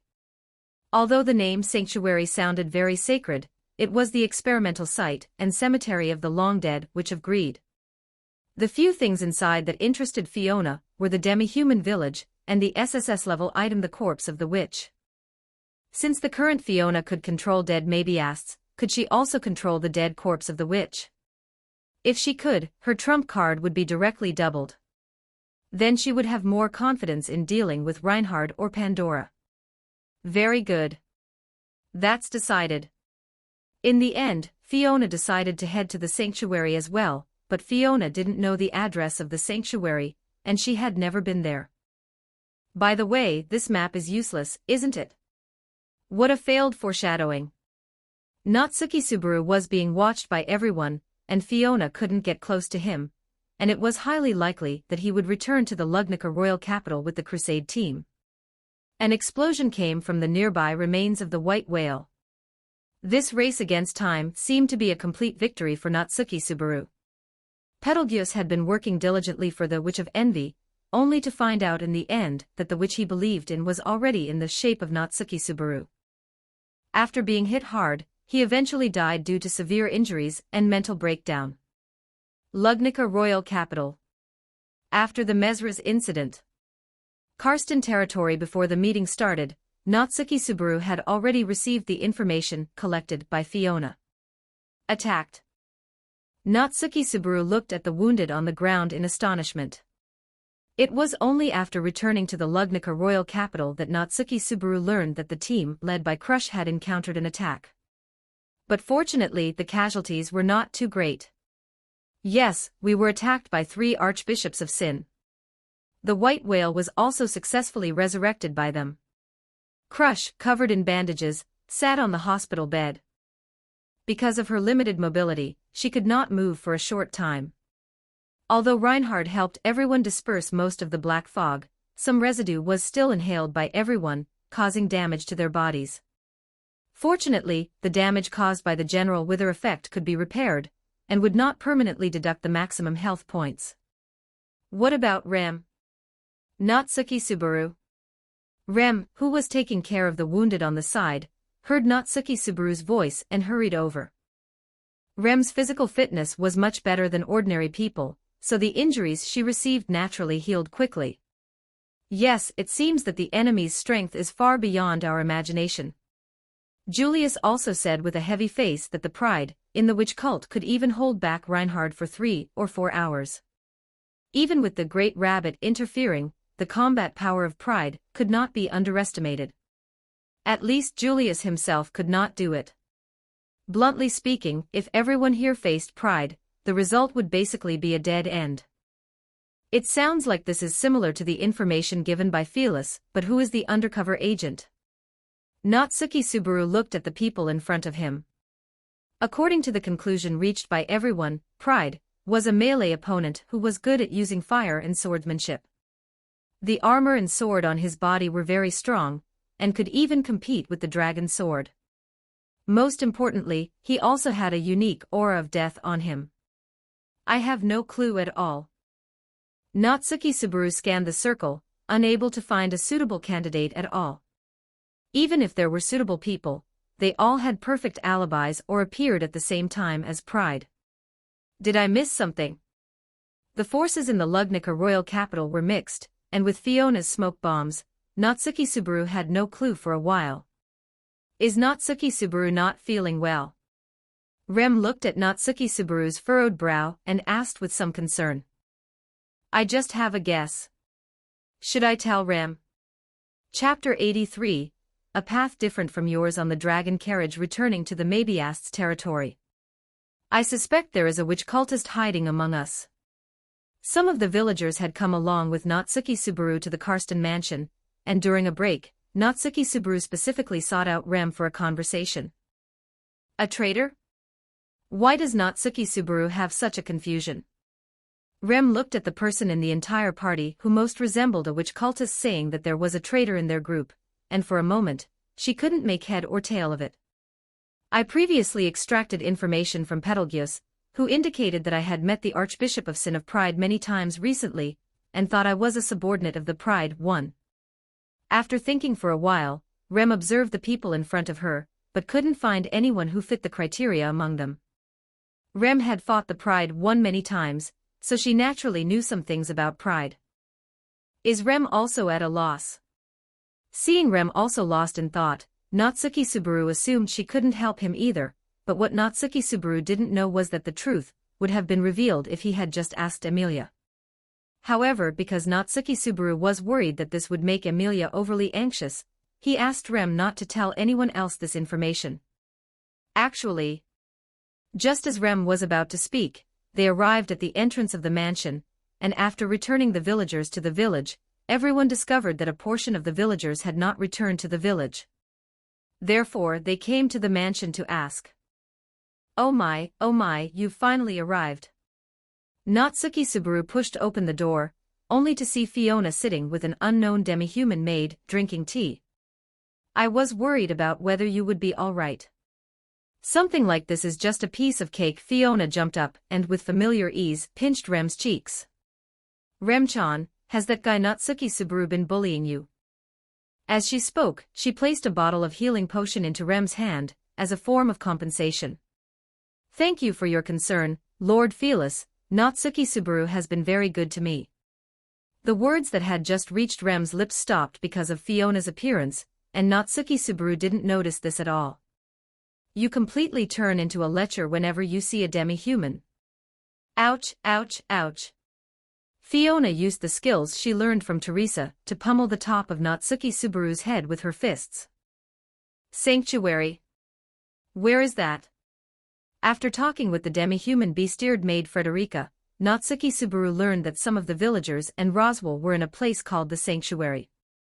Frederica was the head maid of this mansion, and could be considered the person who introduced Rem and Ram to the work. I have something I want to talk to you about. Just as Natsuki Subaru was confused, Emilia suddenly called Fiona out, and her serious expression didn't look like she was joking. Seeming to have remembered something, Fiona had no choice but to follow behind Amelia, looking just like a child who had done something wrong. Why did Phyllis do that? The two arrived at a quiet spot, while the others waited inside the mansion. Fiona wanted to muddle through, but Amelia already knew everything, that the Pride One had attacked the team where Crush was, along with other archbishops of Sin. Whether as a friend or as one of the royal selection candidates, Amelia could not just ignore it. Attacking Crush's team? How can you call it an attack? If it had been the other archbishops of Sin who acted, the situation would only have been worse than this. I was just trying to take the remains of the white whale, and no one even died because of it. Fiona said with a grin. Is Phyllis using me? Hearing Fiona's reply, Amelia felt a bit sad. Both Natsuki Subaru and Fiona, who was her first friend, had hidden many things from her. Aren't good friends supposed to help each other? Amelia successfully allied with Felt and Crush's teams, and also had interactions with Anastasia's team. Doesn't this count as progress? Amelia gained everyone's recognition, and Fiona got what she needed. Fiona listed out the benefits for both sides. Indeed, in the eyes of the outside world, the gains of the Amelia camp in this royal selection crusade were the greatest. Amelia gained a combat force capable of one-click soloing the White Whale and the Witch Cult archbishops, and the outside world's attitude toward her had also improved. It's not like that. I helped keep the secret because I trusted Phyllis, but I cannot accept Phyllis doing the same things as those executioners. Amelia denied Fiona's words, which surprised Fiona a bit. She hadn't expected that it wasn't just Natsuki Subaru who had grown over such a long time, but also Amelia. So Amelia thinks I'm just one of them. Fiona didn't feel very angry. For Amelia, there was still so much to learn. Perhaps Phyllis also has some unspeakable difficulties, but as long as Phyllis needs help, we can all help you explain things clearly. When I first met Phyllis, I knew that Phyllis was a very gentle person, and I thought Phyllis was the same as me. Amelia anxiously explained to Fiona, wanting to hold Fiona's hands. It seemed Amelia still cherished her friendship with Fiona very much. Self-righteous kindness is worthless, you can't help me. Fiona took 2 steps back, and Amelia was stunned by Fiona's words. Such indecisiveness, it seems we cannot be on the same path. Amelia is still as kind as before, that's great. It seems Amelia has found the path she wants to walk. I didn't. Stop right there. Fiona stopped Amelia, who wanted to block her. The Amelia camp couldn't help her with anything right now, and Roswell was also up to something unknown. Separating from Amelia could also be considered beneficial for the subsequent development of the Amelia camp. Next time we meet, we will be enemies. I'm looking forward to our next meeting more and more, Amelia. Roswell Mansion. Natsuki Subaru was kicked out of the Forbidden Library by Beatrice, and Amelia, having returned to the mansion, just happened to be looking for Natsuki Subaru. Are you okay? Amelia asked the dizzy Natsuki Subaru with some concern. I'm not okay. Otto, behind Natsuki Subaru, protested, but no one noticed. It's fine, it just looks like we need to take a trip to the sanctuary. Call Phyllis, we're leaving. Natsuki Subaru stood up. Natsuki Subaru, I let Phyllis leave. Natsuki Subaru. 84 Chapter 80 For the Guardians of the Sanctuary. Chapter 84, Sanctuary's Guardian may be asked territory. This is bad. It looks like I'll have to find the sanctuary myself. Should I try following Natsuki Subaru's dragon carriage? Fiona was a bit distressed, not knowing how to get to the sanctuary. A huge treasure was right in front of her, yet she couldn't get her hands on it no matter what. How about I just follow them? It would be too pathetic to get caught tailing someone right after saying that. Fiona had no choice but to go fishing by a lake. Splash. The items fished up by a Minecraft World fishing rod in the water were random, but the vast majority were useless items. Item obtained, a map of the sanctuary that took half a year to draw. Did the author run out of foreshadowing and borrow it from the previous book? The map looked very detailed, at least much better than the one Fiona had given Otto. It even had some red crosses marked on it, showing that the map's owner had tried very hard to find the specific location of the sanctuary. Thanks a lot. Now that she had the map, Fiona could easily find the sanctuary. The mansion's party had set off early. Otto, Rem, Emilia, and Natsuki Subaru had headed to the sanctuary together. I need to hurry. I remember Natsuki Subaru's loop in the sanctuary only lasts about 2 or 3 days. Aside from the Great Rabbit, the danger lies in the assassins attacking the mansion. Because the white whale was too large, it wasn't suitable for this operation, so Fiona simply summoned a skeleton horse. The Mabiasts that Fiona had killed and turned into undead were clearing the path for her. To reach the sanctuary as quickly as possible, she naturally couldn't take the main road. If I remember correctly, Natsuki Subaru should have already met Echidna by now, and likely had contact with Garfield as well. Approaching the sanctuary, Fiona dismissed the surrounding Mabiasts. The plot points Fiona had missed weren't important anyway. Even if she had participated, the most she could probably do was give Garfield a beating. Fiona wasn't sure if she could enter the graveyard where Echidna was located. Or perhaps Echidna, as the Witch of Greed, had left other countermeasures in place. If she rushed in recklessly, Fiona would be the one in trouble. How about I try it first? Based on the plot, no one should be at the trial grounds at this time. Lady Felis. Oh, Ram, what a coincidence. Fiona, who had just wanted to try entering the trial grounds, responded, then suddenly realized. Ah, well, why are you here? Fiona felt a bit guilty and distanced herself from the ruins of the trial. It seemed Ram knew something. Lady Emilia will come here to conduct the trial this evening, so I came here to tidy up first. This is a plot point that wasn't in the original story. Lady Felis hasn't left. Is it because you're worried about everyone? Ah, yes, yes, yes. As expected of Ram, you really understand me. Look at that fool Natsuki Subaru, acting so recklessly, it's really worrying. Fiona wanted to change the subject. Roswell had likely already known about her arrival through the Book of Prophecy, though he probably wouldn't tell Emilia and the others. Is Lady Felis interested in this place?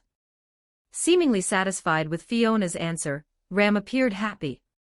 It seemed that in front of the person she liked, Ram's maturity and calmness simply vanished. How boring. Is this the person Ram is interested in? An inappropriate voice interrupted their conversation. It seemed that not only Ram had discovered Fiona, but Garfield had arrived as well. The young man looked at the two of them with hostility. The flaxen-haired girl had a capable build and an impressive aura. She seemed to be a skilled fighter.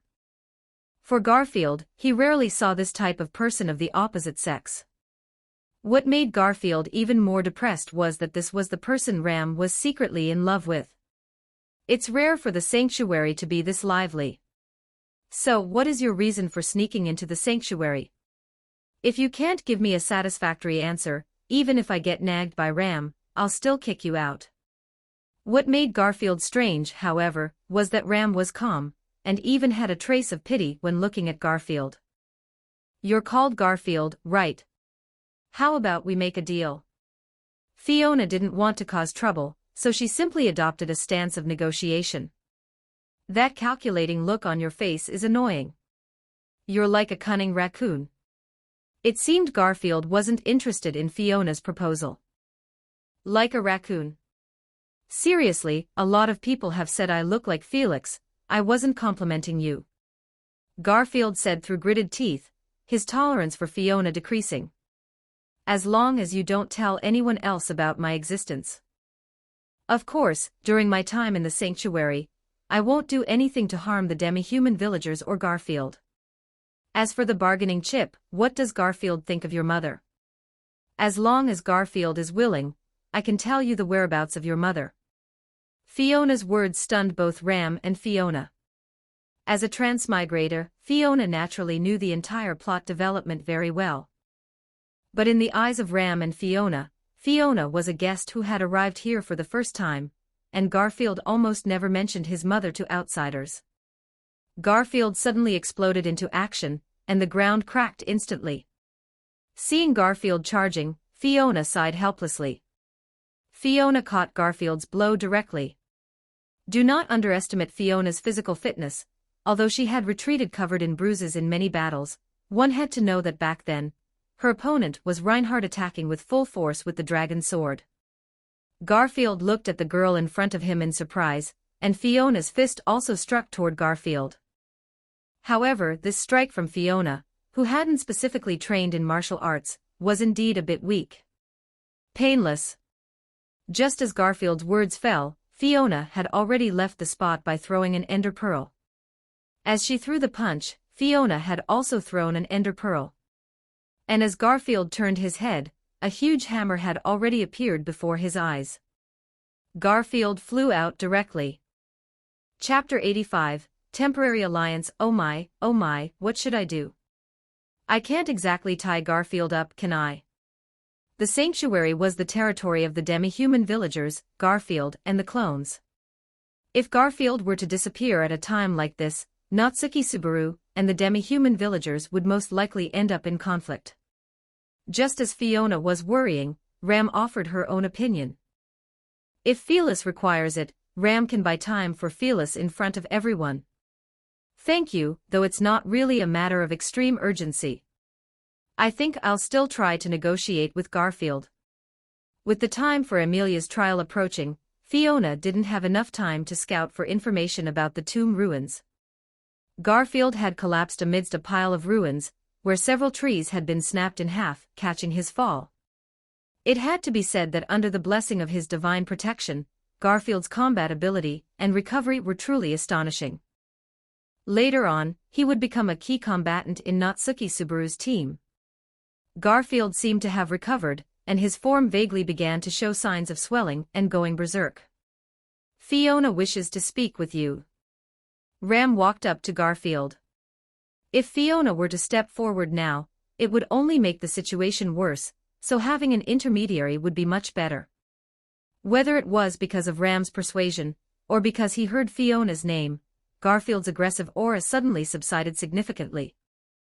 Although Garfield had always lived in the sanctuary, he often read books from the outside world and inquired about recent events. The person Garfield interacted with most was Ram, and of course, he had heard of Fiona's exploits. Is it that Fiona Argyle?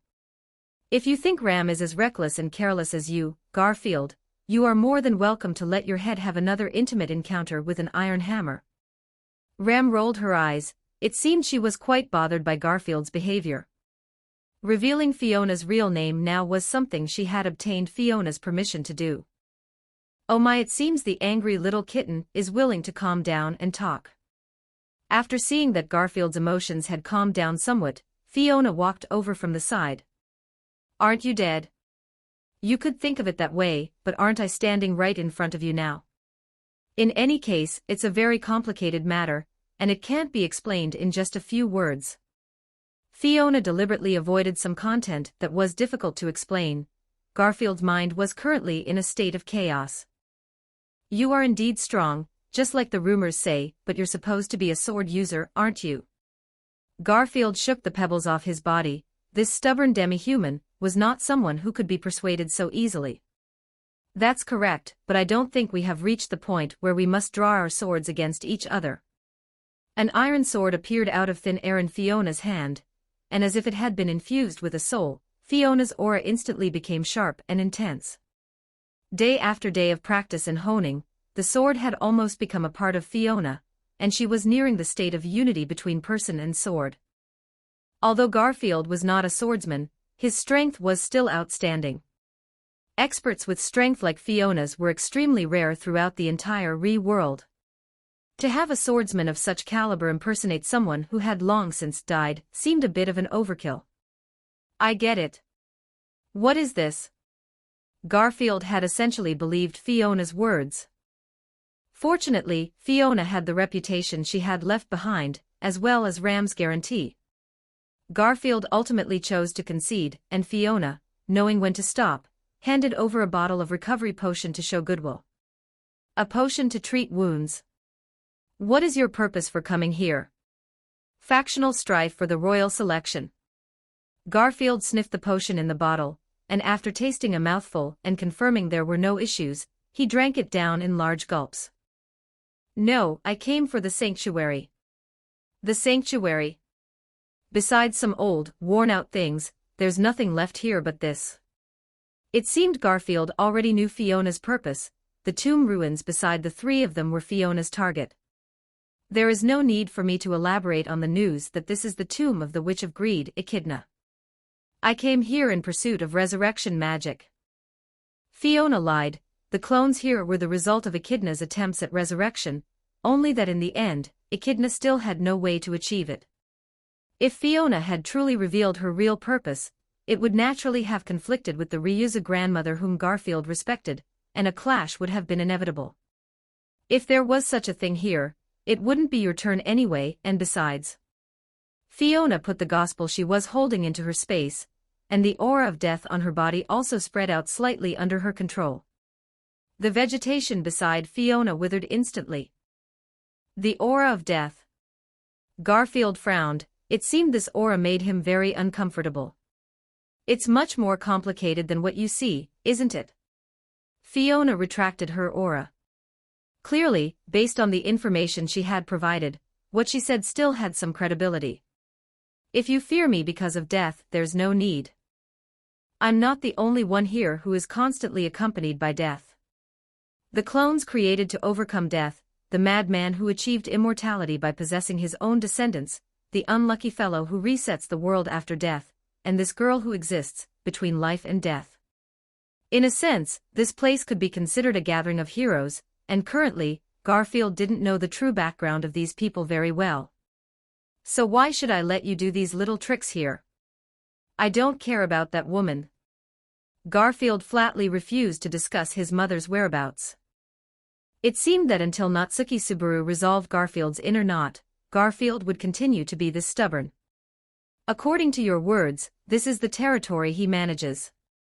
Garfield did not believe Fiona's words. In a sense, Roswell was still Garfield's teammate. He has colluded with assassins to slaughter the mansion, and everyone in the sanctuary will also be slaughtered by him. Then what are you afraid of? That makes you so hesitant.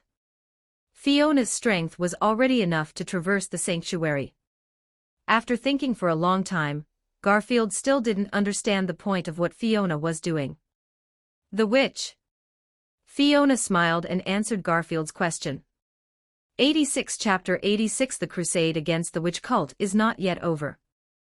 Chapter 86 The Crusade Against the Witch Cult is not yet over. Garfield still eyed Fiona and Ram with some suspicion, but in the end, he could only compromise. But if you do anything that harms the sanctuary, I will stand in your way no matter what. Garfield reluctantly accepted Fiona's presence. As expected, Amelia did not pass this trial. Having lost her memories, she had no idea what was going on. In the end, it was only after Natsuki Subaru went through a trial himself that he managed to bring Amelia out. After everyone had left, Fiona crept out from the side. As Fiona gradually approached, the ruins began to react, but along with it came some rather unpleasant sounds. A complex magic circle appeared above the ruins, followed immediately by a magical attack. Fiona immediately drew her sword and slashed, cutting the incoming beam of light in two with a single strike. Moonwave single blade. If she caused too much of a commotion now, she would attract Natsuki Subaru and the others, and Fiona's goal was Roswell's secrets. It is better not to cause too much of a commotion. Fiona thought to herself, having already neutralized all the attacks from the ruins. Aside from the scene being a bit messy, there were no obvious traces left behind. It seems it would be best to wait until Natsuki Subaru lifts the sanctuary's barrier before taking action. Unable to think of a better method, Fiona had no choice but to concede. It seemed that as long as Fiona approached within a certain range, the ruins would launch an attack, so entering from underground was also unlikely. The second day Amelia was still attempting to pass the trial, but as expected, she failed. Natsuki Subaru, however, had already passed the trial when he first arrived at the sanctuary. And when he came to rescue Amelia the second time, he passed it again, but because of his promise to Emilia, Natsuki Subaru insisted on letting Emilia be the one to liberate the sanctuary. The third day things finally took a turn for the better. Garfield accepted Natsuki Subaru's advice and agreed to let the innocent villagers go. Natsuki Subaru wanted to return to the mansion to ask Beatrice for some clues. In his conversation with Roswell, Natsuki Subaru learned that Roswell abandoning the mansion was intentional, supposedly to ensure the credit for the crusade against the witch cult would fall to Natsuki Subaru and Emilia. "If you don't come back, I will have quite a headache." Emilia had failed the trial multiple times, and in Garfield's view, Natsuki Subaru was the most suitable person. If Natsuki Subaru were to leave and never return, the liberation of the sanctuary would be nowhere in sight.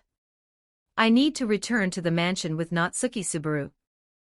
Staying in the sanctuary wouldn't help much, so Fiona decided to just follow Natsuki Subaru back to the mansion. According to the plot, Roswell will have the Great Rabbit attack the sanctuary, and an assassin attack the mansion. The easiest thing to deal with would be the mansion's good hunter Elsa, and after that, just let the white whale handle the infestation of Great Rabbit. Fiona had even made foolproof plans. Riding on a skeleton horse, Fiona galloped in the direction of the mansion. Clatter. It seemed something was hiding in the nearby woods, and by the time Fiona noticed the abnormality, it was already too late. A slash split the trees. In an instant, Fiona donned her full set of netherite armor. Fortunately, Fiona had also put on a hood while traveling. This prevented her tracks from being exposed, though the skeleton horse beneath Fiona was completely slain by this sword energy. The intelligence was correct, it really is a remnant of the witch cult.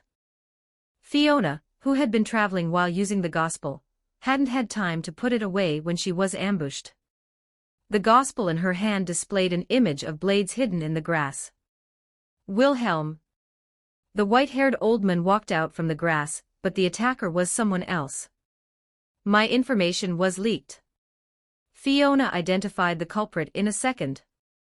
It seemed Roswell did not want Fiona to help Natsuki Subaru resolve the mansion's predicament.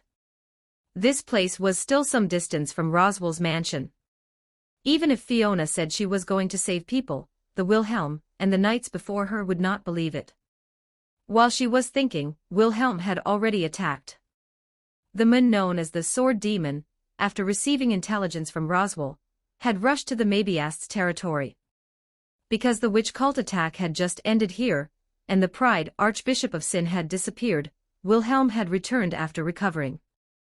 The next sword strike, he will swing horizontally. Fiona had practiced under Wilhelm for a long time, and was quite familiar with his style. She could even predict his next move through some of his actions. Wilhelm looked in surprise at the witch cultist who had moved to his side, but as a seasoned swordsman, Wilhelm's battle instincts were not to be underestimated. He immediately drew the sword worn at his waist and slashed at Fiona again. Fiona took out a trident from the system to block Wilhelm's attack. Fiona was familiar with Wilhelm's swordsmanship. Wilhelm was naturally also clear about Fiona's swordsmanship. If Fiona drew a sword to engage Wilhelm, Wilhelm would basically be able to determine the general identity of the person before him. Fortunately, the trident's combat power was not weak under the enchantment effect, but Fiona did not have much time to delay here, because Natsuki Subaru's party was right behind her. "You seem anxious." Although Wilhelm could not take Fiona down, he saw Fiona's urgency in their exchange. A parasite of the world, daring to make Teresa so sad. Fiona's trident was knocked into the air by Wilhelm, and at this moment, Fiona stood in place empty-handed. "Have you given up?" Rumble. As the trident fell, thunder erupted in the sky, and black lightning accompanied the trident as it flew toward Fiona's position. Wilhelm suffered from the intelligence gap. In the battle with Reinhard, Fiona had only used a sword, and in the battle with Crush and the others, Fiona had used a hammer and a spear. The trident that could summon thunder was not in the intelligence Wilhelm had obtained. However, Fiona's strike did not repel Wilhelm. It seemed this old swordsman's physique was not something an ordinary person could compare to. "This is a bit troublesome." A biting sword aura struck once again, and a red figure appeared behind Wilhelm. Why is Master Teresa here too? Chapter 87, Master and Apprentice Maybeast's territory. The witch cult's recent activities have become increasingly frequent due to the appearance of Emilia. After Reinhard fully became the Sword Saint, Teresa has not been appearing as often. This is bad. The old man should just be staying at home and retiring properly. One is already a headache, and now there are two. Let's go. Wilhelm charged forward first. Both of them were extremely outstanding swordsmen within the kingdom, and they were also a married couple of many years. Wilhelm and Teresa's tacit coordination had already reached the level where 1 + 1 greater than 3. Fiona simply could not afford to leave any room for error. As long as she revealed too many openings, Teresa's or Wilhelm's sharp swords would strike her down. Wilhelm's attacks poured down like a violent rainstorm, while Teresa was always able to add fierce sword chi during the gaps in their exchanges. This won't work, I can't counterattack at all. The trident's attacks had a significant delay, while the bow could not handle close-quarters combat. As for the spear and hammer, Fiona was not very proficient with them. Fiona simply steeled her heart. In that case... Oh! A massive figure obeyed Fiona's summons, and the white whale, which should have been dead, appeared behind Fiona. Mist laden with death spewed from the white whale's mouth. Don't even think about it. The sharp sword in Teresa's hand began to condense sword chi. As Teresa swung the sword, a current resembling a tornado struck toward the white whale. Isn't this my move? The white whale's spellcasting was directly interrupted, and the mist that could not be spewed out was forced to overflow from its abdominal cavity. Just as Fiona hesitated, Wilhelm's sharp sword seized the gap in Teresa's attack and pierced Fiona's left shoulder. However, what Wilhelm did not expect was that the armor on the enemy before him was surprisingly hard. The blade that had already pierced into Fiona's skin could not go any deeper, and instead, a sharp pain shot through his own palm. Thorn's effect. Just as Wilhelm was deadlocked, Fiona had already picked up the trident, while Teresa quickly arrived with her sword and pierced through Fiona's right shoulder. Now is the time, take advantage of the enemy being pinned down, and defeat her quickly. The knights following them acted decisively and rushed toward Fiona, while the white whale, which had been repelled by Teresa, was being held back by the knights on the side. Old man, stop getting in the way here. Fiona did not hesitate and directly turned the head of the trident. The nether alloy chestplate on Fiona's body was also retracted by Fiona into the system space. Her long flaxen hair, which had been blocked by the chestplate, was revealed.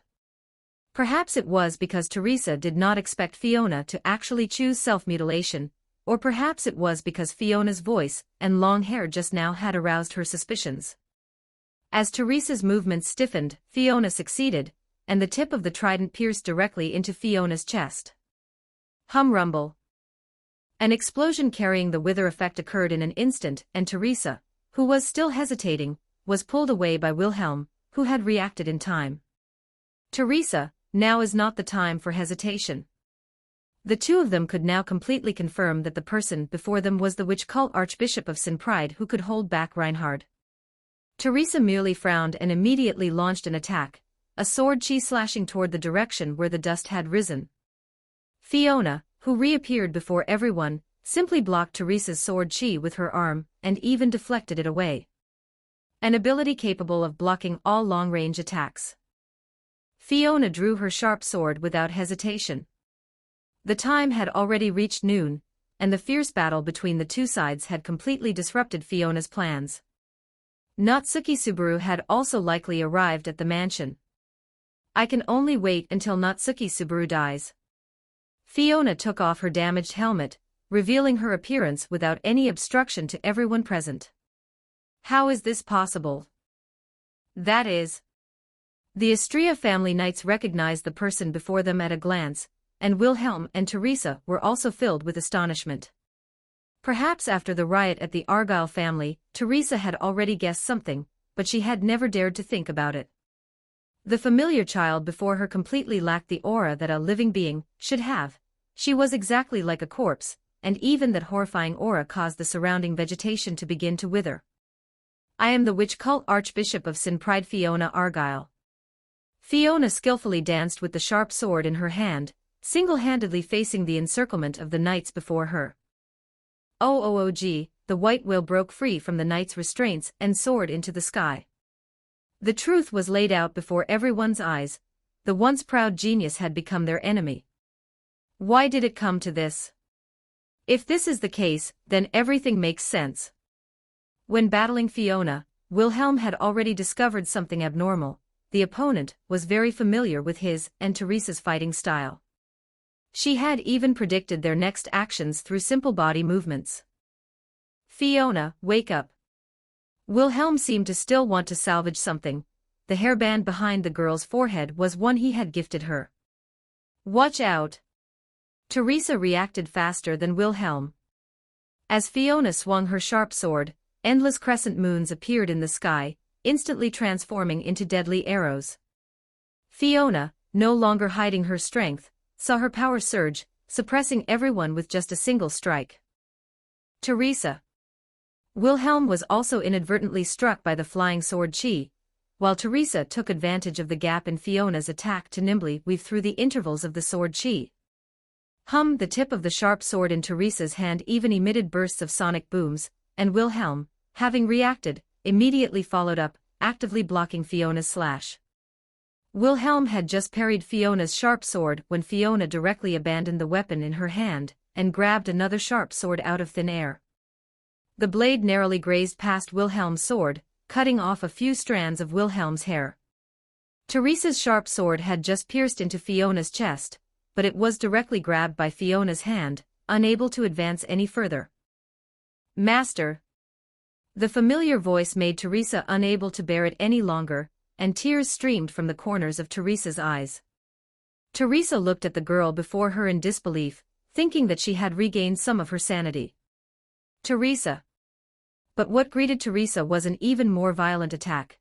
The hesitation just now had caused Teresa to miss the best opportunity to dodge. 88 Chapter 88 The Body. Chapter 88, Shell Wilhelm arrived just in time. Fiona's strike was successfully blocked, and Wilhelm and Teresa joined forces to push Fiona back. Master, it's so dark. I'm so scared, when are you coming to take me home? Fun points plus 500. Fiona threw the trident, followed closely by Black Thunder, and the smoke it stirred up successfully blocked their vision. Seeing that the situation was not right, Wilhelm took the initiative to engage Fiona. Wilhelm knew Fiona's combat strength. If she found an opening, this suppression team could even be completely wiped out. Just as Wilhelm was looking around, Fiona had already arrived at the spot where the trident had fallen using an ender pearl. And that was right at the edge of the battlefield, surrounded by knights with weaker combat strength. Contain her. Before the leading knight could finish his sentence, he felt the world spinning, and the long handle of the trident directly swept everyone around him away. The black lightning remained unstoppable even against the numerical advantage. The knights had no possibility of resisting in front of Fiona. Teresa directly blocked Fiona's path. The two figures collided in an instant, and the scattered sword light tore the earth apart. Flaxen-colored light and red light constantly collided, but due to her age, Teresa's strength had long since begun to decline. Not to mention that Fiona's swordsmanship had already made significant progress after being honed time and time again through life and death. Fiona, wanting to leave, held the trident high, intending to put some distance between them, and violent thunder condensed in Fiona's hands. Bang whoosh. Teresa, however, did the opposite. She used her sword to knock away the iron sword in Fiona's other hand, then put down her own sword and grabbed Fiona's raised arm. Wilhelm. Wilhelm naturally understood, and with a beautiful slash, he knocked Fiona down, while Teresa, who had pounced on Fiona, made it impossible for her to break free. We're taking you home now. Suddenly, Fiona stopped struggling and looked up toward the direction of the mansion. The late Natsuki Subaru had already died under Elsa's blade. Seeming to have sensed something, Teresa increased the strength of her grip on Fiona's arm, but it was all in vain. Fiona watched as the world's time stopped for an instant, and then began to reverse. Goodbye, teacher. Return by death activated Sanctuary's second save point. As Fiona's consciousness gradually cleared, she had returned to the Sanctuary, and it was now the night Natsuki Subaru passed the trial for the second time. Because of the return by death he had experienced, the witch's scent on Natsuki Subaru also began to grow stronger, which naturally attracted the attention of Ryuzu. Natsuki Subaru's plan to liberate the Sanctuary in place of Emilia was not permitted by the others. It looks like I can't go to the mansion. Forget it, since Rem is there now, dealing with an Elsa shouldn't be a problem.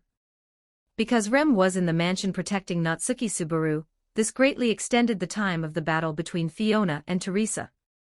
Surrounded, it was difficult for Fiona to break out of the knight's encirclement without harming them. This time, it wasn't a total loss. After taking a beating, Fiona had also gained quite a few fun points, and now the fun points Fiona had collected had once again reached a considerable amount. Time to draw. Time to draw. Fiona clicked directly on the turntable in the system, and the pointer began to sweep across the blue and gold areas continuously. As long as it was a block of a gold item, Fiona could fuse it, while blue ones could only be used normally. It missed, it's blue. It missed, it's blue. It missed, it's blue.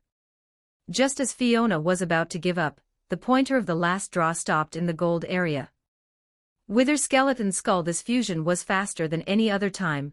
Even Fiona herself hadn't reacted, and the last missing skull had been completed. I am not missing anything anymore.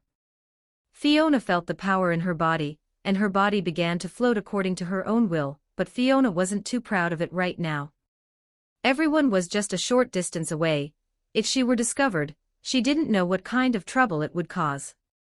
This save point was different from the original story, perhaps due to the influence of Fiona's battle with Teresa, when Natsuki Subaru arrived at the mansion. Beatrice was still safely in the Forbidden Library. Because of the blank book of prophecy in her hand, Beatrice had not made any move to resist the invading Elsa. And Natsuki Subaru, who had been saved by Beatrice, also saw the book of prophecy in Beatrice's hand that resembled a gospel. Natsuki Subaru came to Roswell with questions, but was still deceived by Roswell. Natsuki Subaru did not learn the full information. And after Natsuki Subaru left Roswell's residence, he happened to run into Garfield, and was then locked up by Garfield and Ryuzu. The third day of Natsuki Subaru's disappearance. No need to wait any longer, Natsuki Subaru should be about to be rescued. The magic circle for Roswell to attract the great rabbit had already formed in the sky, and heavy snow had descended upon the sanctuary. Lady Emilia. Rem helped Emilia, who had failed the trial, to the ruins, and this abnormal heavy snow also made everyone feel a bit uneasy. That is, the black-armored knight appeared in the snow, and the complete aura of death was already enough to distort space. There is no need for too many introductions. I am the witch cult Archbishop's pride in charge, Fiona Argyle. Fiona was not wearing a helmet, and the gospel in her hand proved that what she said was true. Ram was not present as she was rescuing Natsuki Subaru with Otto. Rem, acting as a smoke bomb, disrupted Garfield's vision in the ruins. What are you doing? Aren't you a knight of Lugnica? At this moment, Fiona no longer had her previous friendliness. In order to learn Roswell's ultimate goal, Fiona had to reveal her identity.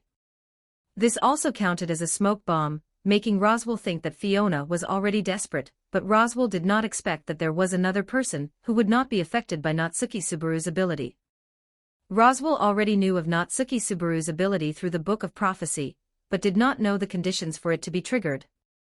Fiona did not say much more. The black crescent moon in the sky already represented her will. Chapter 89. Not even spared the dead. The falling sword energy successfully separated everyone, and Garfield took the lead, his near-beastified body directly tanking Fiona's sword energy. While everyone else was still retreating, Garfield went the opposite way, his fully beastified body acting like a wall, blocking the path in front of Fiona. Garfield roared and lunged at Fiona, but she reacted in an instant, her flashing blade slicing into both Garfield's arms and abdomen. Garfield chose a strategy of trading wounds for damage, with the divine protection of the Earth Spirit, as long as he was touching the ground, he could continuously regenerate health. To Garfield's surprise, his attack missed. Fiona's previous attack had no point of leverage to dodge from. She could fly.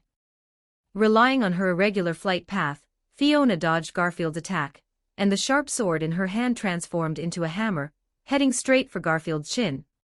Fiona's strike missed. "I won't fall for the same move a second time," Garfield said provocatively, but Fiona didn't seem to care, instead looking up at the sky. A trident, which Fiona had thrown at some unknown moment, was already descending above Garfield, with thunder entwining the trident as it fell. Hum rumble.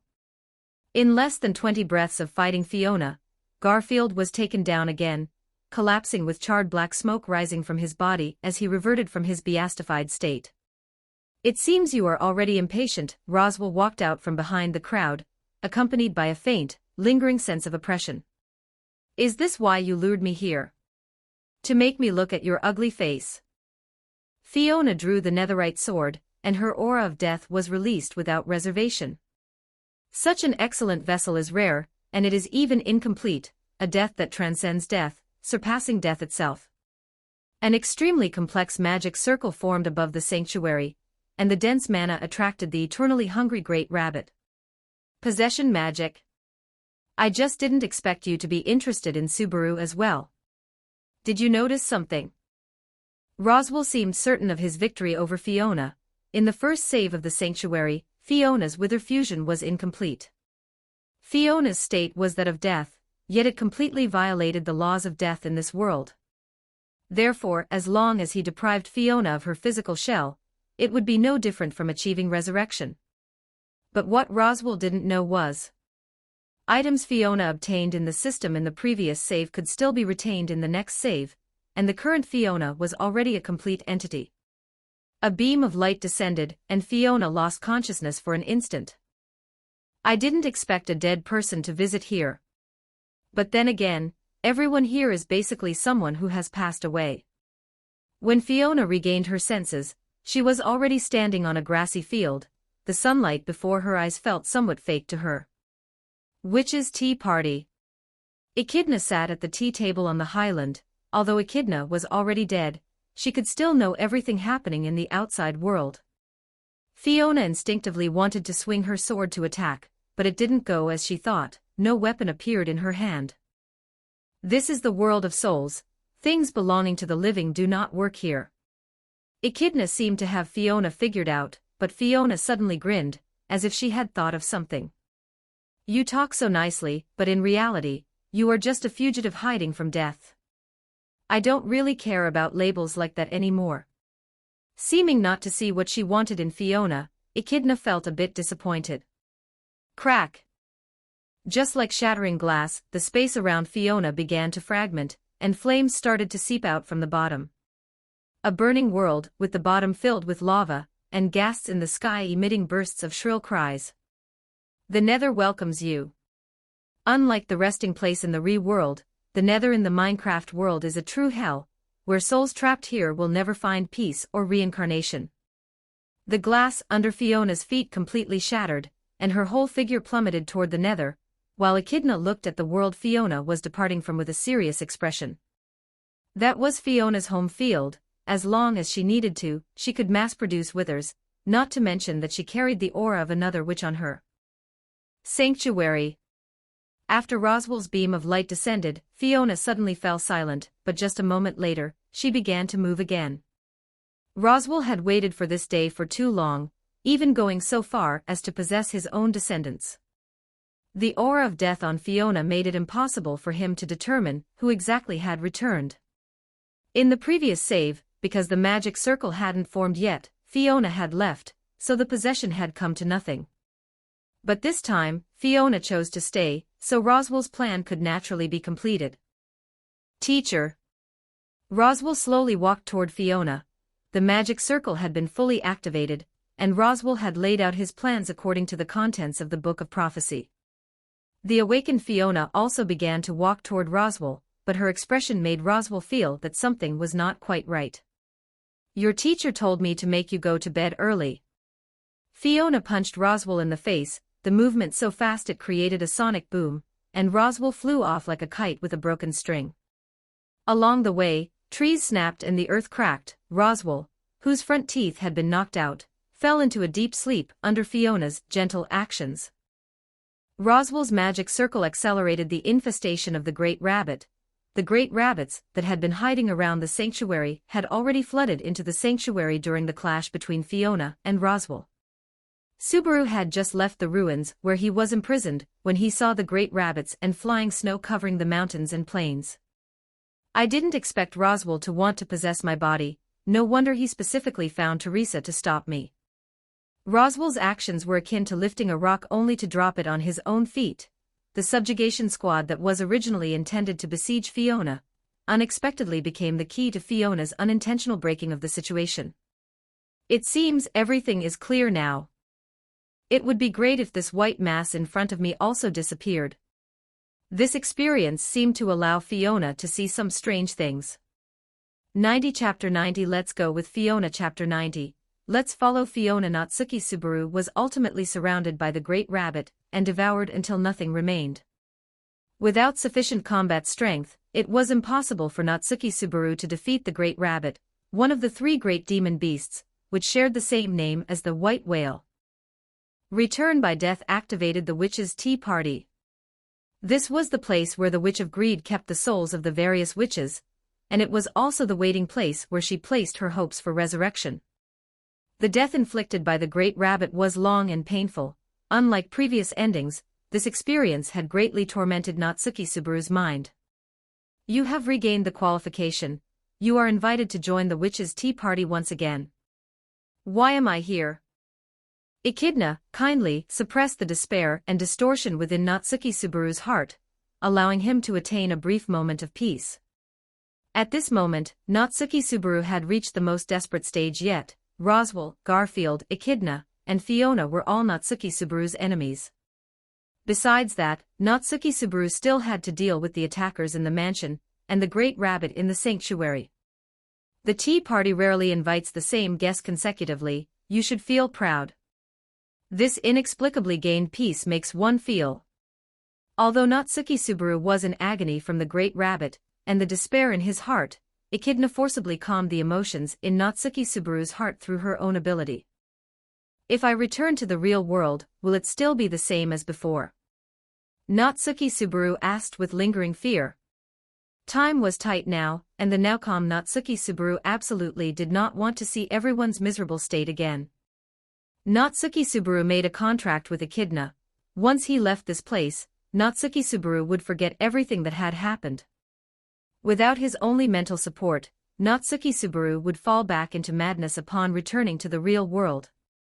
And in order to gain Natsuki Subaru's favor, Echidna also chose to preserve Natsuki Subaru's memories regarding the content of the tea party.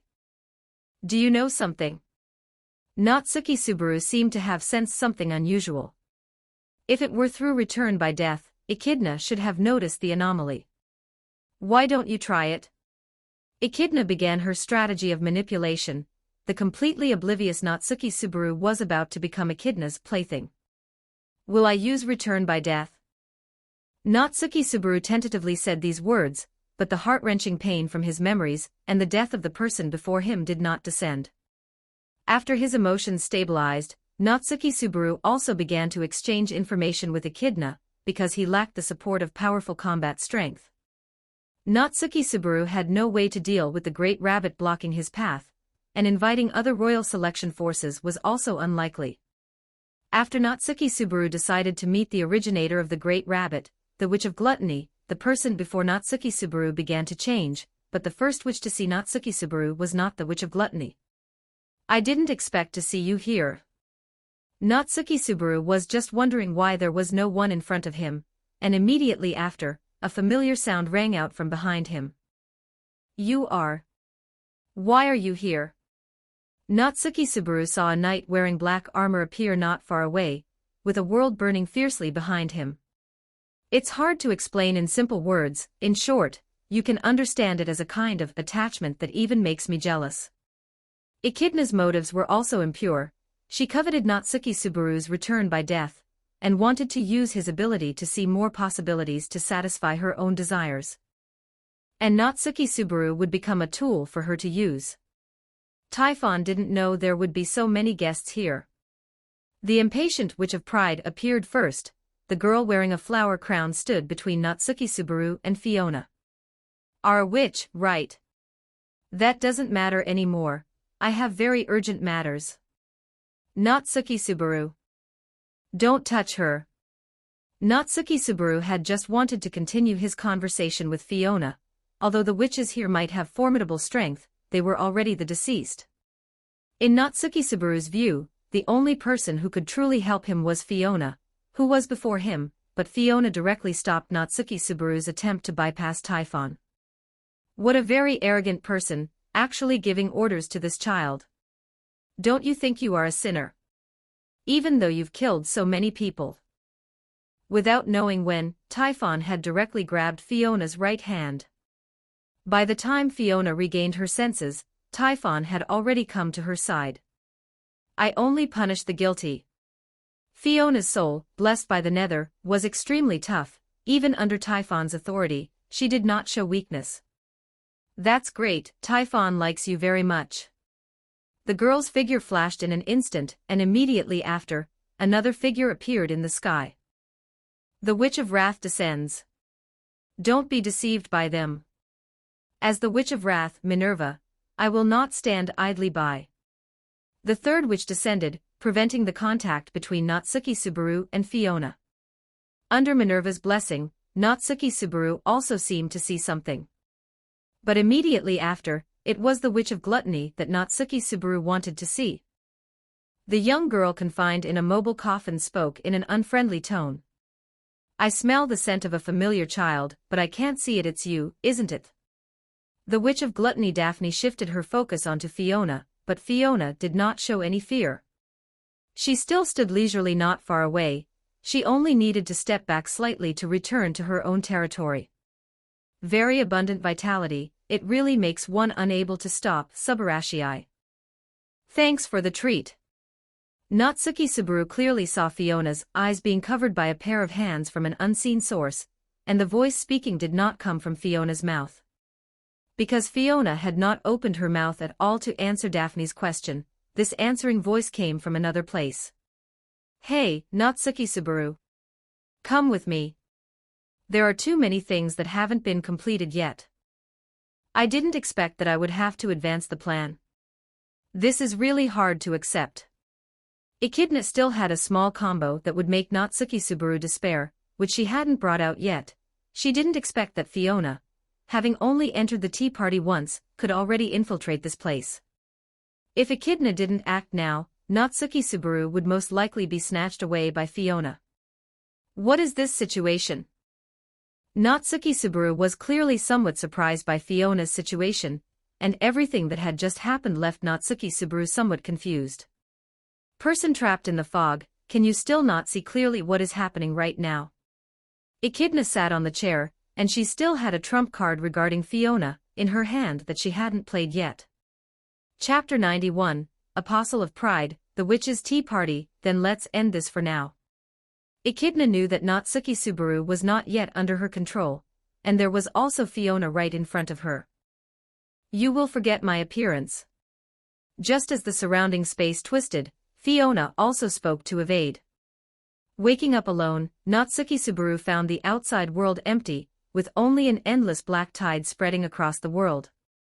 After Natsuki Subaru performed a series of up, down, left, right maneuvers, he successfully brought out the Witch of Envy. Fortunately, the range of Fiona's wither effect was large enough, otherwise, Natsuki Subaru would have truly been abducted by the Witch of Envy. Return by death activated. Having died under the wither effect, Natsuki Subaru began trying to break the deadlock, but under Roswell's micromanagement, Natsuki Subaru had no way to defeat Elsa, who was attacking the mansion. Rem remained in the sanctuary to block Garfield. Beatrice still had not been won over by Natsuki Subaru, and after being teleported back to the sanctuary by a dying Beatrice, Natsuki Subaru learned of even more desperate news. The Count of Mesras, Emilia's supporter, was the mastermind behind this disaster. "What exactly are you doing?" Beatrice died because of you. In the end, were you just here to use us? Natsuki Subaru grabbed Roswell's shoulder and said angrily, "Oh, I assent this the most basic attempt. Collaborators give each other benefits to achieve a win-win situation. Emilia can become the true king, and we can also satisfy our own desires. What do you take life for, treating others like playthings?" Natsuki Subaru stepped back 2 paces. Unusual activity began to come from not far away. A massive magic circle had already attracted the Great Rabbit. Isn't Natsuki Subaru also working with the witch cult? Natsuki Subaru. What are you talking about? Only you would think of doing such a crazy thing. Natsuki Subaru was startled back a step by Roswell's crazy words, and Natsuki Subaru himself vaguely felt that something was wrong. The white whale was tamed, and Natsuki Subaru also became the hero who killed Sloth, obtaining the Sloth Authority. So won't you choose to start over? We have already reached the final moment. Roswell had already noticed the Great Rabbit swarm in the distance, and everyone was surrounded by the endless Great Rabbit. In the end, Natsuki Subaru was killed by the Great Rabbit in despair. Return by death activated. Let me in. I want to enter the tea party. Knowing he couldn't find a way, Natsuki Subaru chose to enter the tea party again, and Echidna, in order to solidify her control over Natsuki Subaru, tortured Natsuki Subaru once more before he entered the tea party, making Natsuki Subaru watch so many of his defeat CGs. What exactly do you want to do? Natsuki Subaru tried hard to suppress his trembling hands. Having returned to the tea party, Natsuki Subaru recalled everything he had seen there. A crowd of witches and a somewhat strange Fiona. Of course I am helping you. You should be able to understand, right? I am called the Witch of Greed, so naturally, I have greed. And the ability on Natsuki Subaru is the authority of the Witch of Envy, which allows one to see different processes and different results. This is also what I pursue. Echidna's words, after Natsuki Subaru had experienced so many despairs, successfully moved him. Isn't it beneath your status as a witch to deceive someone whose mind is not entirely clear like this? Sure enough, even though Echidna had added protection to the tea party, it was still infiltrated by Fiona. Now Echidna somewhat regretted bringing Fiona in from the beginning. Long story short. Natsuki Subaru. Sign a contract with me. Echidna. These are my lines, right? Compared to a figure who appears suddenly and whose identity is unknown, perhaps characters like us who know the roots and the bottom are better, right? Echidna immediately began her counterattack. Natsuki Subaru. Form an alliance with me. As long as we sign a contract, I can handle all the dilemmas you encounter. I can share your emotions, share your sadness, and know your despair. Oh my, using tricks. You just need a tool to satisfy your greed. Natsuki Subaru. Sign a contract with us. I will shelter everything behind me. There will be no more separation, no more sadness. Of course, I am not omnipotent, but by using your ability, we can get a better answer. What is going on here? Natsuki Subaru was somewhat at a loss. Fiona and Echidna seemed to have both become salespeople, wanting Natsuki Subaru to sign a so-called contract with them. If there are outsiders, it will be a bit troublesome. If it were just 2 people alone, it would be much better. I didn't expect there to be another person now. Another. Natsuki Subaru looked in Fiona's direction with some hesitation. If you get deceived just like that, it would really be infuriating. The Witch of Wrath rushed out to stop them, and the other witches also appeared one after another, but they did not interfere too much with Natsuki Subaru's choice. Instead, they had an attitude of witnessing. Since you are going to sign a contract, then you should know everything, right? The Witch of Sloth Sekhmet pointed out the loopholes of both. Providing shelter, the price is to be used by me. With this as a condition, we can terminate death. No, it is perfecting death. Fiona stood not far away and stated all her conditions. I need to know everything about you, the future, the possibilities of what to do, everything born from this. Therefore, we must walk through all the paths. Natsuki Subaru looked at the positions of Fiona and Echidna with some surprise. The conditions given by both were clearly using him. Once he agreed to the contract, he would eventually become a tool in their hands, and the results he expected would only be bargaining chips to conclude the transaction. I refuse. I will not reach an agreement with any of you. Natsuki Subaru stepped back, denying both of their invitations. I will find out everything myself, whether it's about Echidna or Felis. Natsuki Subaru seemed to be wary of something. Is that so? Then I can leave. Fiona chose to leave. As long as Natsuki Subaru did not reach an agreement with Echidna, then Fiona's goal had already been achieved. Typhon likes you very much. You are looking for power, right? Go find Typhon. I will give it to you. The Witch of Pride suddenly called out to Fiona. 92 Chapter 92 Before the end of the Holy Land. Chapter 92, before the end of the Sanctuary Tea Party. Typhon, also known as the Witch of Pride, drowned in a flood 100 years ago. Her ability allows her to detach parts of others' bodies, which can also be seen as severing others' limbs. You are special. Even Natsuki Subaru would have his body separated by me. Because she relies on the nether behind her, Fiona's soul strength even exceeds her physical body. Typhon's authority cannot easily split Fiona's soul. The witch who was killed by a flood. Fiona also thought of something. Echidna, the remnant of the witch left in the sanctuary, would likely not give her a chance to touch it. Then why not choose to set her target on a place with better chances? I understand. Natsuki Subaru, you did well.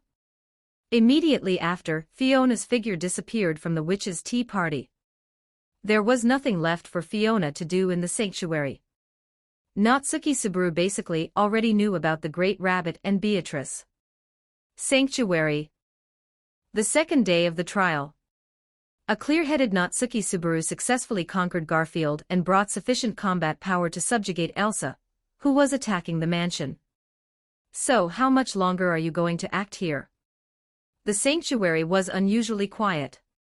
The already barren land was suffering from the erosion of death. The cabin where Roswell was located also began to carbonize, and flames burned around it. It is time to officially introduce myself, Witch Cult Archbishop of Sin Pride, Fiona Argyle. Sword energy directly blew off the roof of the cabin. Roswell clearly sensed something. The contingency plan he had left behind was no longer effective against Fiona. The incident with the Argyle family was your doing, right? To lure me out? Fiona was already too lazy to listen to Roswell's explanation. He had used Natsuki Subaru as bait to try to lure Fiona into the sanctuary. So you abandoned Lugnica and became a witch cultist. Fireballs began to condense in Roswell's hands, and Fiona also began to act. Fiona donned her netherite armor in an instant. Wu the white whale was summoned by Fiona, and Roswell's magic circle also attracted the Great Rabbit to this place. The white whale spat out endless black mist. Under the wither effect and high-temperature scorching, the Great Rabbit horde could not get close to the sanctuary at all.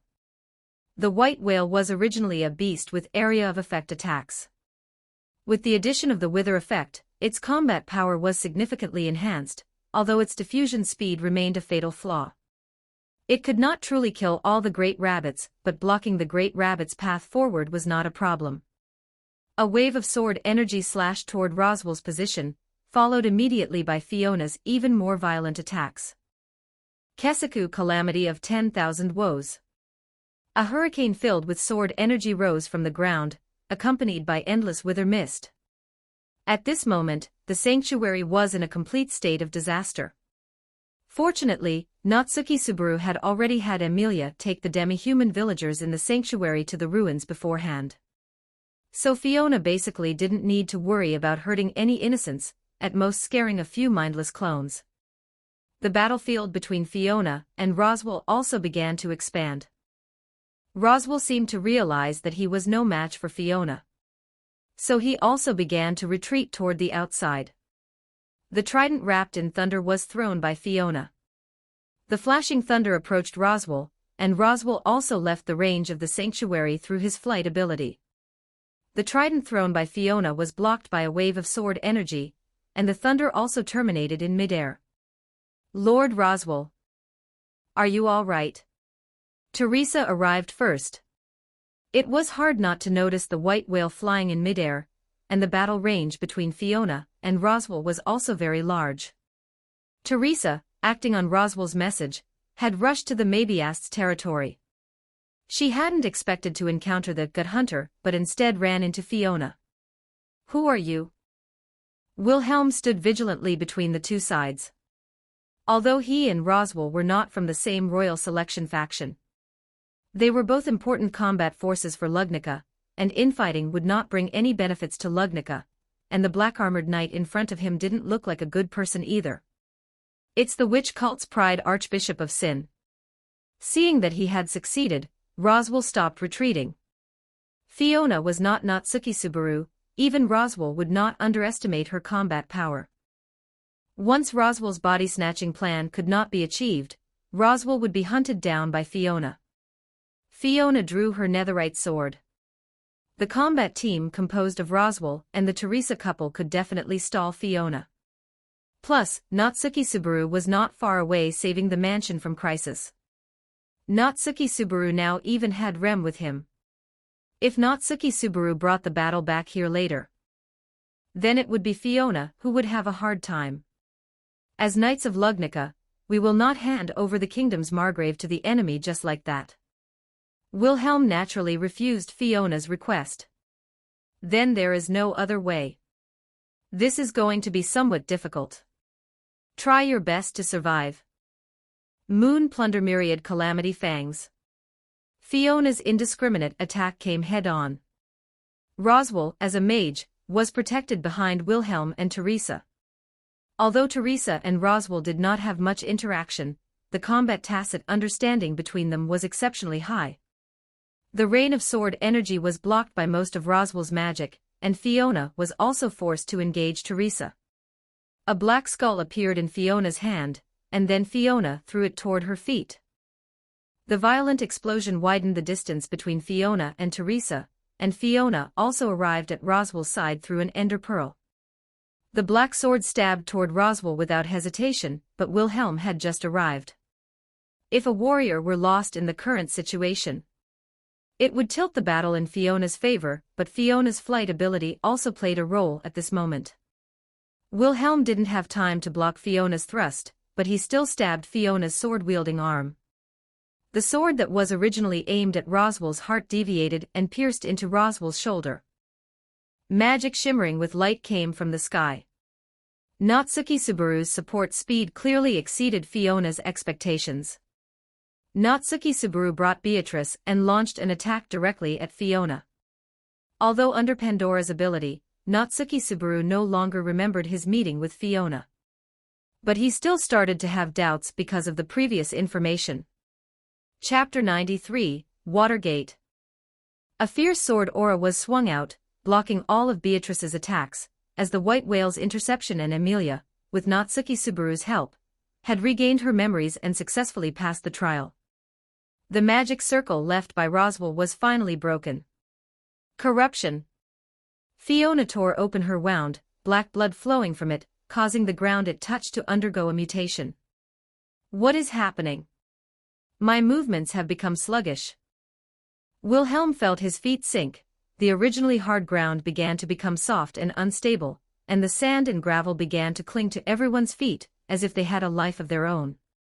However, the area Fiona corrupted was limited, only able to be maintained within a circle with a radius of about 100 meters. That's enough. The wither skeleton skull, acting as a block, was thrown directly onto the ground by Fiona. The moment the wither skeleton skull combined with the soul sand, the entire battlefield turned gloomy. Hum hum hum. What is this thing? Natsuki Subaru, who had arrived at the battlefield, looked with astonishment at the enemy before him, and the group of wither floating and spinning in the air, shouting, "So hot!" auditory hallucination. Witch cult, Archbishop of Sin of Pride. Teresa wiped her sword and stood in front of Natsuki Subaru. The others had just tried to attack the activating wither. However, the Wither, in its invincible state, simply ignored their attacks, as if they had vanished into the sea without a trace. Betty feels a scent of death. Fiona, also floating high above, was clad in black armor, with blue flames seeping out from within, and several wither bombs about to explode floating behind her. The powerful explosion instantly swallowed everyone, which was exactly Fiona's goal. Garfield and the others could not arrive for a while due to the distance. Fiona could not leave just yet. Here it comes. Natsuki Subaru, under Beatrice's protection, saw Fiona's movements and immediately warned everyone of the enemy's intentions. Beatrice summoned dense crystals to strike at Fiona's location. Fiona, unaffected by the soul sand, immediately began to dodge rapidly. Moonwave Single Blade. The wide-range sword aura blocked most of the crystals, but with Roswell's assistance, some of the attacks still hit Fiona. Wilhelm and Teresa were locked in a fierce battle with the Wither, although the Wither was not skilled at close-quarters combat. But relying on its high health, flight ability, and wide-range attacks, it was enough to put the two in a difficult situation. Fortunately, there were no low combat power individuals present, otherwise, given the Wither's passive ability to heal by killing creatures, Natsuki Subaru's side would inevitably have failed. The spots on Fiona's body hit by the crystals began to gradually turn into crystal, then shattered directly. I was careless, I didn't activate my passive. However, under Beatrice's attack, Fiona did not hesitate and immediately triggered her passive. Beatrice's subsequent attacks were all deflected by Fiona's passive. White Whale. Fiona recalled the white whale from the distance, and one of the three summoned withers was wiped out by the combined efforts of Wilhelm and Teresa. Is it a special move? The white whale dove down, spitting black mist from its mouth, and Teresa naturally would not let Fiona's plan proceed smoothly. In coordination with Wilhelm, she had already reached the white whale's body. With a swing of sword aura, the white whale crashed heavily to the ground, and the huge shockwave swept up everything around it. Fell for it. The moment she came into contact with the black mist, the injuries on Fiona and the Wither instantly recovered. Relying on the shockwave brought by the white whale, and the help of the Wither nearby, Fiona had already reached midair. Hey, hey, hey! Haven't I seen this move of descending from the sky somewhere before? Fiona pulled out a hammer. The hammer, enchanted with the wind burst effect, generated immense air pressure the moment it touched the ground. The ground began to sink. Everyone, who was already having trouble moving, was now barely able to protect themselves, while Fiona's side all possessed flight abilities. A spear flew out from the shockwave, carrying terrifying speed, and the direction the spear flew towards was none other than Roswell. Wilhelm tried to block it, but his sword shattered the instant it touched the spear, and Wilhelm himself was knocked away by the impact. It's not over yet. A trident wreathed in thunder was thrown by Fiona, and the direction of the attack was also Roswell. It seemed Fiona's target was Roswell. This is as far as you go. Just as Fiona let her guard down, Teresa had already arrived behind her.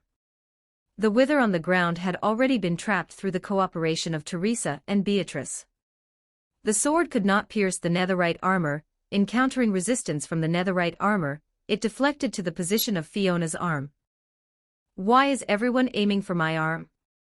Fiona, floating in the air, was knocked down, and Beatrice timely deflected Fiona's weapon. However, Roswell was still severely injured. State your name. Stop hiding behind a mask. Fiona was caught in a pincer attack by Natsuki Subaru and Beatrice, who had arrived, along with Teresa. The white whale returned to the nether under Fiona's command. The trident appeared to have missed, but it was precisely pinned directly in front of the spear. Fiona's goal from the beginning was not Roswell's life. It was the book in his arms, the book of prophecy that could predict the future. The spear hit exactly on the book. The trident directly bounced the spear back, and before anyone could react, the spear had already arrived at Fiona's side. Fiona, having already suffered once, certainly would not let Roswell's book remain, and Roswell was now also trapped in the Wither state. A wall of ice suddenly rose, blocking the spear, and the book of prophecy was knocked down, falling into the burning flames. What a pity! Fiona sighed a little, but then thought about it. This book was actually just a toy for Echidna to control others, so she didn't dwell on it. Time to go. Emilia had already arrived, and the remaining combat power of Natsuki Subaru's team would soon arrive as well. If Fiona didn't leave now, what would follow would be a righteous gang-up from the protagonist group. The already prepared Ender Pearl was triggered, and Fiona's figure vanished from the spot in an instant. It looks like you've been waiting for a long time. 94 Chapter 94 The Royal Selection Gathers Chapter 94 Gathering of the Royal Selection Candidates Mabiast's Forest. As soon as Fiona appeared in the forest, she sensed a familiar presence. As Fiona finished speaking, Ram stepped out from the nearby bushes. Don't tell me there's someone else lying in ambush here. Is there another defeat CG coming up? There is no need for concern, Lady Fiona. Only Ram is here. Is that so? Fiona simply took off her helmet. It seemed Ram had long ago guessed Fiona's identity. Is there anything Ram can help with? Fiona seemed to know that Pandora would cause trouble at a time like this, so she simply shook her head. The sanctuary was still a mess. It was unlikely that Subaru and the others would split their forces to pursue Fiona, especially with an unconscious Roswell to deal with. Where is Lady Fiona going? Fiona took out a block of ore, placed it on the ground to sit on, and then retrieved an instant damage potion from her system. Gulp gulp. Seeming to realize that Fiona would not answer her, Ram simply stayed quietly by her side. Ram has been waiting for a long time, but Lady Fiona has been hiding things from everyone. Lady Fiona is always in such a hurry. Ram's words gave Fiona pause. She really hadn't stopped for a long time. Even when she was beside Emilia farming fun points, she would leave from time to time. As if something important is missing, searching over and over again on the path you've walked, just like how Ram lost her Oni horn. The pink-haired figure leaned in close to Fiona, and gently took her hand. Ram will be here waiting for Lady Fiona. Fiona, who had mostly recovered, nodded. Her next destination was set, Watergate City. It was time for her to leave. Back during the tea party, Typhon had promised to give Fiona the authority of Pride, but the price was that Fiona had to find her remains. Based on Fiona's understanding of the plot, Typhon's remains were very likely trapped underground in Watergate City, amidst giant rocks and deep water. Compared to Echidna's complex magic circles, the things in Watergate City weren't too difficult to deal with. It was just that the army stationed there and the royal selection combatants would hinder Fiona's progress. It's best to act when the riot in the Watergate begins. There was still nearly a year before the Watergate City plot began. More than information, what Fiona needed now was to adapt to her abilities. She also needed to collect more useful blocks, otherwise, when the witch cult forces eventually retreated, Fiona would have to fight everyone alone. Fiona's flight ability wasn't particularly outstanding in combat. Even including the Wither's dash ability, this floating style of flight was still too slow. On a battlefield filled with magic and sword chi, she would be a total sitting duck. If I could completely ignore ground attacks, or if my flight speed increased, then fighting would be much easier. Fiona sat on top of the white whale's head. Although the ghast had merged with the white whale, and its attack power had improved, the ghast was originally a glass cannon mage. After the white whale merged with the ghast, its health bar and defensive capabilities hadn't increased much, to the point where it was basically helpless if pinned down by Wilhelm. Why does Wilhelm deal critical hits against the white whale? Is there some weird buff that's always been there? Even Reinhard's attacks wouldn't make the white whale look so pathetic, but it was different when Wilhelm faced the white whale.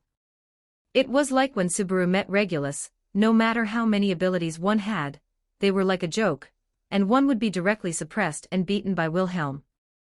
One of those weird re-world urban legends. Never release the white whale in front of Old Man Will. Because of Fiona's intervention, the various royal selection factions hadn't suffered any losses yet. Crush's faction was still at its peak.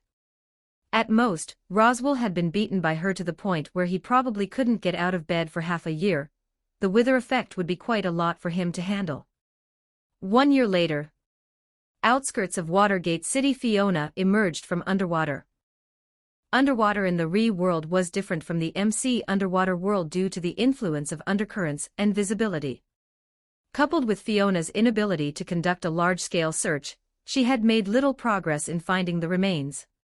However, Fiona had improved her combat strength. The trident was originally a weapon used by drowned in the MC world.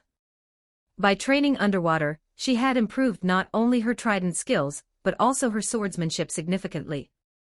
Perhaps because the gospel showed nothing underwater, Fiona was always getting lost, even nearly wandering into a water dragon's nest several times. I'm responsible for stirring up silt. I'm responsible for being panicked. I've finally found something more annoying than learning to read. The witch cult's layout had begun a month ago. The power holders of Watergate City were now basically under the control of the witch cult. Their goal was to find the witch's remains and control Watergate City. Although Fiona wasn't sure what the witch cult wanted the remains for, it was beneficial to her. In terms of intelligence, Fiona could still monitor the witch cult's progress at any time. At Anastasia's invitation, the royal selection candidates arrived at Watergate City, and Subaru and Crush's group arrived on time as well. Before this, Fiona had already prepared a massive swarm of withers. Anyway, redstone wasn't magic, so the wither skulls and soul sand hidden underwater were almost impossible to detect. It should be fine if it's just some bubbles, right? Fiona said a bit guiltily as she looked at the dense bubbles rising from the water. There was no other way, she had to place so many things on the ground. To avoid attracting attention, she put them underwater, but the soul sand generated bubble columns. Now this section of the water where Fiona was looked as if it were boiling.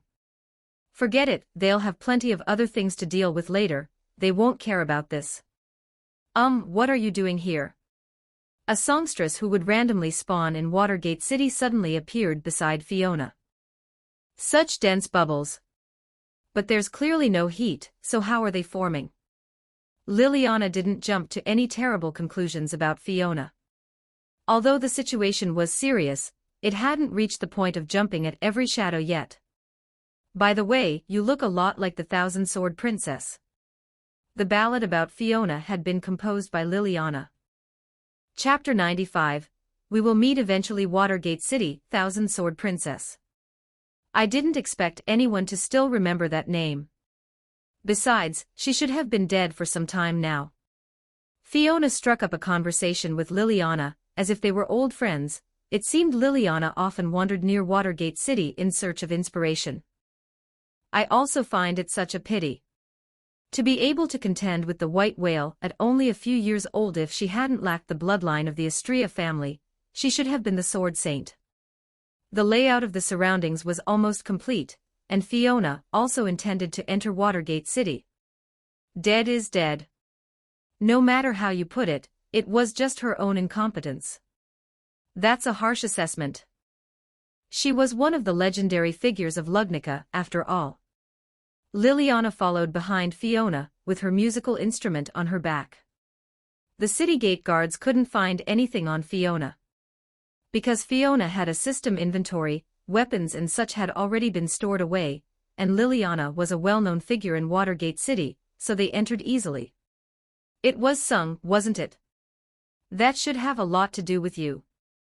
Fiona stopped at the city gate, and the full view of Watergate City revealed itself before them. It's beautiful, isn't it? Well, maybe that's not the right way to say it.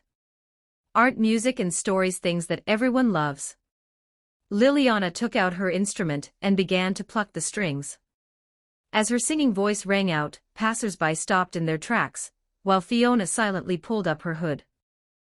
A person with no merits, no remarkable battle achievements, just someone who died young. I truly cannot understand why this can be called a legend. However, Fiona's words did not receive a response from Liliana. At that moment, Liliana had already fallen into her creative state. The control tower should be in this direction. After leaving Liliana, Fiona took out the gospel and began to search for the location of the control tower. In the plot, the witch cult threatened everyone by occupying the high tower that controlled the water flow in Watergate City. However, there were no tasks for Fiona within the gospel, though Fiona roughly guessed that she would most likely have to deal with Reinhard. A boy wearing a sailor hat was rushing home at dusk. When the two passed by a street corner, both happened to be distracted. Fiona was absent-minded, calculating her future plans and thinking about the conversation just now, while the boy was rushing home, afraid of being scolded by his sister. Gee woo, ouch. The boy had yellow hair, wore a sailor outfit, and had a sailor hat on his head. He looked well cared for, with the shimmering sunlight hanging even on the tips of his hair. Fiona felt a moment of trance, but the person in front of her had no connection to Fiona. However, he did have an indescribable relationship with Garfield later on. Garfield, who grew up in the sanctuary, had his mother encounter an accident while she was out looking for Garfield's biological father, and after losing her memory, she reorganized a family here. This news was cruel to Garfield. Being a child of the same mother, Garfield, who was not even an adult yet, had already walked between life and death more times than he knew.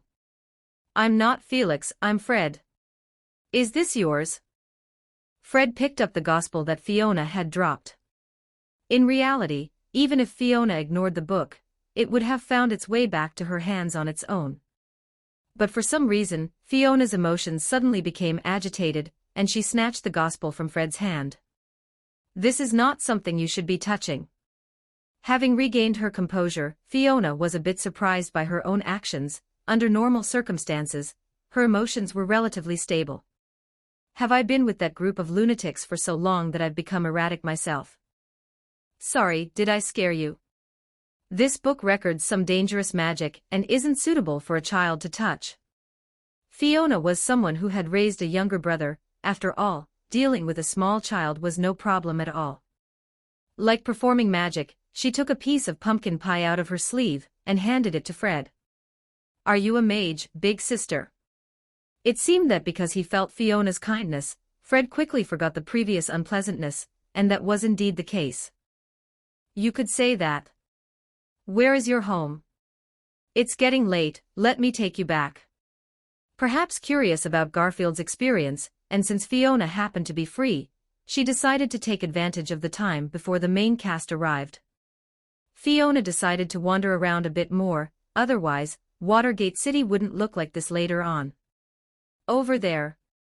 Fred, who had sneaked out, had not experienced the dangers of the world and pointed out the location of his home without hesitation. "Why do I have a sense of déjà vu of a villain doing evil? It seems some villains in stories find the protagonist's family in this exact way." Fiona stopped her wild imagination, and only halted when they arrived near Fred's home.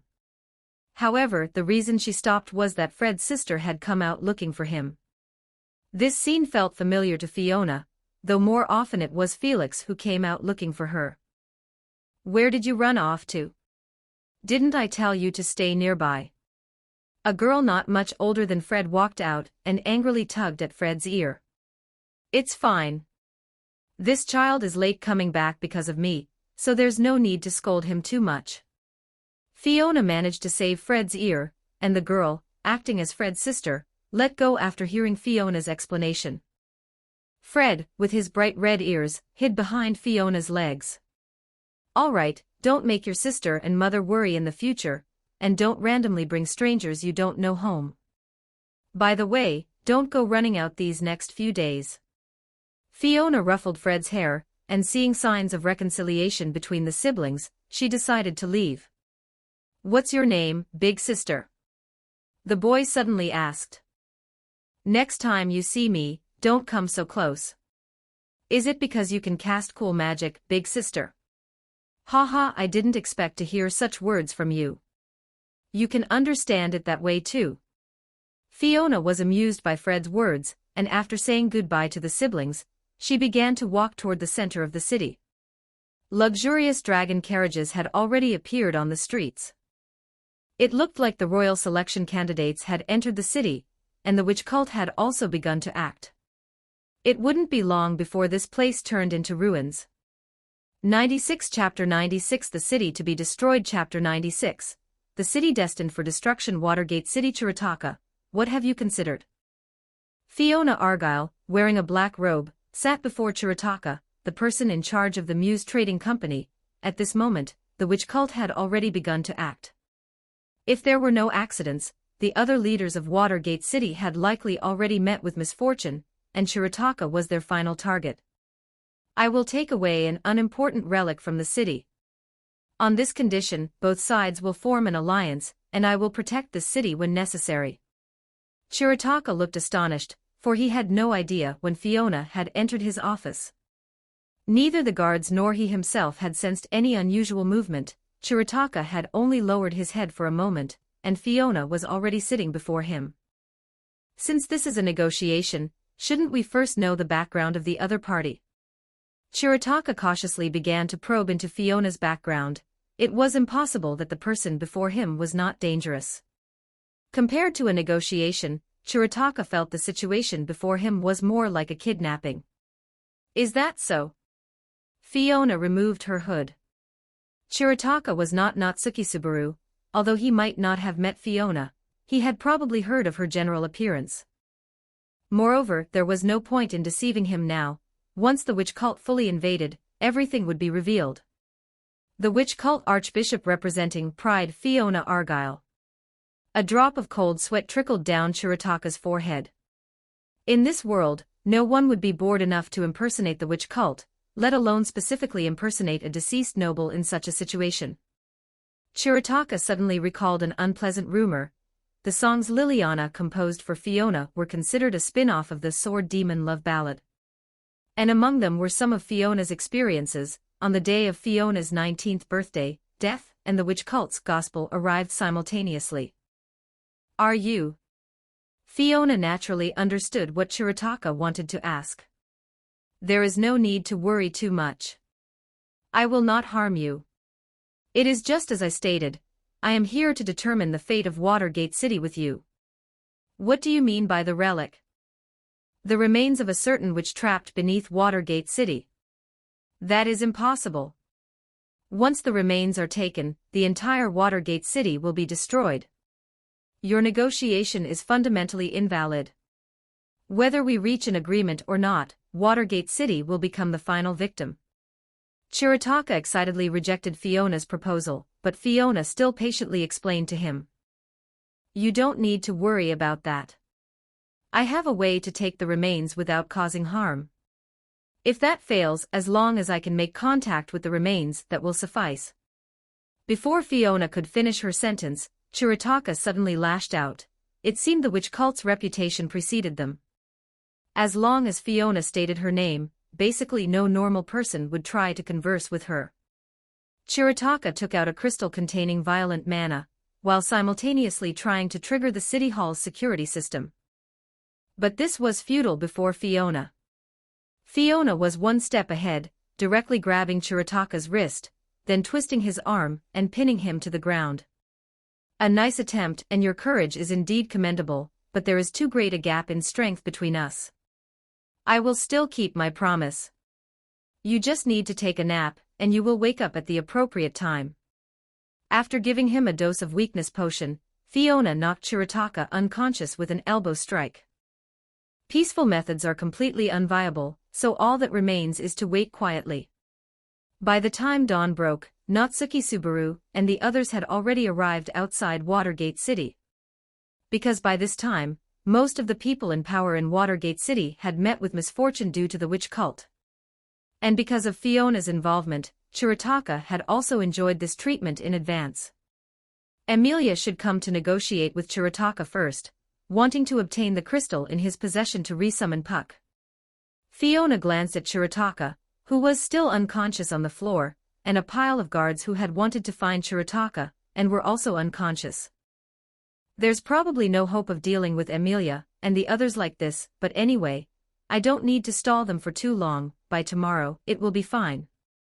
There were still 24 hours until the witch cult officially began their operations, so Fiona couldn't be bothered to hide too much. Some insignificant disturbances were truly not worth mentioning compared to the riot that would follow.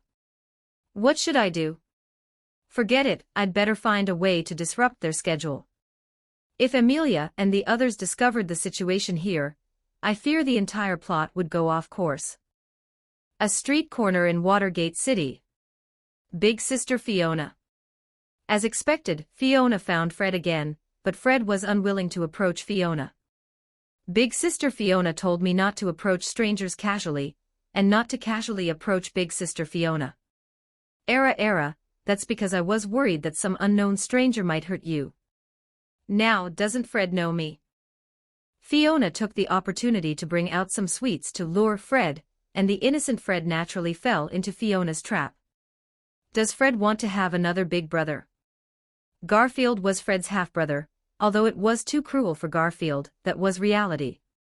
Now, Fiona intended to make their meeting happen earlier. Big brother. Look, as long as you have a big brother, whenever your sister scolds you, won't you be able to hide behind your big brother? Fiona began to gently entice him. Fiona's goal was just to stall Natsuki Subaru and the others, and she wouldn't put Fred in too dangerous a place. Of course, Fiona wasn't telling the whole truth. If it were a scenario where his sister would also scold Fred, then Garfield would likely scold him too. And Garfield wouldn't stay with them either.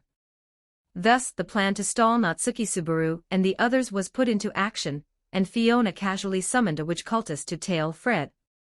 Meanwhile, Fred hurried off toward the location of Natsuki Subaru and his group. As long as there are no accidents, Natsuki Subaru can be stalled. Fiona stayed on high ground, observing Fred to ensure his safety. That's right, a fluffy demi-human with cat ears. That's Felix. Although Felix is also very cute. That's not the point. Why does this child run towards whoever is good-looking? Chapter 97, Before the riot, Watergate City. Fortunately, Fred's movements caught the attention of Natsuki Subaru and the others nearby, and after Felix greeted Natsuki Subaru and the group, they naturally gathered together. A child was being followed by an unknown person in the city.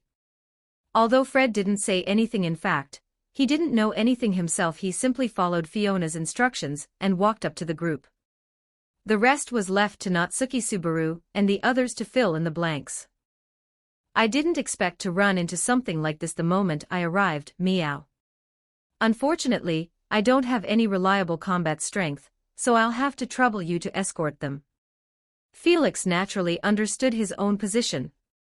Crush had not lost her memories, and was currently in talks with Anastasia. Therefore, Felix had come out to wander around on his own, never expecting to run into this kind of situation. If Felix had known that returning Fred would have allowed him to see his sister, he would likely have regretted it to the point of turning his intestines green.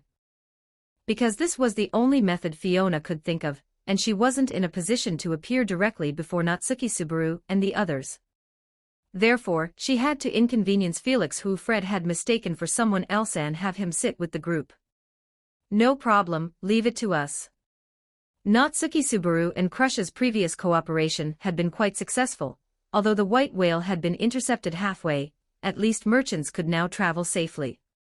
However, the Amelia camp had actually gained the most, slaying the white whale for the first time, imprisoning the great rabbit, killing the witch cult's Archbishop of Sin, Sloth, and expelling the invading Archbishop of Sin, Pride. In short, Natsuki Subaru was now a hot commodity among the bards.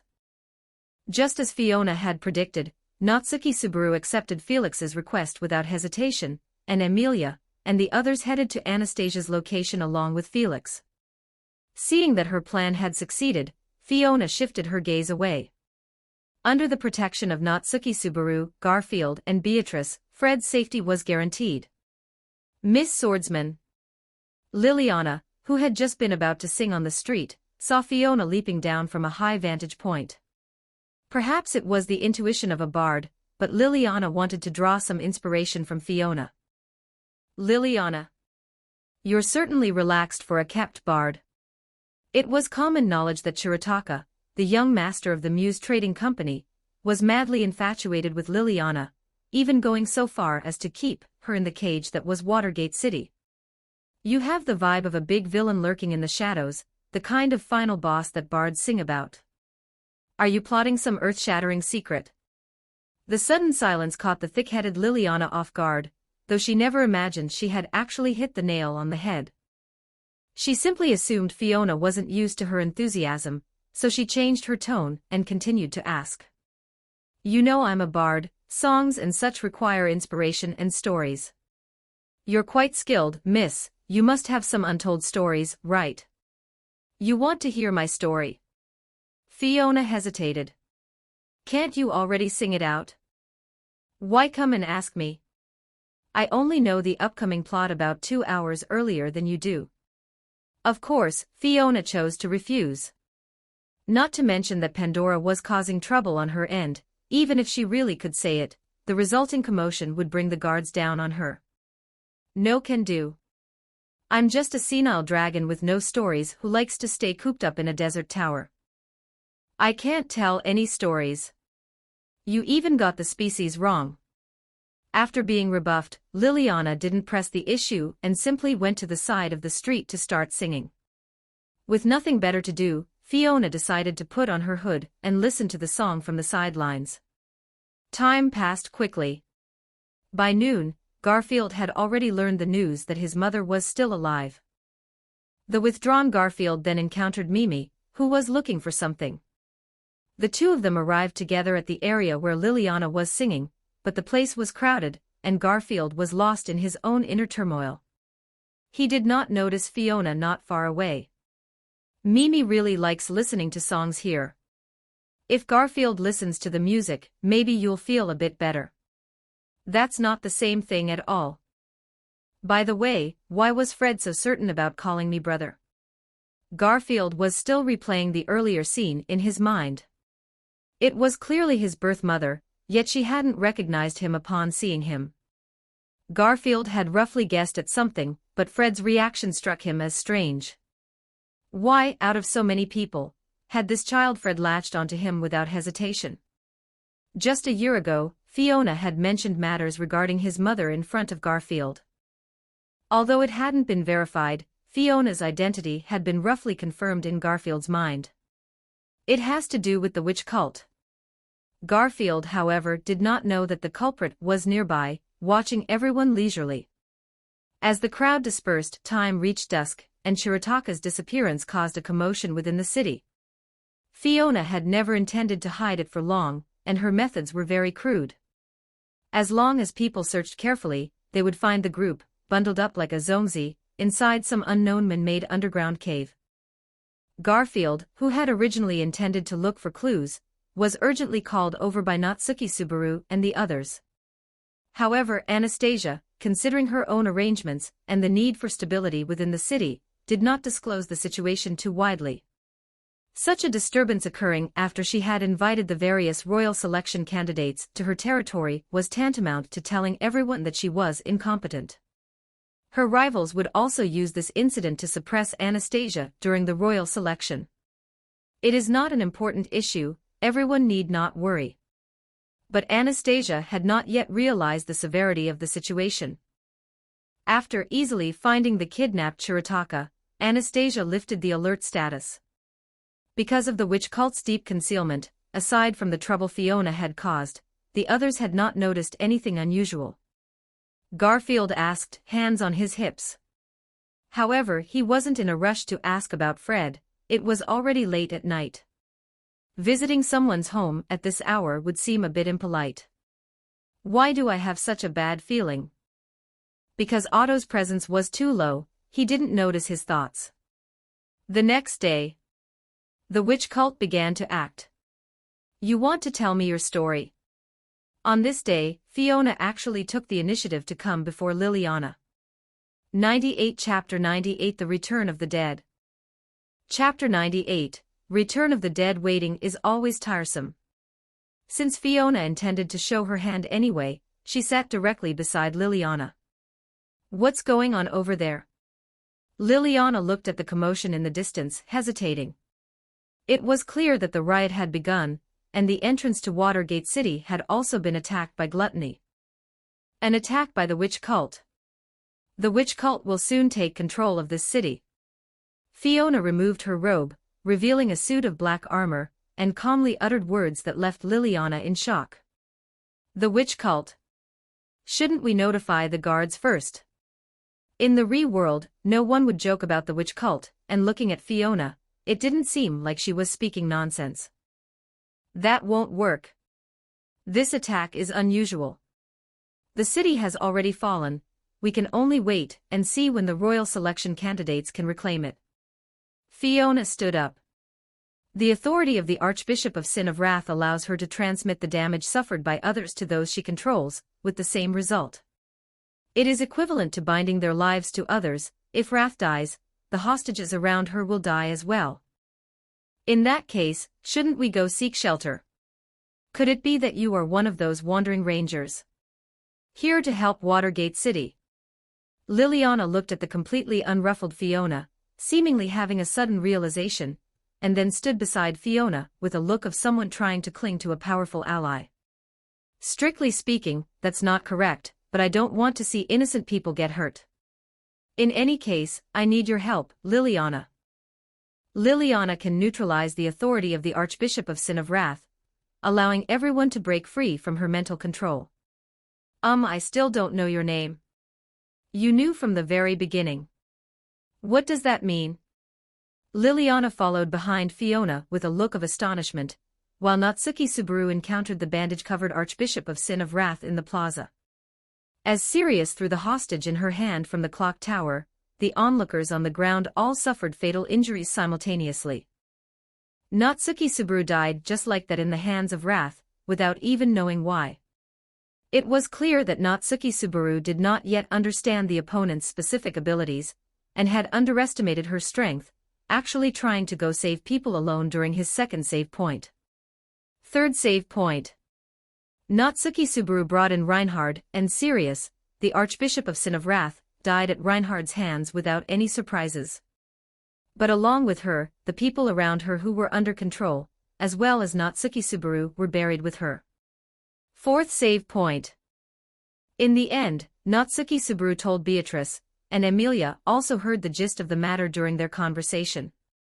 A massive ice pillar appeared atop the clock tower, and Emilia took the initiative to launch an attack on Sirius. It stinks. It stinks. You are the woman who stole my husband. Sirius began making personal attacks against Emilia, claiming to be the wife of Betelgeuse, the Archbishop of Sin of Sloth. However, she could not gain Betelgeuse's acknowledgement, as he was diligently busy with his work, and ultimately died at the hands of Emilia's camp. Therefore, upon seeing Emilia, Sirius went berserk and took the initiative to attack the group. Ale, it's noisy enough here. If you have nothing to do, go do what you're supposed to do, and don't block my path. What is that in your hand? Fiona appeared in the plaza with Liliana. Fiona had arrived there using the gospel, and Liliana, who had just rescued the hostages, was somewhat surprised by the object in Fiona's hand. Why are you here? Natsuki Subaru suddenly breathed a sigh of relief, but Emilia blocked Natsuki Subaru with a wary look. Just an unimportant little item. Natsuki Subaru. Long time no see. It's great to see you still so spirited, great hero. Natsuki Subaru, that is. Beatrice tugged at Natsuki Subaru's sleeve. It seemed that Roswell was still keeping things from Natsuki Subaru and the others, and had not revealed Fiona's true identity. But before Beatrice could finish, Sirius's attack arrived, with thorny chains whistling in, accompanied by roaring flames. Liliana, go to a high place, a place where everyone can hear your singing. Fiona issued the command to Liliana, and the battle between Emilia and Sirius reached a fever pitch. But Sirius still had a hostage, which made Emilia's attacks restricted, and she was eventually knocked unconscious by Sirius. It's a good thing I arrived in time, otherwise my wife would have turned into a pile of charcoal. Regulus blocked the attack for Emilia, and at this moment, Natsuki Subaru was also looking astonished. What is going on?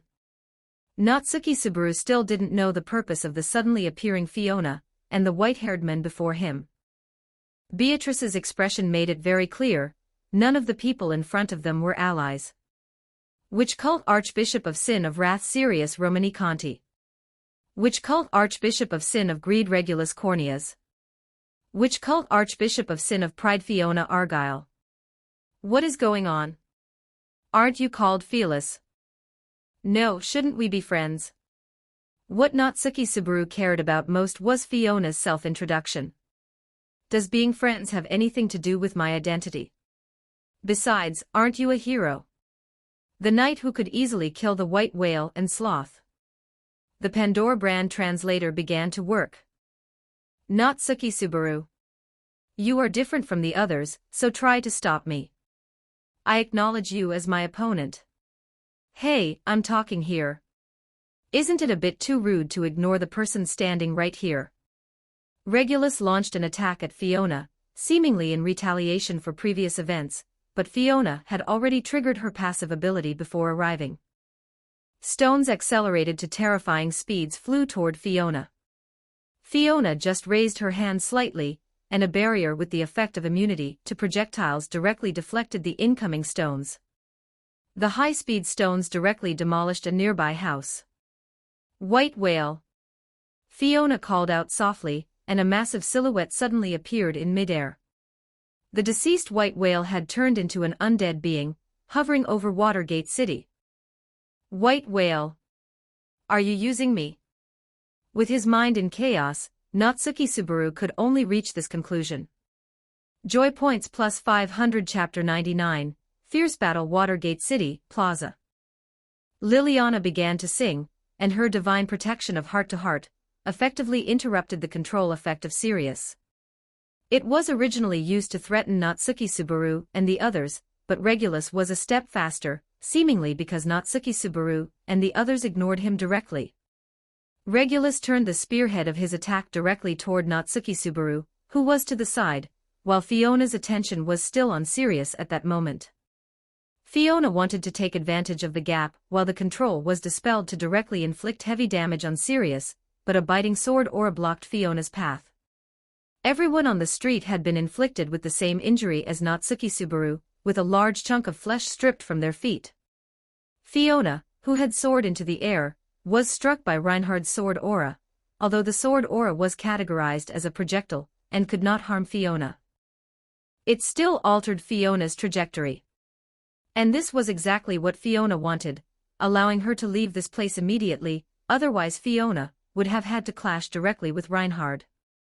Fiona landed steadily. Based on her search over the past few days and general information, Fiona had already determined the area where the corpse was located. However, the current situation did not seem to allow Fiona to start searching for the location of the corpse, because she had arrived at the entrance of the city hall. On the ground, aside from the corpses of the guards, only one lifeless figure remained, the demi-human warrior controlled by the witch cult Kulgan. And there should have originally been one more person here, Fiona's master Teresa, who had become a puppet of the witch cult after being killed. Garfield. Mimi, who was accompanying Garfield, saw Fiona and Kulgan at a glance. Although Mimi was still just a child, she could tell at a glance that the enemy's combat power far exceeded that of the two of them. What is going on here? Fiona did not say much, the situation was already very clear, and Garfield's hesitation was merely him preparing for battle. Garfield. It's no use, we are definitely no match for them. Garfield did not reject Mimi's suggestion, intending a brief exchange and then a retreat, but Kulgan would not just watch the two leave. Although he had now become a corpse, his combat abilities were still preserved, and if Garfield were to let his guard down, he would fall into danger. The excavation work must start from here, they must be driven away first. Fiona seized control of Kulgan. After receiving Fiona's order, he backed away and began to dig into the ground. Even though the witch's remains had died, they still possessed a relatively powerful force, which was also the core that could support this Watergate City. However, as long as Fiona placed the blocks in some key positions, she should be able to keep this city intact. After all, the vast majority of MC blocks would make Newton unable to keep his coffin lid down. Here I come. Garfield charged directly toward Fiona, and Fiona didn't even make a move to draw her sword. Death aura. Terrifying energy erupted from Fiona's body, spreading rapidly to the surroundings like extreme heat. The space began to twist because of the aura Fiona released. Garfield instinctively used his arms to block, but his arms felt a piercing pain, as if they were being scorched by red flames. As long as one got close to Fiona, they would take damage. Garfield only felt a wave of weakness coming from his body. A scorched black mark appeared on his arm, and as time passed, the scorched mark began to spread. Garfield. Mimi immediately released a mouth blast magic, but the attack, which was determined to be a projectile, could not harm Fiona at all. Fiona simply raised her hand and deflected the attack in front of her. The magic simply deflected to the ground, kicking up dust. By the time the dust settled, there was no one left in front of Fiona. Ignoring the trash talk from the Archbishop of Sin of Lust, Fiona began the excavation work on her own. The subjugation team would soon return to retake the city hall. Fiona was pressed for time, and Kulgan stopped moving not long after digging down. Beneath their feet, only the rushing undercurrents remained. The Watergate city was almost floating directly on the water, maintained only by the power of the witch's remnants. "What are you doing here?" The Lust Archbishop, who had come out to use corpses to create strange beasts, looked at the Fiona in front of her with surprise, but Fiona was not interested in her. Or rather, she didn't have time to deal with her. Confirming the general location of the corpse was the most important thing. It seems that due to the limitations of the gospel, it cannot find the specific location of the corpse either. After observing the general location, Fiona intended to leave. It seemed this was not a very good spot. And Capella, the Archbishop of Sin of Lust, did not choose to approach Fiona, seemingly because she was wary of the aura on Fiona's body. Because the Archbishops of Sin generally acted according to the gospel, these people did not know how to cooperate at all. At most, they just used each other for their own desires and goals, while the response speed of the royal selection candidates' side was surprisingly fast. Because Teresa had not died, the atmosphere of the Astria family was still passable. At least Reinhard's father did not go around making things difficult for others. Two sword auras attacked toward Fiona's position. Capella had already left, and only Fiona, Kulgan, and cocoons all over the ground remained in the open space. Bang rumble. The sword auras, easily deflected by Fiona, landed on either side of her, immediately leaving two gaps in the hard ground. It was deflected. Crush looked at the girl in front of her with surprise. Although a long time had passed, it was impossible for Crush to mistake the person in front of her. Although I really do not want to see this situation, she really is Fiona Argyle. There were many combatants who came to retake the city hall. Although Fiona had long known that she would have to face this day, she had never thought about how to respond to everyone's questions. Then try this. Synthetic magic. Julius swung his sword to launch a blazing attack, but this still had no effect on Fiona. On the contrary, blue flames began to burn on Fiona's body. If I remember correctly, didn't that guy Reinhard say that this guy's strength is on par with his? Garfield's hand had been treated by Felix in an emergency. Previously, because of the trouble caused by the wither effect, Felix had conducted in-depth research in this area. Although it could not be cured, it could be neutralized with continuous magic until the wither effect disappeared. Strictly speaking, it is the aptitude to become the sword saint. Teresa walked out from the crowd, her expression exceptionally serious, and behind Teresa followed Wilhelm. 100 Chapter 100 Under Control Chapter 100, The Controlled Watergate City. In front of City Hall, Fiona Argyle did not hesitate. An iron sword appeared in her hand, its tip pointing directly at the group before her.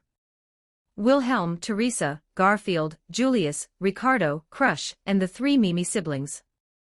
This lineup included swordsmen, a berserker, a blade wielder, a master of both sword and magic, and mage's end that was not even counting Natsuki Subaru and Remington.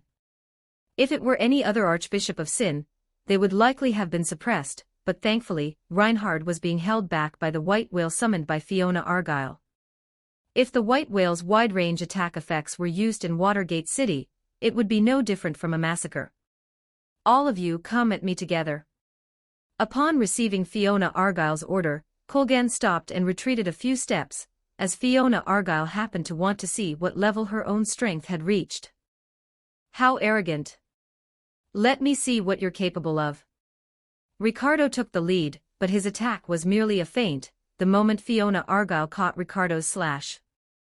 The three little ones, having prepared in advance, unleashed their magic in an instant. Following the shouts of Mimi and the others, a sonic boom attack was immediately launched, and the terrifying energy instantly caused the ground to crack.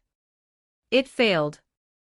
Julius, through the sensing of the microspirit, confirmed that the source of the suffocating pressure still existed, and indeed it was so. Fiona Argyle merely raised one hand and deflected the attack before her. It seems this type of attack is ineffective against her.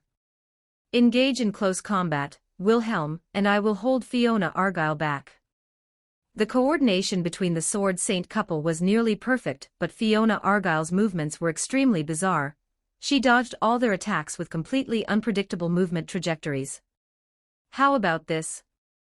Garfield lunged at Fiona Argyle, swinging his enlarged hands, but Fiona Argyle, holding her sword in her right hand to counter Wilhelm, caught Garfield's attack with just her left hand. In that case, Ricardo made a swift decision, directly using his cleaver to drive Fiona Argyle into the ground. Without her sword, Fiona Argyle could only dodge repeatedly under the attacks of Wilhelm and Crush. Watch out! In an instant, several iron swords descended from the sky, embedding themselves firmly into the ground, and Fiona Argyle took the opportunity to draw them for a counterattack.